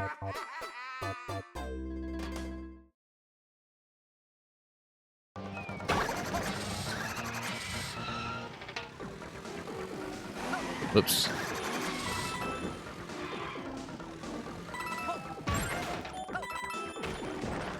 Anyway, Supernova, hope you've also been doing well.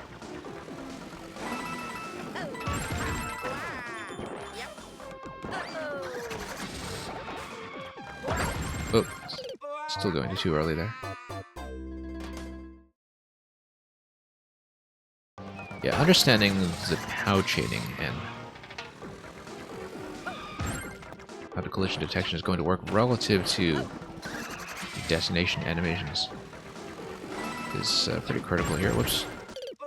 And also just not bumping my head by jumping out too early. That's what happens when you jump out of a moving vehicle. You sometimes bump your head. Not recommended.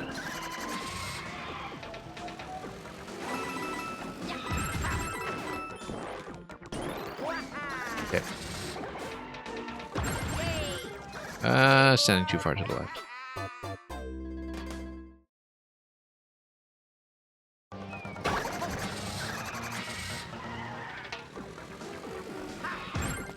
Okay, let's try it again.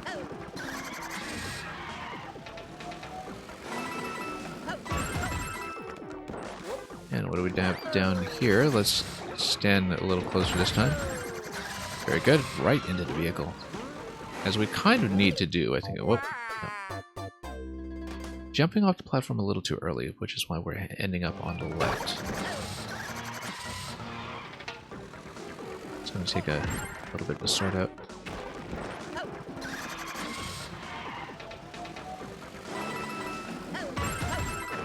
Anyway, down we go. Nope, still going too early. I need to let him hit and activate the chain first. I'm going simultaneously with the Koopa hitting the POW, and that's clearly too early because the chain just has not percolated. like far enough.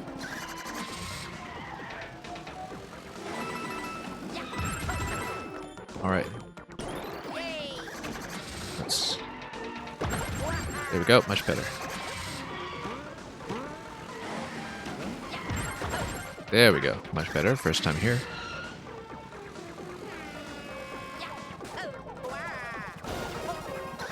Okay. Not thrown off too much by that dash panel, thankfully.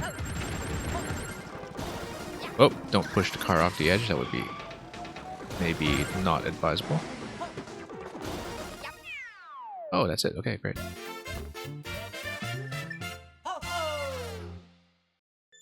Probably possible to keep the car there and drive into the end, but we won't find out. 11 seconds off the Luca record. That must have been a fun one to put together.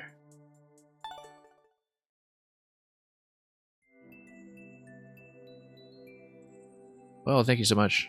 You know, I think Meng actually first came to my attention as a maker because of the other car level, Get Out of the Car. I think I'd already played a few of your early Thwomp levels at that point, the ones from very, very early Mario Maker, but I think the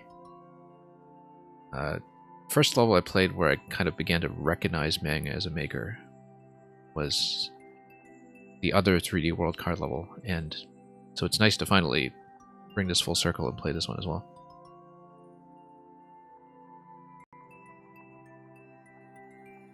Did this come first? Where's, I thought Get Out of the Car was a really early one. I don't know. Yeah, Get Out of the Car is 2019, so we've got a while to go before we get down there. We played some of the early ones a little bit selectively, so a lot of things to cover before we are that far. Needs one more death on that level. Let me look at the number here.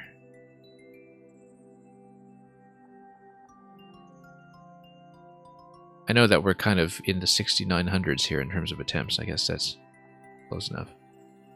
6942, okay, yeah, that's right. Why 42? Apart from Douglas Adams, I suppose. 6942.0? Oh, 420, okay, yeah, yeah. And for those of you who really like to commemorate the anniversary of the Columbine Massacre on the 20th of April. Anyway. Let's take a look at whatever's next. Did I mark that as a win? Yes. Luca. Well, the Meng and Luca Super World is on the way, so for all we know, they're well in the process of making another car. Luca. Oh, we're continuing with the Meng list. Yeah, we can do that. Let me go back to my played levels then. Not this one. That is not the page I'm looking for. Hang on.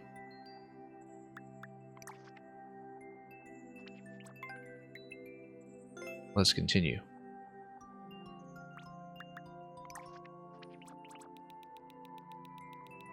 Should have punched in Luca's code first before I exited his profile, and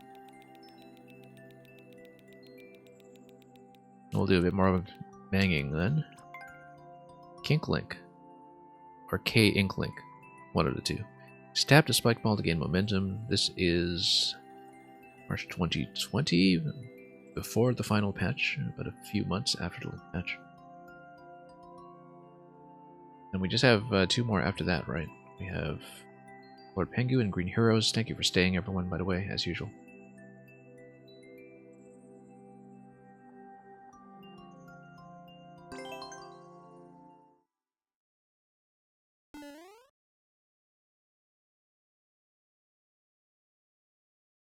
Vegas Cook got to walk the dog.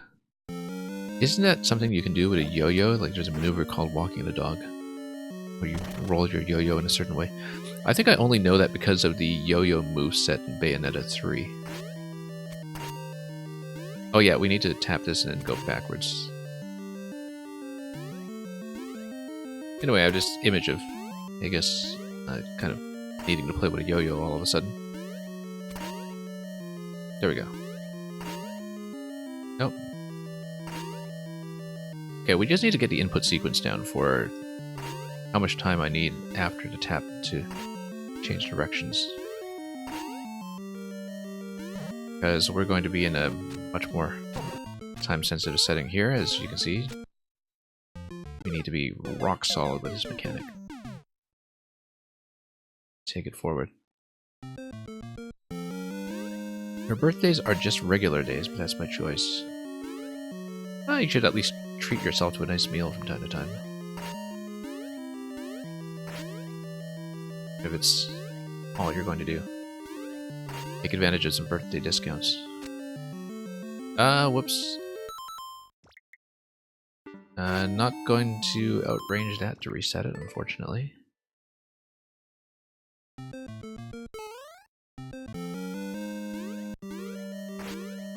Have to occasionally navigate some of those locks. This is, after all, early Mang, the dawn of Mang.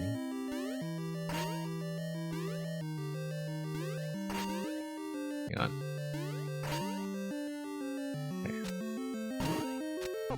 Nope. Coming in a bit low. Still.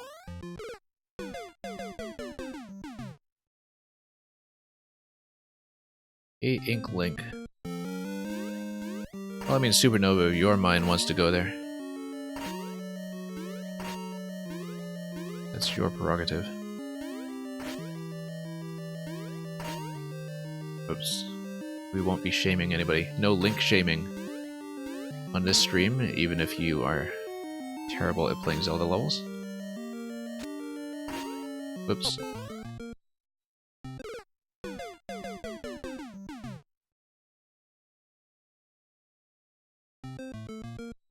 Supernova, you know I'm being facetious about the Link shaming. If you attempt to add a link in the chat, then my bot will Link shame you in my place.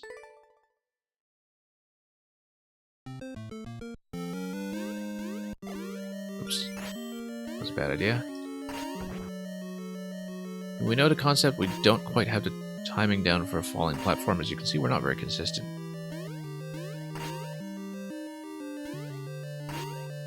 Now the thing is, can I do this from a stationary position? I think I have to.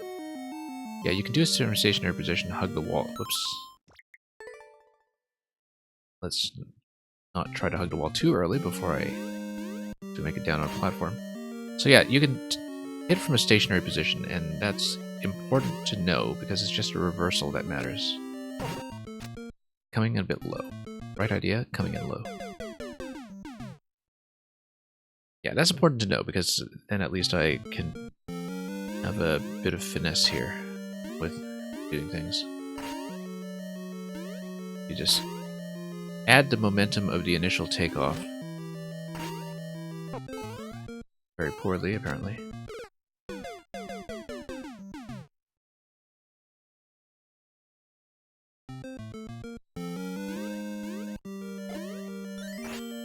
Okay. Let's go this.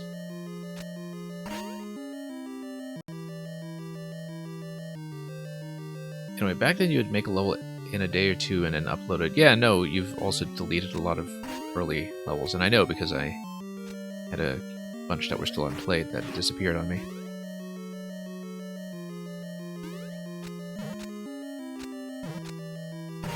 Nope. I was trying to tap the clown car and project myself back. That I'm supposed to tap the spike ball, obviously, not clown car, but I just kind of instinctively went for the body of the clown car. Out of vengeance.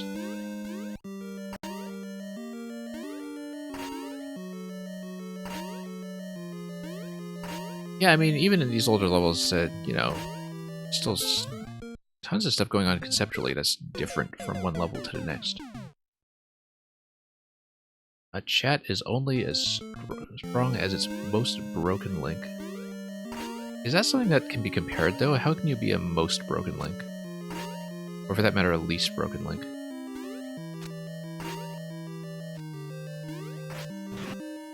Yeah, gonna cancel out of that. Oh, no. Too high that time, I think. Goodbye, cruel world.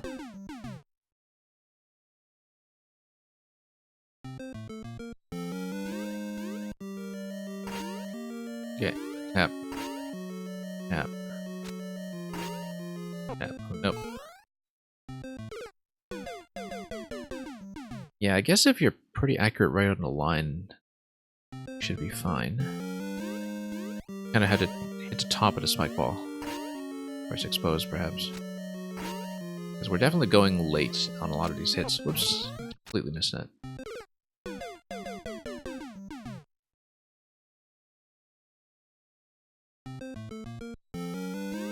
Yeah. Right.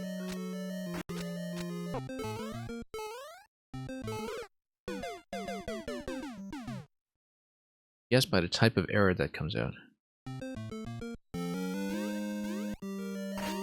Speaking of which, for those of you who like to use other services like Twitter for your Mario Maker Tech clips, obviously there's a bit of uncertainty right now as to whether, since the company is a little understaffed, whether the World Cup in Qatar will just break the site completely. And if so, one thing that had come to mind was, gee, I sure hope some of you Mario Maker Tech people have backups of your video clips sitting around, because, you know, I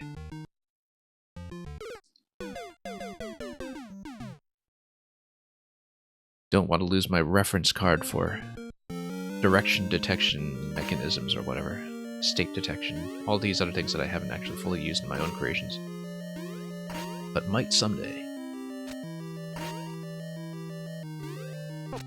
Whoops. You always uploaded your clips to YouTube, yeah. Yeah, but I mean...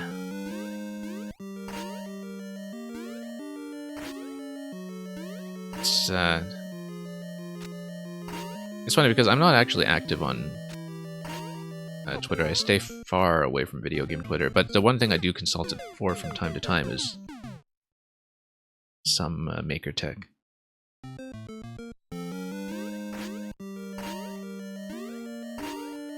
I mean, I've had a non-video game account there since, what, 2009 or so, but it hasn't been active in quite a long time, and probably would not interest most of you people here anyway. That's not a judgment on you, that's a judgment on how it has nothing to do with Mario Maker whatsoever.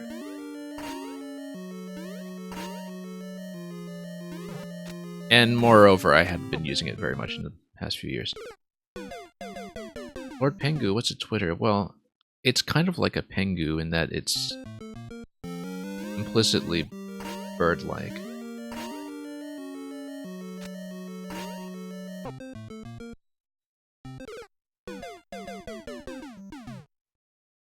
I think so, anyway. That's how I'm interpreting the Pengu. Wouldn't it be nice if we still had the Pengu suit from NSMB Wii?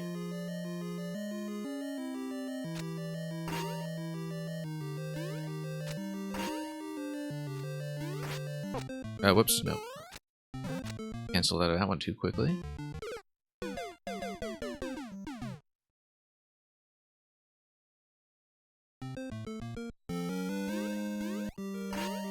Okay. Go. Nope.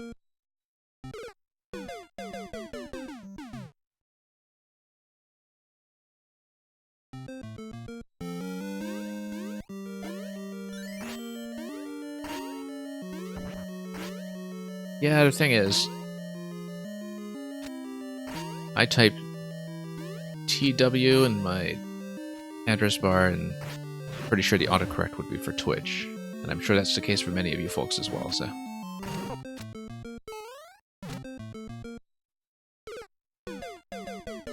And I haven't really even been on Twitch that much this year.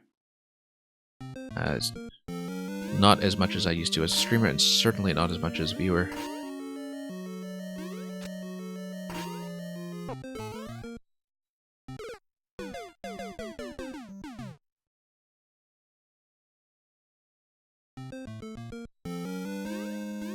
But anyway.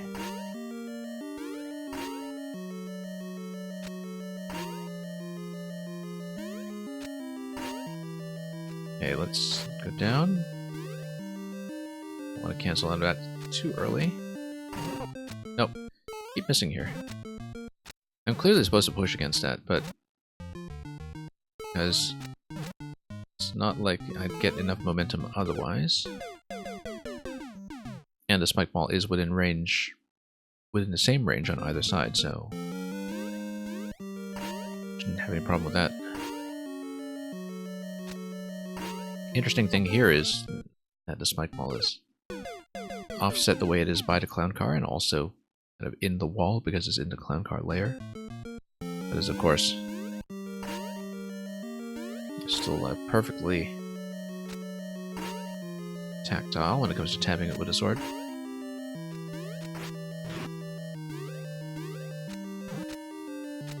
Okay. Maybe on our way up, no, instead of on our way down. I don't know if that makes a difference. But on the way down, it seems like we have some issues, so should be on the way up. Next time we bounced like that, we would have fallen into the pit. Let's... Nope, and we need to chain it now. That's what this part is testing, that we need to change direction and chain multiple hits. Still don't really have the timing down cleanly. Particularly on the falling platforms where I'm not gauging height very well.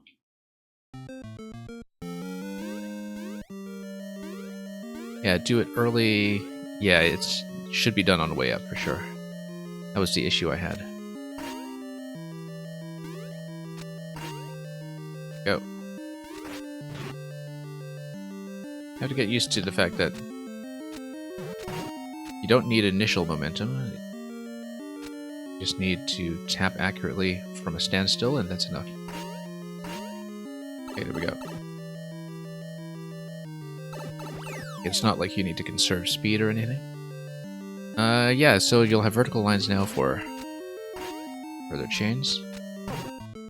We had plenty of visibility on that before we did that obstacle. Should have known it was coming. It was a bit hard to see coming in terms of remembering how high it was, but just need to adjust to that. And react accordingly. Jump up, tap left, and then another chain. And you duck in the clown car spot and soft lock yourself. Let's try it. Let's take a hit. And then, no, the clown car collision is going to bump me out. I think so anyway. I don't know if there's a way I can squeeze in.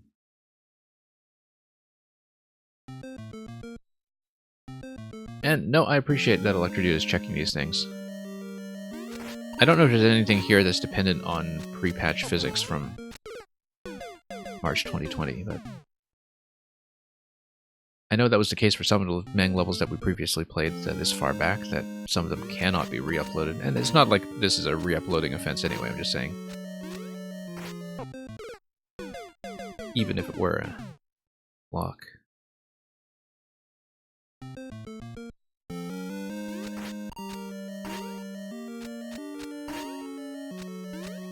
See, I didn't know momentum rules from that early in Maker 2 well enough to really remember most of the changes. I did know the editor well enough to understand some of the changes to things like Global Ground and other things that were patched, but in terms of things like the momentum calculation, I think sometimes some things about older levels do still surprise me.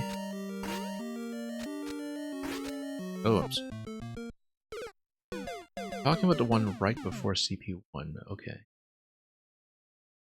You can get in there and you can get out. Okay. Trying to visualize the one you're talking about. Oh, I know what you're talking about. Okay. Whoops, came in way too low there. Too low and too slow.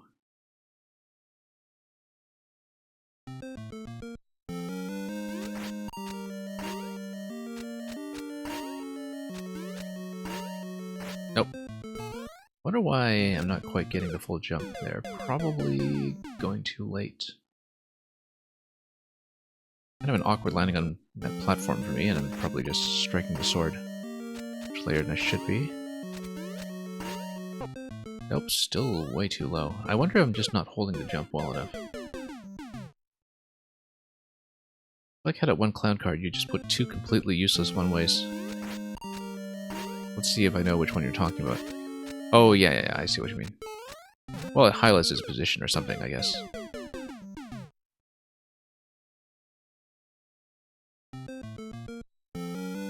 Just to be absolutely sure, you know. We'll pretend it's some kind of residual entity limit trickery that you just forgot to remove.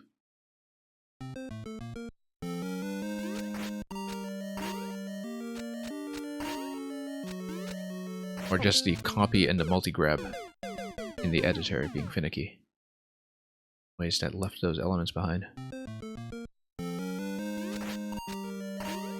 Okay. Nope. That's a hard tap, that one. Because you need to land on the platform right next to the wall, and you need to hold a full jump out of that, which... having quite a bit of trouble with it.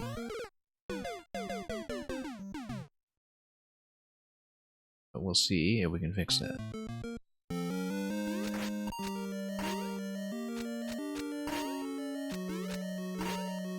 Nope, still going way too low.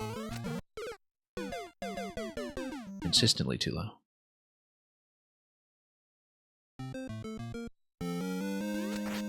Yeah, we haven't figured out that hit yet. Nope. Yeah, I'm just not hitting the jump early enough, perhaps. And not holding the jump for long enough. There's something with my jump button at this time. It's not striking the sword, it's jump itself. We'll need to figure that out as far as muscle memory goes. I'm gonna try a little bit of a change where you try to hit jump and sword simultaneously and see. Do that. You got one of Mang's older levels the other day on Endless. Yeah, it's interesting to see some older levels just kind of continue to cycle into Endless, sometimes multiple times.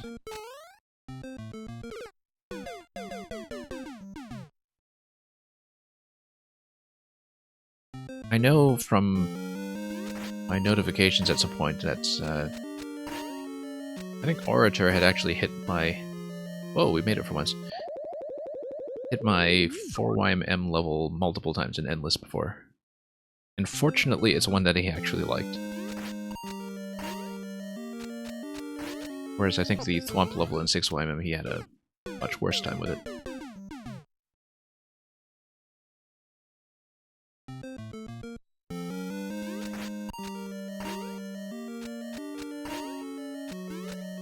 Whoop. Nope.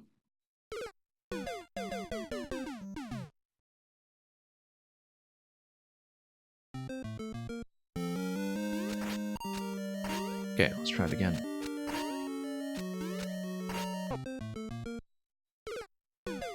I was so surprised at making this jump for the first time that... Well, I mean, that's what happens sometimes with obstacles like that you don't realize how well you're doing. Yeah, so I'm late on the jump. That's what it is. It's sluggish on the thumb. You'd think you'd build enough muscle memory earlier on, but yeah, now you can see I just missed a tap entirely, probably because I jumped too early before the tap actually went down. I think the earlier jumps being successful would build up muscle memory, but I think it's something about this landing here that throws me off, that I'm just barely landing on the platform, and I'm reacting to it late as though I had a bit of airtime above it. And here we go.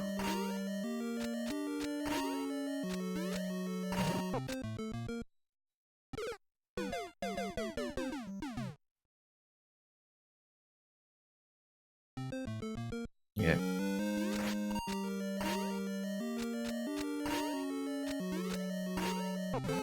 Oops. Yeah, Mang gets paid by Nintendo. In Mang bucks.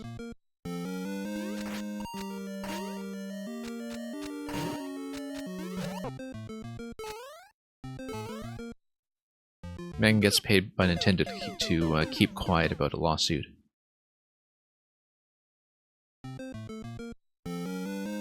Something about level deletions was quietly settled out of court. Nintendo didn't want that revealed for obvious trade secret reasons. Oh, no. We actually could have salvaged that. No, we couldn't, because lack of a platform.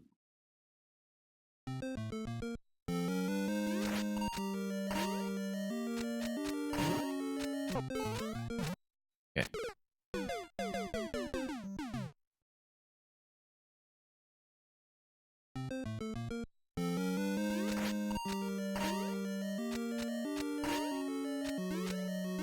You know, Green Heroes, when I see the levels that are by people who have made it professionally in game design elsewhere, be it in platformers or something else, I think I'm consistently disappointed with them. I don't remember having played a maker profile by professional game designers that I actually was very impressed with.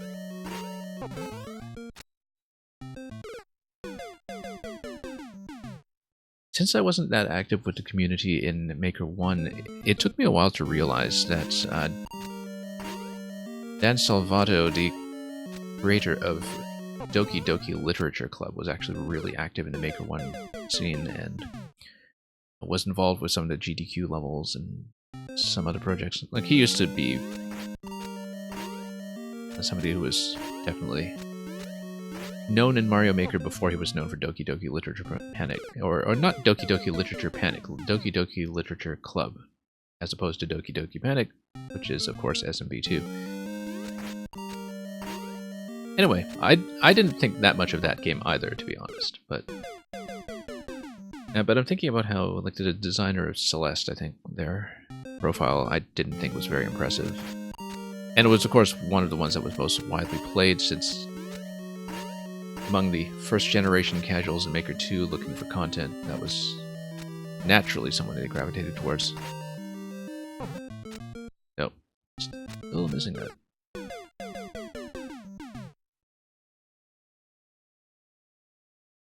The platforming in Doki Doki Literature Club wasn't very good either. Well, I mean, the thing about the platforming in Doki Doki Literature Club is that it gave the player more than enough rope to hang themselves.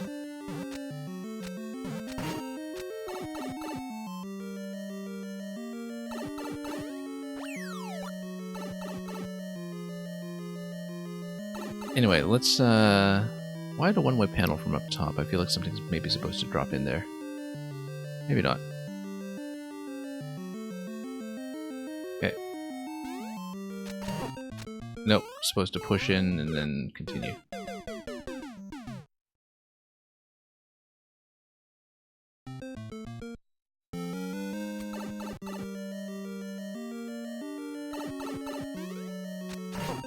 Nope. Yeah, you're supposed to push in when you fall, and I'm just missing the shot. Luckily, this is the first thing after the checkpoint, as it probably should be, given that it is something new and tricky. Then, same idea here. Oh, look at this guy. So you actually do need to time that. Because the clown car is in its bouncing off its padded cell state. Which is actually a spiky cell, not a padded cell, but the clown car certainly doesn't see it that way. Oops.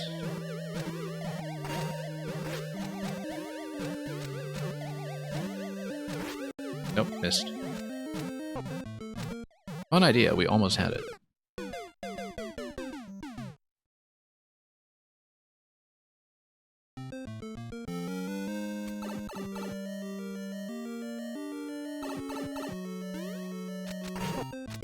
Oops.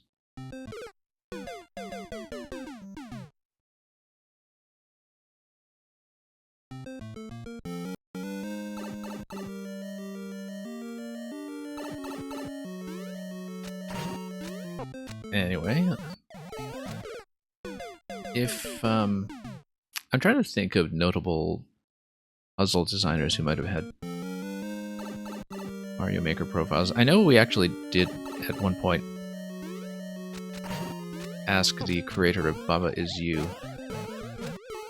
if he was active in Mario Maker, and he's actually not. But I think Kavik is in contact with him through like an indie puzzle game Discord or something. Did actually raise the question because there were a couple of things going on in Baba Is You that I think made it seem as though that familiarity was definitely there, especially when the level editor was patched in. Was that this year or last year? Something like that. It was this year. Nope, missed.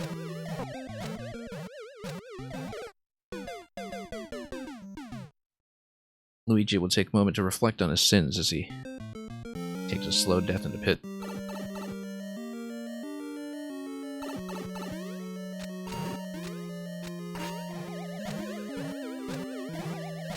Whoops. Nope. Green Heroes. Kavik, after Mario Maker, actually did one professional level design project. It's for a mobile game on Apple Arcade that I have not played yet because I don't have Apple Arcade, and I don't think it's been ported elsewhere yet. But he actually did a substantial chunk of the level and mechanics design for that, and I kind of want to play that at some point, just kind of out of interest in what Kavik was doing. It was by the same publisher as one of the Shovel Knight games, not mainline Yacht Club Shovel Knight, but I think one of the Shovel Knight spin-offs. I don't remember which one, like Shovel Knight Dig or...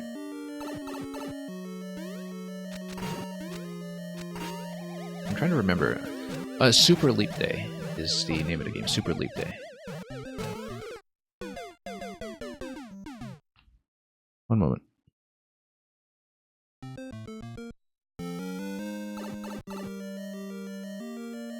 Supernova, was that comment actually directed towards you? I thought it was directed towards me, but okay. We'll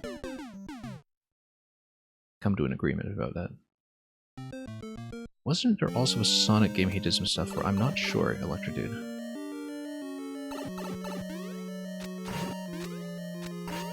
Okay.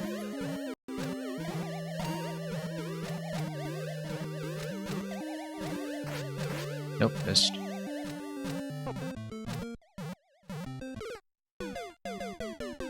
We'll need to sort that out.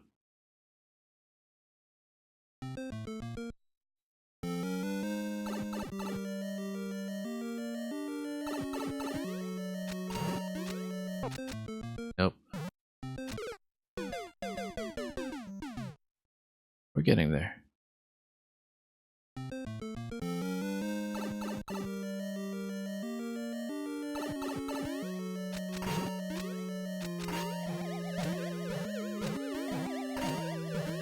Okay.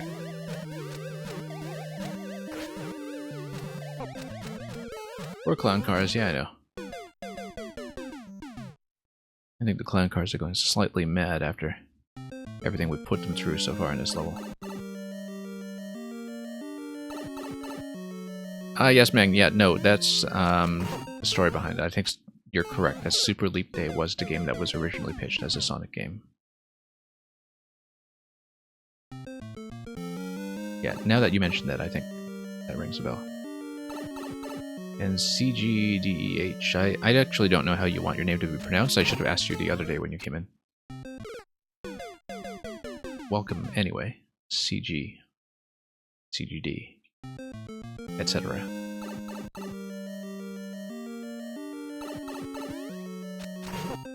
Okay, let's swat this properly.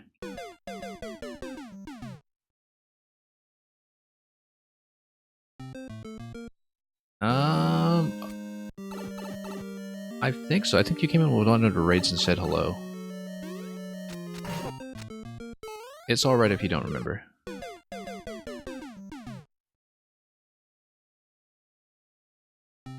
I just know that I had previously seen your name, and I was trying to consider how to pronounce it.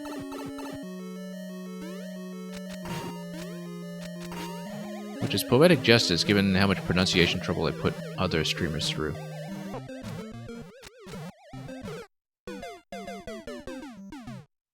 You know, when I was submitting levels back when I was more actively making them, in retrospect, I wish I had taken clips of streamers trying to pronounce my name for the first time, because it was a wild selection, and I should have had the foresight to actually do that. Create a compilation. Whoops.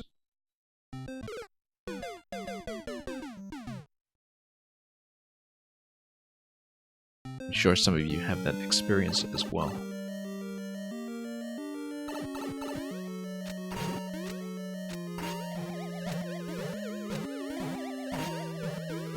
Okay. Nope, a little late in that platform. Yeah, you know for sure you do. I don't know if anybody goes for the full pronunciation as though it were a complete acronym, like Sigdasclodrop. Sigdasclodrop. I don't know if the emphasis is supposed to be on the first syllable.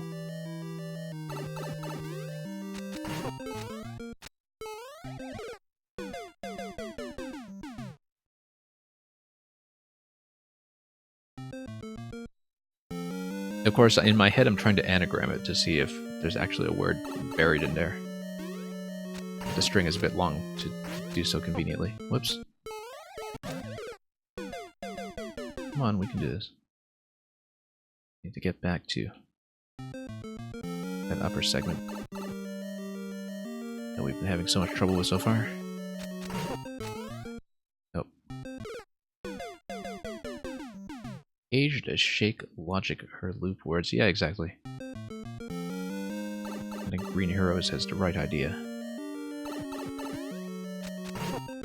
Find an easily pronounceable mnemonic.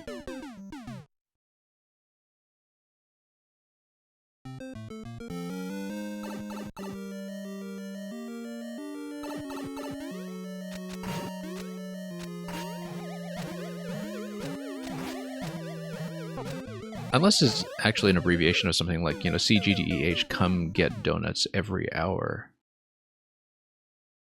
So on and so forth. I can't quite improvise one right now, but you know what I'm getting at.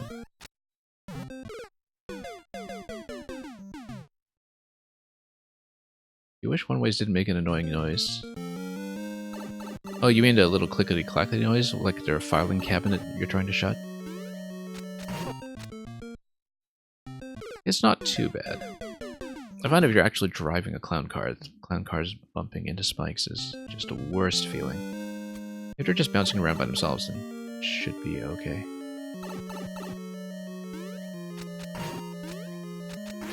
Okay. Hang on, let's actually play the level and not just make fun of people's names all day.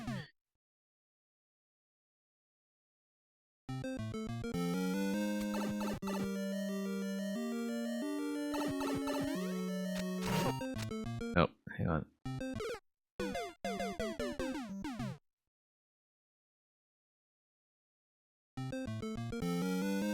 Okay, we were doing a little bit better on this segment earlier. Let's...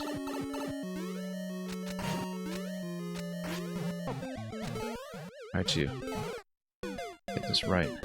I am slipping here a little bit. Here in the last and hardest segment. Yeah, muscle memory is kind of failing a little bit on jumps that I was taking for granted.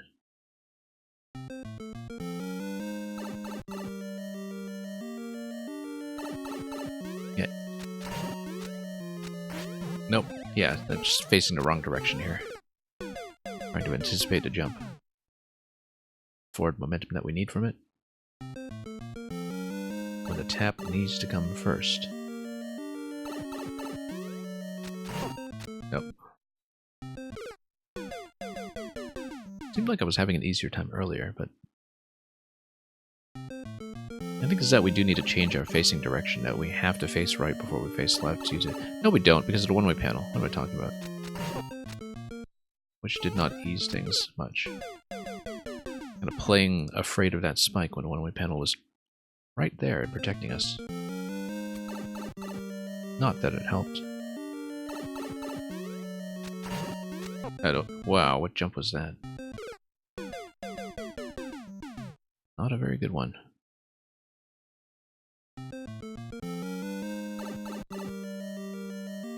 Let's try it again. Yeah. Once again, altering directions too quickly. So that's been a consistent error so far in the last little run of attempts that was not previously introduced. We have to fix that. Let's not accidentally start over. That would be awful.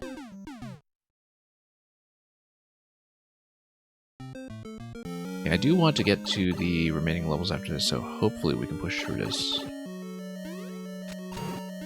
feel like it is doable, but that we have a lot of progress to recover.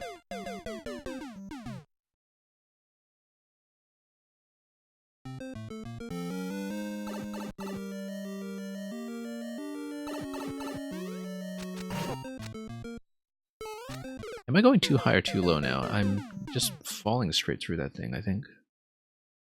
Just missing the spike ball outright.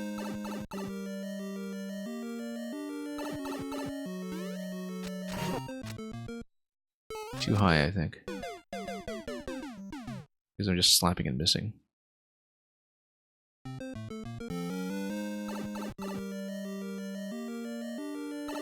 Okay, let's try it again. Go. Nope, once again, just missed. Not facing into the wall for long enough to get the strike in. We haven't had a good attempt on the later jumps here in quite some time now. Let's recover our progress. Ooh, what was that collision? Yuck.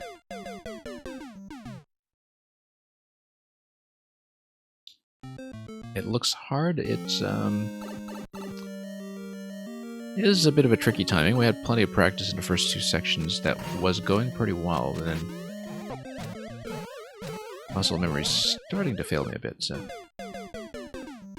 possibly just reaction time getting a bit creaky.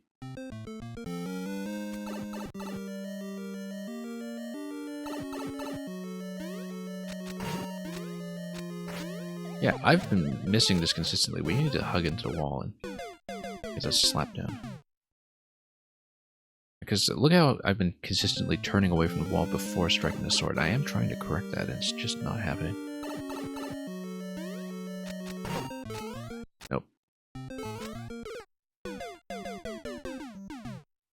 Yeah, not sure why I'm having so much trouble with it all of a sudden when I was fine earlier. But we really have to get some practice in on the later jumps here. Whoops. Took off a little too late.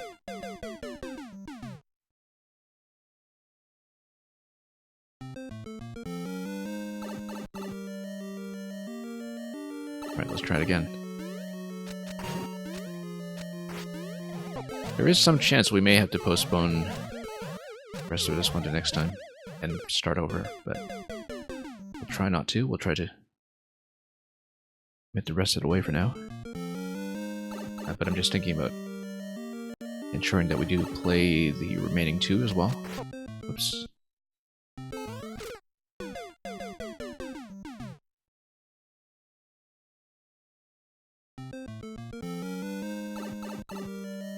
Let's try to make this happen. I don't know why we're suddenly stuck here. Yeah, look at that, just completely missing.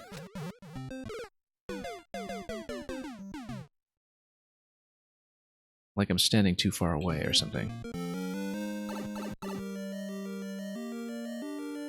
I have to get it right. Nope, too late. Maybe I'm overthinking the direction swap here, and we just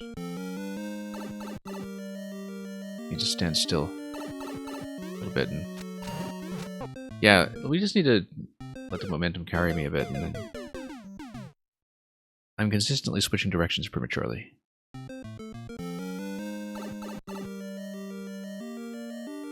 We do need to switch directions so we can dash, obviously, but... Whoa.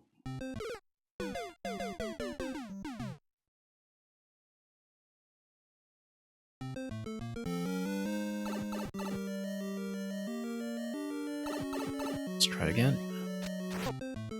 Completely missed that time, didn't hit anything. Make any kind of contact.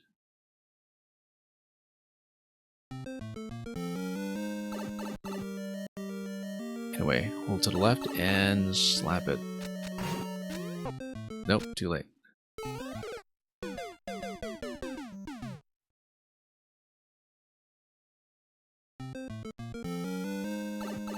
It's okay, we'll slowly put it together. Oh, got the slap that time, we just didn't get to jump.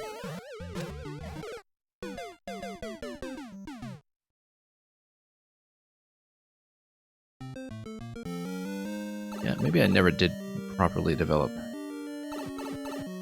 the way I'm supposed to control this.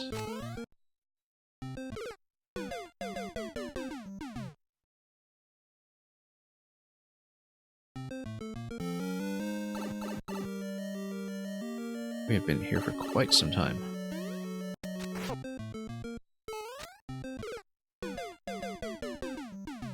Slap it, slap it. We were doing so well.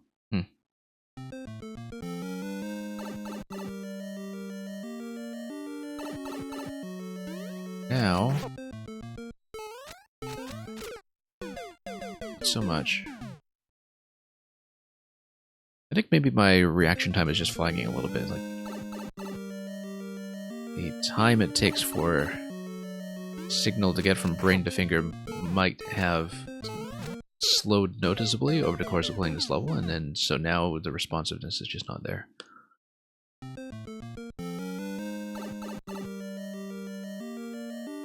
And we do have to fix that.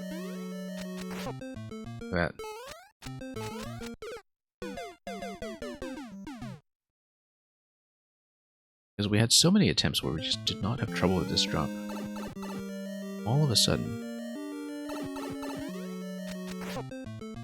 started missing every single one.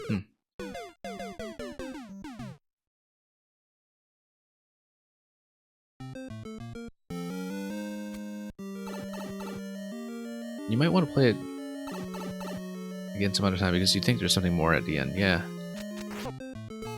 I feel like I'm losing enough progress in this level that it might actually be better to start over on another session so I could kind of rebuild the familiarity with the mechanic. And because it seems like I've just kind of lost the flow of it all of a sudden. I do want at least one more good attempt, but I don't know why I'm suddenly just doing so much worse. And I don't know if I can pinpoint the exact moment when that happened too. Maybe I was sidetracked by some conversation.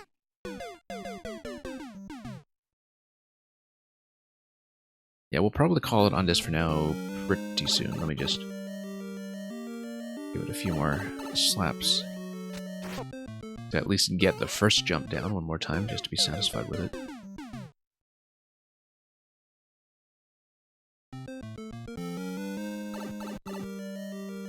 No, don't worry. The sidetracking happened before you came in, I'm pretty sure.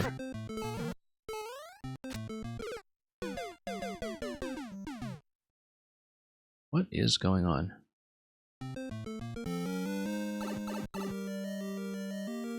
Because all of a sudden, I can't play this. Yeah, we have to revisit this and relearn it, basically, because I haven't gotten back to the jumps that I need to practice in quite a few attempts. And I think it's partly a warm-up issue, partly just a brain-to-finger signal getting slower issue, where it's drifted significantly enough that's throwing off my timing. Too bad we have to do this 2 checkpoints in, but I think it's probably for the best if I relearn it in a separate segment. Possibly on a catch-up stream later this week, but we'll see. Do it. You've always been in the stream in one way or another. Yeah. Many ways to go about that. Okay. So, let's mark that as lost for now, and let's make sure we finish the last two. Thank you so much for the patience of Lord Pengu and Green Heroes who have been sitting around in the queue for hours. And we'll have to continue old school Mang some other time.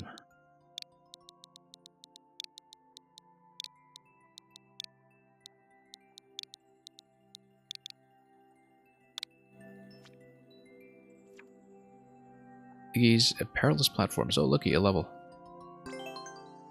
Look at that fire plant, fire muncher, I suppose, in the title image, composed of blasters. I'm still kind of in previous level mode. You know how previous level just kind of bleeds over sometimes? So even though these were yellow platforms, I was half expecting to drop them and change directions midway. That's what PTSD does to you, apparently. It throws off your platforming. You can totally drop the Goomba here and spin jump off it. I don't think it gives you enough height. It will not give you nearly enough height, but let's just demonstrate that. No good reason. And we'll need a... Oh, we can go up. We don't need a state switch just yet, perhaps. This goes up. Let's check down here. Just to see what's going on. 10 coin, that's for the Goomba throw. That's how you collect it. We do not have access to that, so we will pass.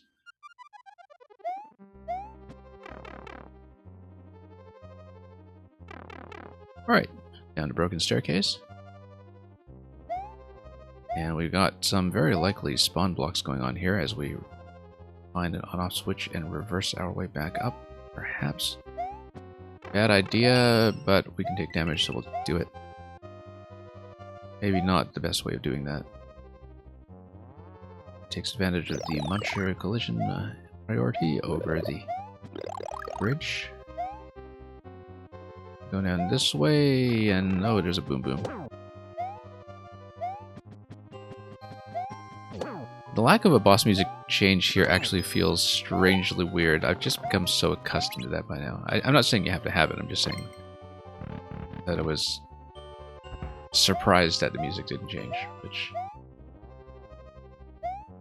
is a notable reaction to have, perhaps. Anyway, let's get out. We could have taken a Goomba with us, but we won't.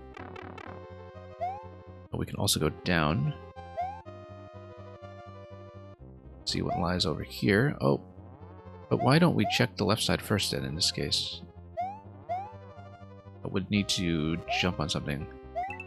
Get back over. No, because you know there's something on the left side. It's just that I seem to have lost my opportunity to see it. Possibly an alternate path? I don't know.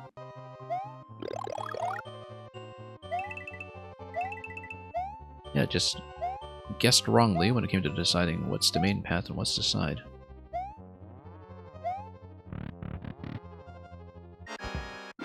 Okay, Muncher's gonna push everything.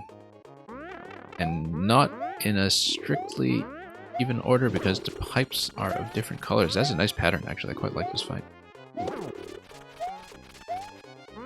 Just enough variation here to spring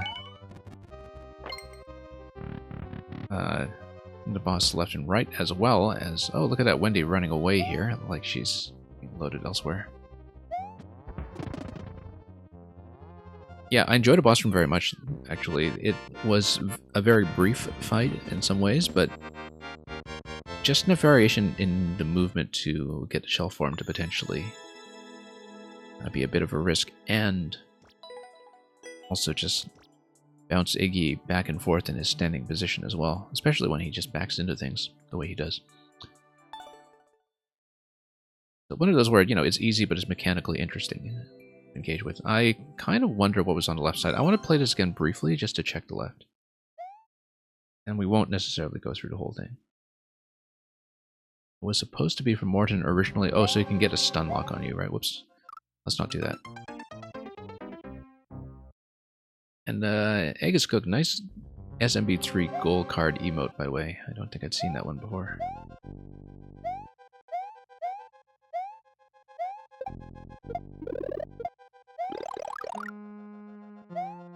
Oh yeah, we can check this out, but without the platform I don't think that's happening.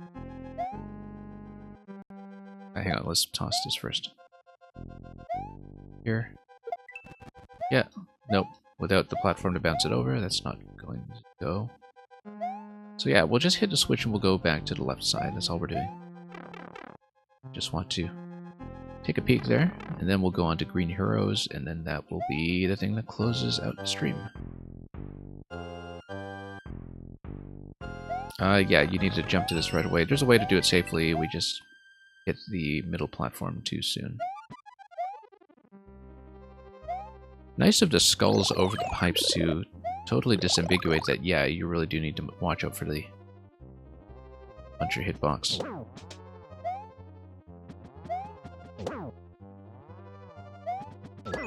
Okay, let's have that. And then totally lose it. Here's the thing, by the way. It's possible to exit this room without hitting the on-off switch by accident if you just press up. And if you do that and you forget to go back in through the door, or if you don't notice that you had neglected to do the state switch, you do need to repeat the whole segment. Thankfully, it's just a short loop to take you back down. I don't think it breaks anything. And of course, this just traps you in here until you do it right, but that's one thing that just had occurred to me. Okay, visibility going down is not too bad. Let's do this, by the way. There we go. Oh, this is exit only. Or coins only. Alright. We might as well finish it to keep the clear rate high. It's quick. It's quick, we've seen more or less everything, and the fight is fun. More to the point. Maybe we'll run into all kinds of chaos with it this time.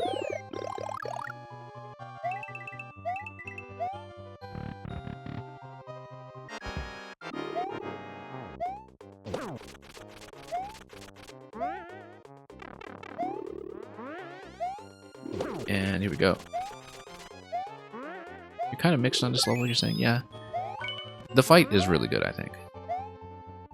For something that is on the easier and simpler side, it's still very mechanically satisfying to look at and work with. I think you're right that the on-off secret with the coin shower on the left side, that does feel a little bit off, I think. Like it was something that was a placeholder for something to be developed, but that's okay. It felt like you had a lot of open space there that you wanted to do something with. But it wouldn't have been clear to me what main route and side route would have been, because obviously the blue platforms going up were the first things to present to me the expectation of an on-off switch later on, so definitely felt like I was kind of guessing there, because I'm not one to assume that you're just always going left or right. Worked out pretty well, though. I enjoyed it. Let's mark it as a win. And this was from a little over a year ago. Level code is GG. No need to re-upload, exactly. Okay, Green Heroes, you will be our closer today. Let's see what you have. It's a new music track. Speaking of which, I hope audio has been holding up. I think it actually has miraculously held up all stream. Is that an S or an F? Let's take a look. Or an S or a 5, rather. S or 5. Electro Dude, you gotta go. Yeah. Enjoy birthday celebrations and all that. Okay. Yeah, Spicy Kaiser wrecked me last time, so not likely. The core, I don't know if we were supposed to do that in order. Oh, hey, we can do a Christmas level. I mean, it's close enough to Christmas that we might as well. Just to get the Christmas music going to make you all feel like we're too close to the end of the year. I guess those of you in the United States still have Thanksgiving intervening, but... Oh, you want to do Dance of Thorns? Okay, we can do Dance of Thorns. We'll save Christmas for when we want to save Christmas. Anyway, more Homestuck. All I know about Homestuck I learned from Green Heroes, but these tracks have been fun, so... From the dark side, Rose avenges her friend.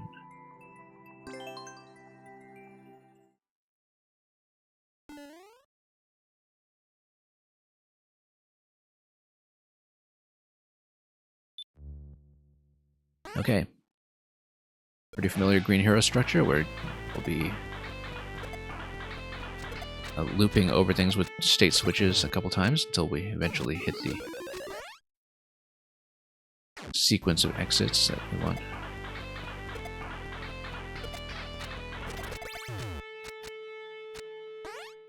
Alright, and then we'll continue. Yeah, because of some of the interactions every time, I think it does develop. I think. Not just looping, am I? Oh yeah, let's let the bomb do its job. The bomb is supposed to blow up. Okay, that's what I was supposed to wait for. Okay. I see it. That's okay, my pleasure to just jam over that anyway until we have had our fill.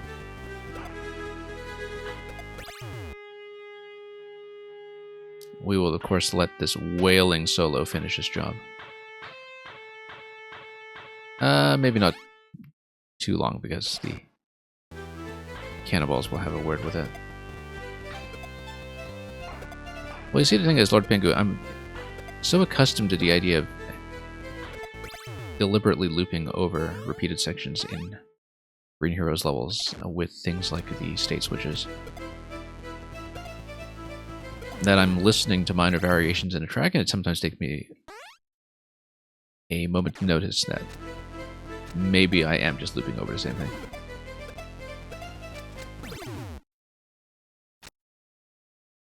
But yeah, I don't think fire has been dunked in it anywhere, so we'll just continue here. See if we're missing any kind of interaction. Yep, fire everywhere. There we go.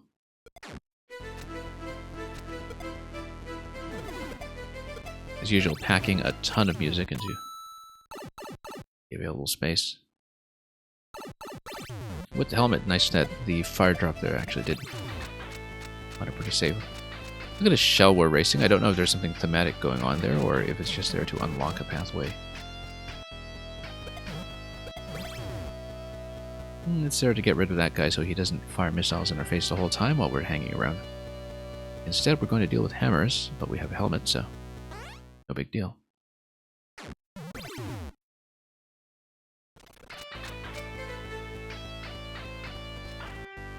Yeah, in this theme you have, of course, all the semi-solid backgrounds that, from a certain perspective, look like bricks.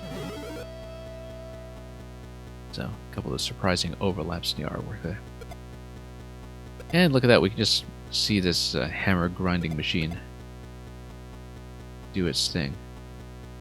Very satisfying to see it stop the hammer throw, too, just from a stationary position. Look at that, it's absolutely transfixing. Whoa. Bad idea because of the way the hammer was dunking that. I felt like that was survivable if that did not happen.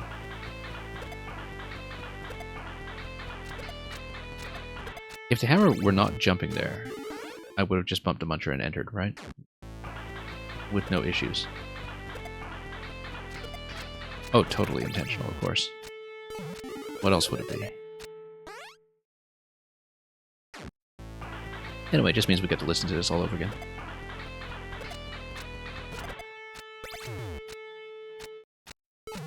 But no bomb here yet. There are a couple of state switches before things break in a sequence that allows that to happen.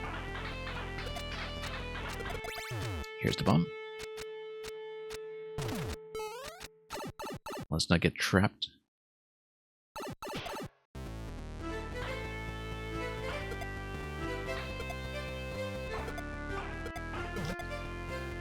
Yeah, a couple of these low note blocks here, and they were definitely at risk of dunking me as well, or so it seemed, were it not for the fact that our movement is strictly controlled.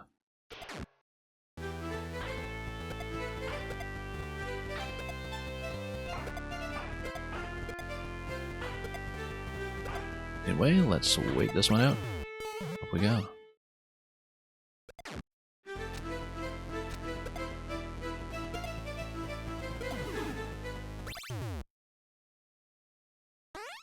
Okay.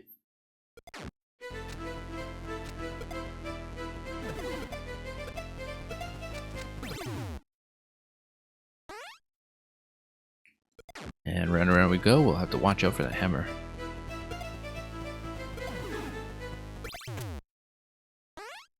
After all the fire drops, of course. Do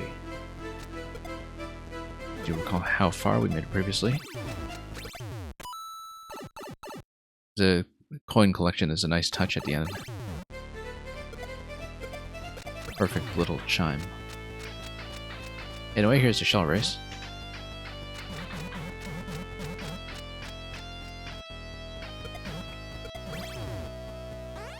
And we just loop through this until we avoid getting nugged by the hammer. So yeah, we look out for the muncher, and then that's our ticket out of here. Maybe.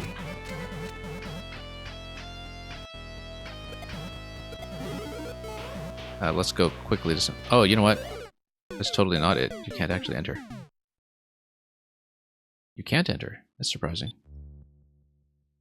It totally looked like an entrance. I guess we're looping through everything. Huh. That was strange. I was so convinced that was the exit. Yeah, so I guess that is supposed to trap you until such time as the hammer decides to jump down and dunk you.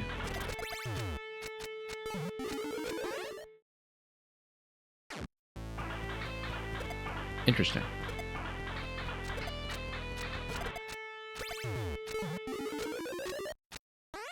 Bit of trickery there.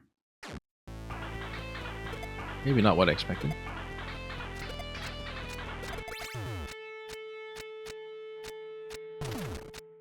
Especially because there is no sound effect that tells you sure that you're at a dead end. You just kind of have noticed that, which is fine.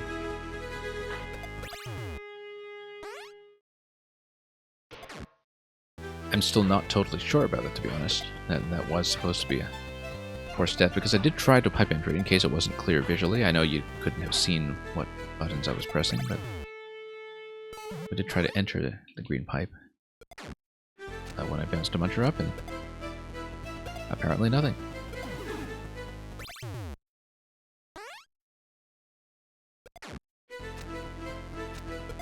Oh, we'll see.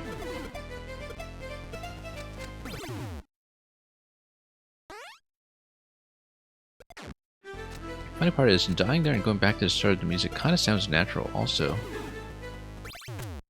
Yeah, no, I meant like at the pipe entrance, perhaps. Oh, right, because the blocks get unblocked there. Yeah, no. I wasn't really thinking about the layout there. Yeah, no, because you have to unblock the pipe entrance. That's absolutely true.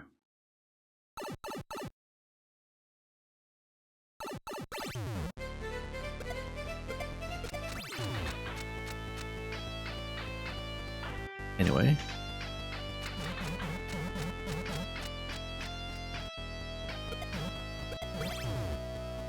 Or do you? Why can't you have a... Oh yeah, no, because those were ice blocks or something that were melted, right? Like the 2 spots below the note block, that was previously obstructed? Before the state switch. I think so. Maybe my visual memory of what was going on in the early segments is not the best after having iterated over this a few times. Let's just re-enter.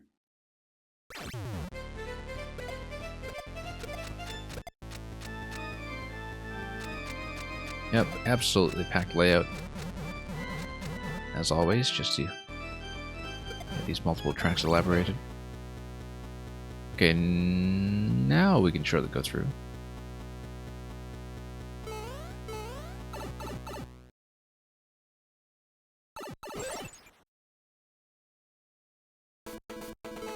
Yeah, something. This is going to be a Super Ball deflection. Oh, that's going to be fun.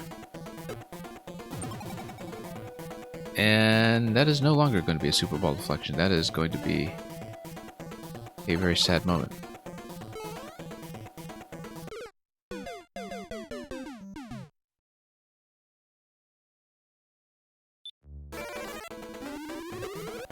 Yeah. Yeah, we'll just take the shot and move.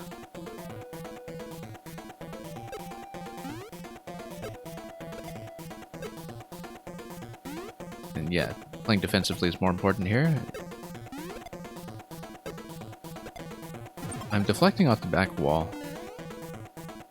as my first recourse when deflecting off the bridge facing forward is probably going to be much more effective here.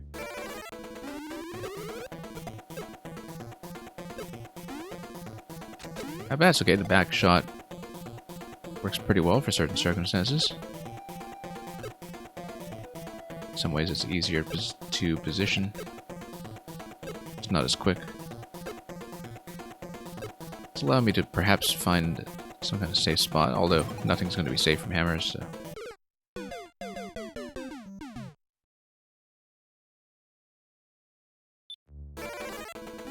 Alright, let's do this.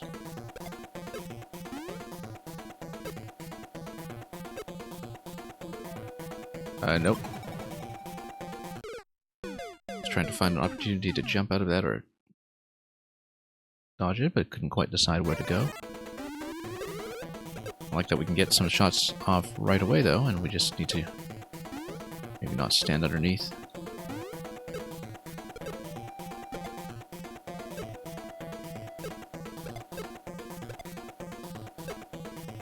Way.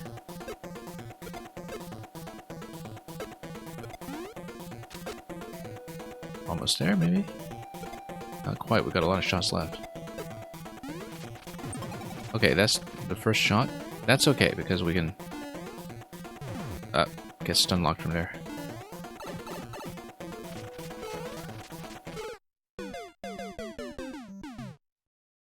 Obviously, the ideal thing to do is just to have him drop out in midair. Although, Winged Junior... maybe not.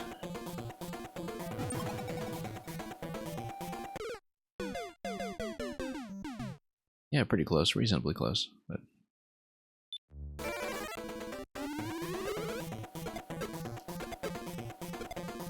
yeah, pretty fun fight, actually.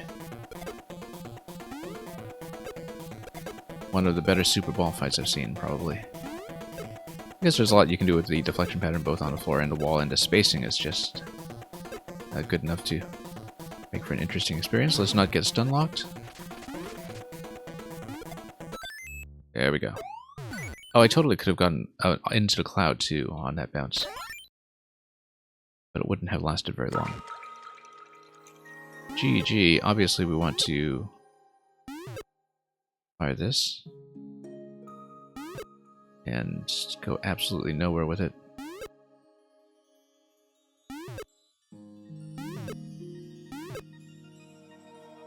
Nope, that's going to bounce around. Not quite. Got 400 seconds to do this. Oh, except maybe the 30 coin was just part of the lore, right? It's not actually collectible. Who knows? But then there was the bumper there. It seems like it was strongly implying that it was collectible. Anyway, I assume this is kind of a story beat as well. Obtaining link here, given that I don't really have anything else I can do. It is collectible. Yeah, I was thinking, you know, you wouldn't leave me a bumper there if it weren't. We just never found a deflection.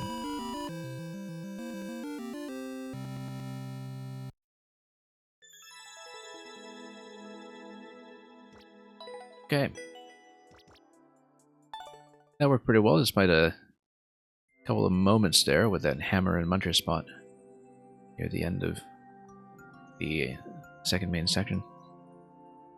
So yeah, I really wish I could have been able to stay long enough to maybe grind out the main level, but our mechanics were sort of flagging, so I think this is a good place to call it. Thank you so much for everybody who stayed to submit and watch your levels get played. Hopefully the stream was a pleasant experience from a technical perspective today as well. We've been trying to work on that and clean things up a bit because they have been falling apart somewhat. And we're going to send you folks off onto a raid very shortly as soon as I've decided upon our target. This weekend, a lot of the usual Maker people have been off distracted by Pokemon or something. But we'll see if we can find you a good channel that we can pass you on to. And it may or may not be Mario Maker. We'll find that out pretty soon. With that said, as usual, we'll be back later in the week. We've been kind of doing 2 streams a week lately. I've been trying to pick it up, especially in light of the puzzle contest coming soon and a lot of other backlog I want to get through. So, to be perfectly honest, I haven't been streaming as much as usual, partly because I'm trying to cram through the rest of Xenoblade 3 off stream, so I actually have a realistic chance of finishing it sometime this year. I've been playing it for 4 months now. But yeah, we're going to come back as often as we can, maybe do a puzzle day, maybe do a backlog day, we'll figure it out. And as usual, with all that said, we'll send you off to your next destination in just a moment. Thank you so much for watching, for cubing your levels, for sticking around and criticizing each other's creations in such cordial fashion. We all benefit from that. And until I see you again, have a wonderful weekend ahead of you. Happy making and playing, and above all, fare thee well.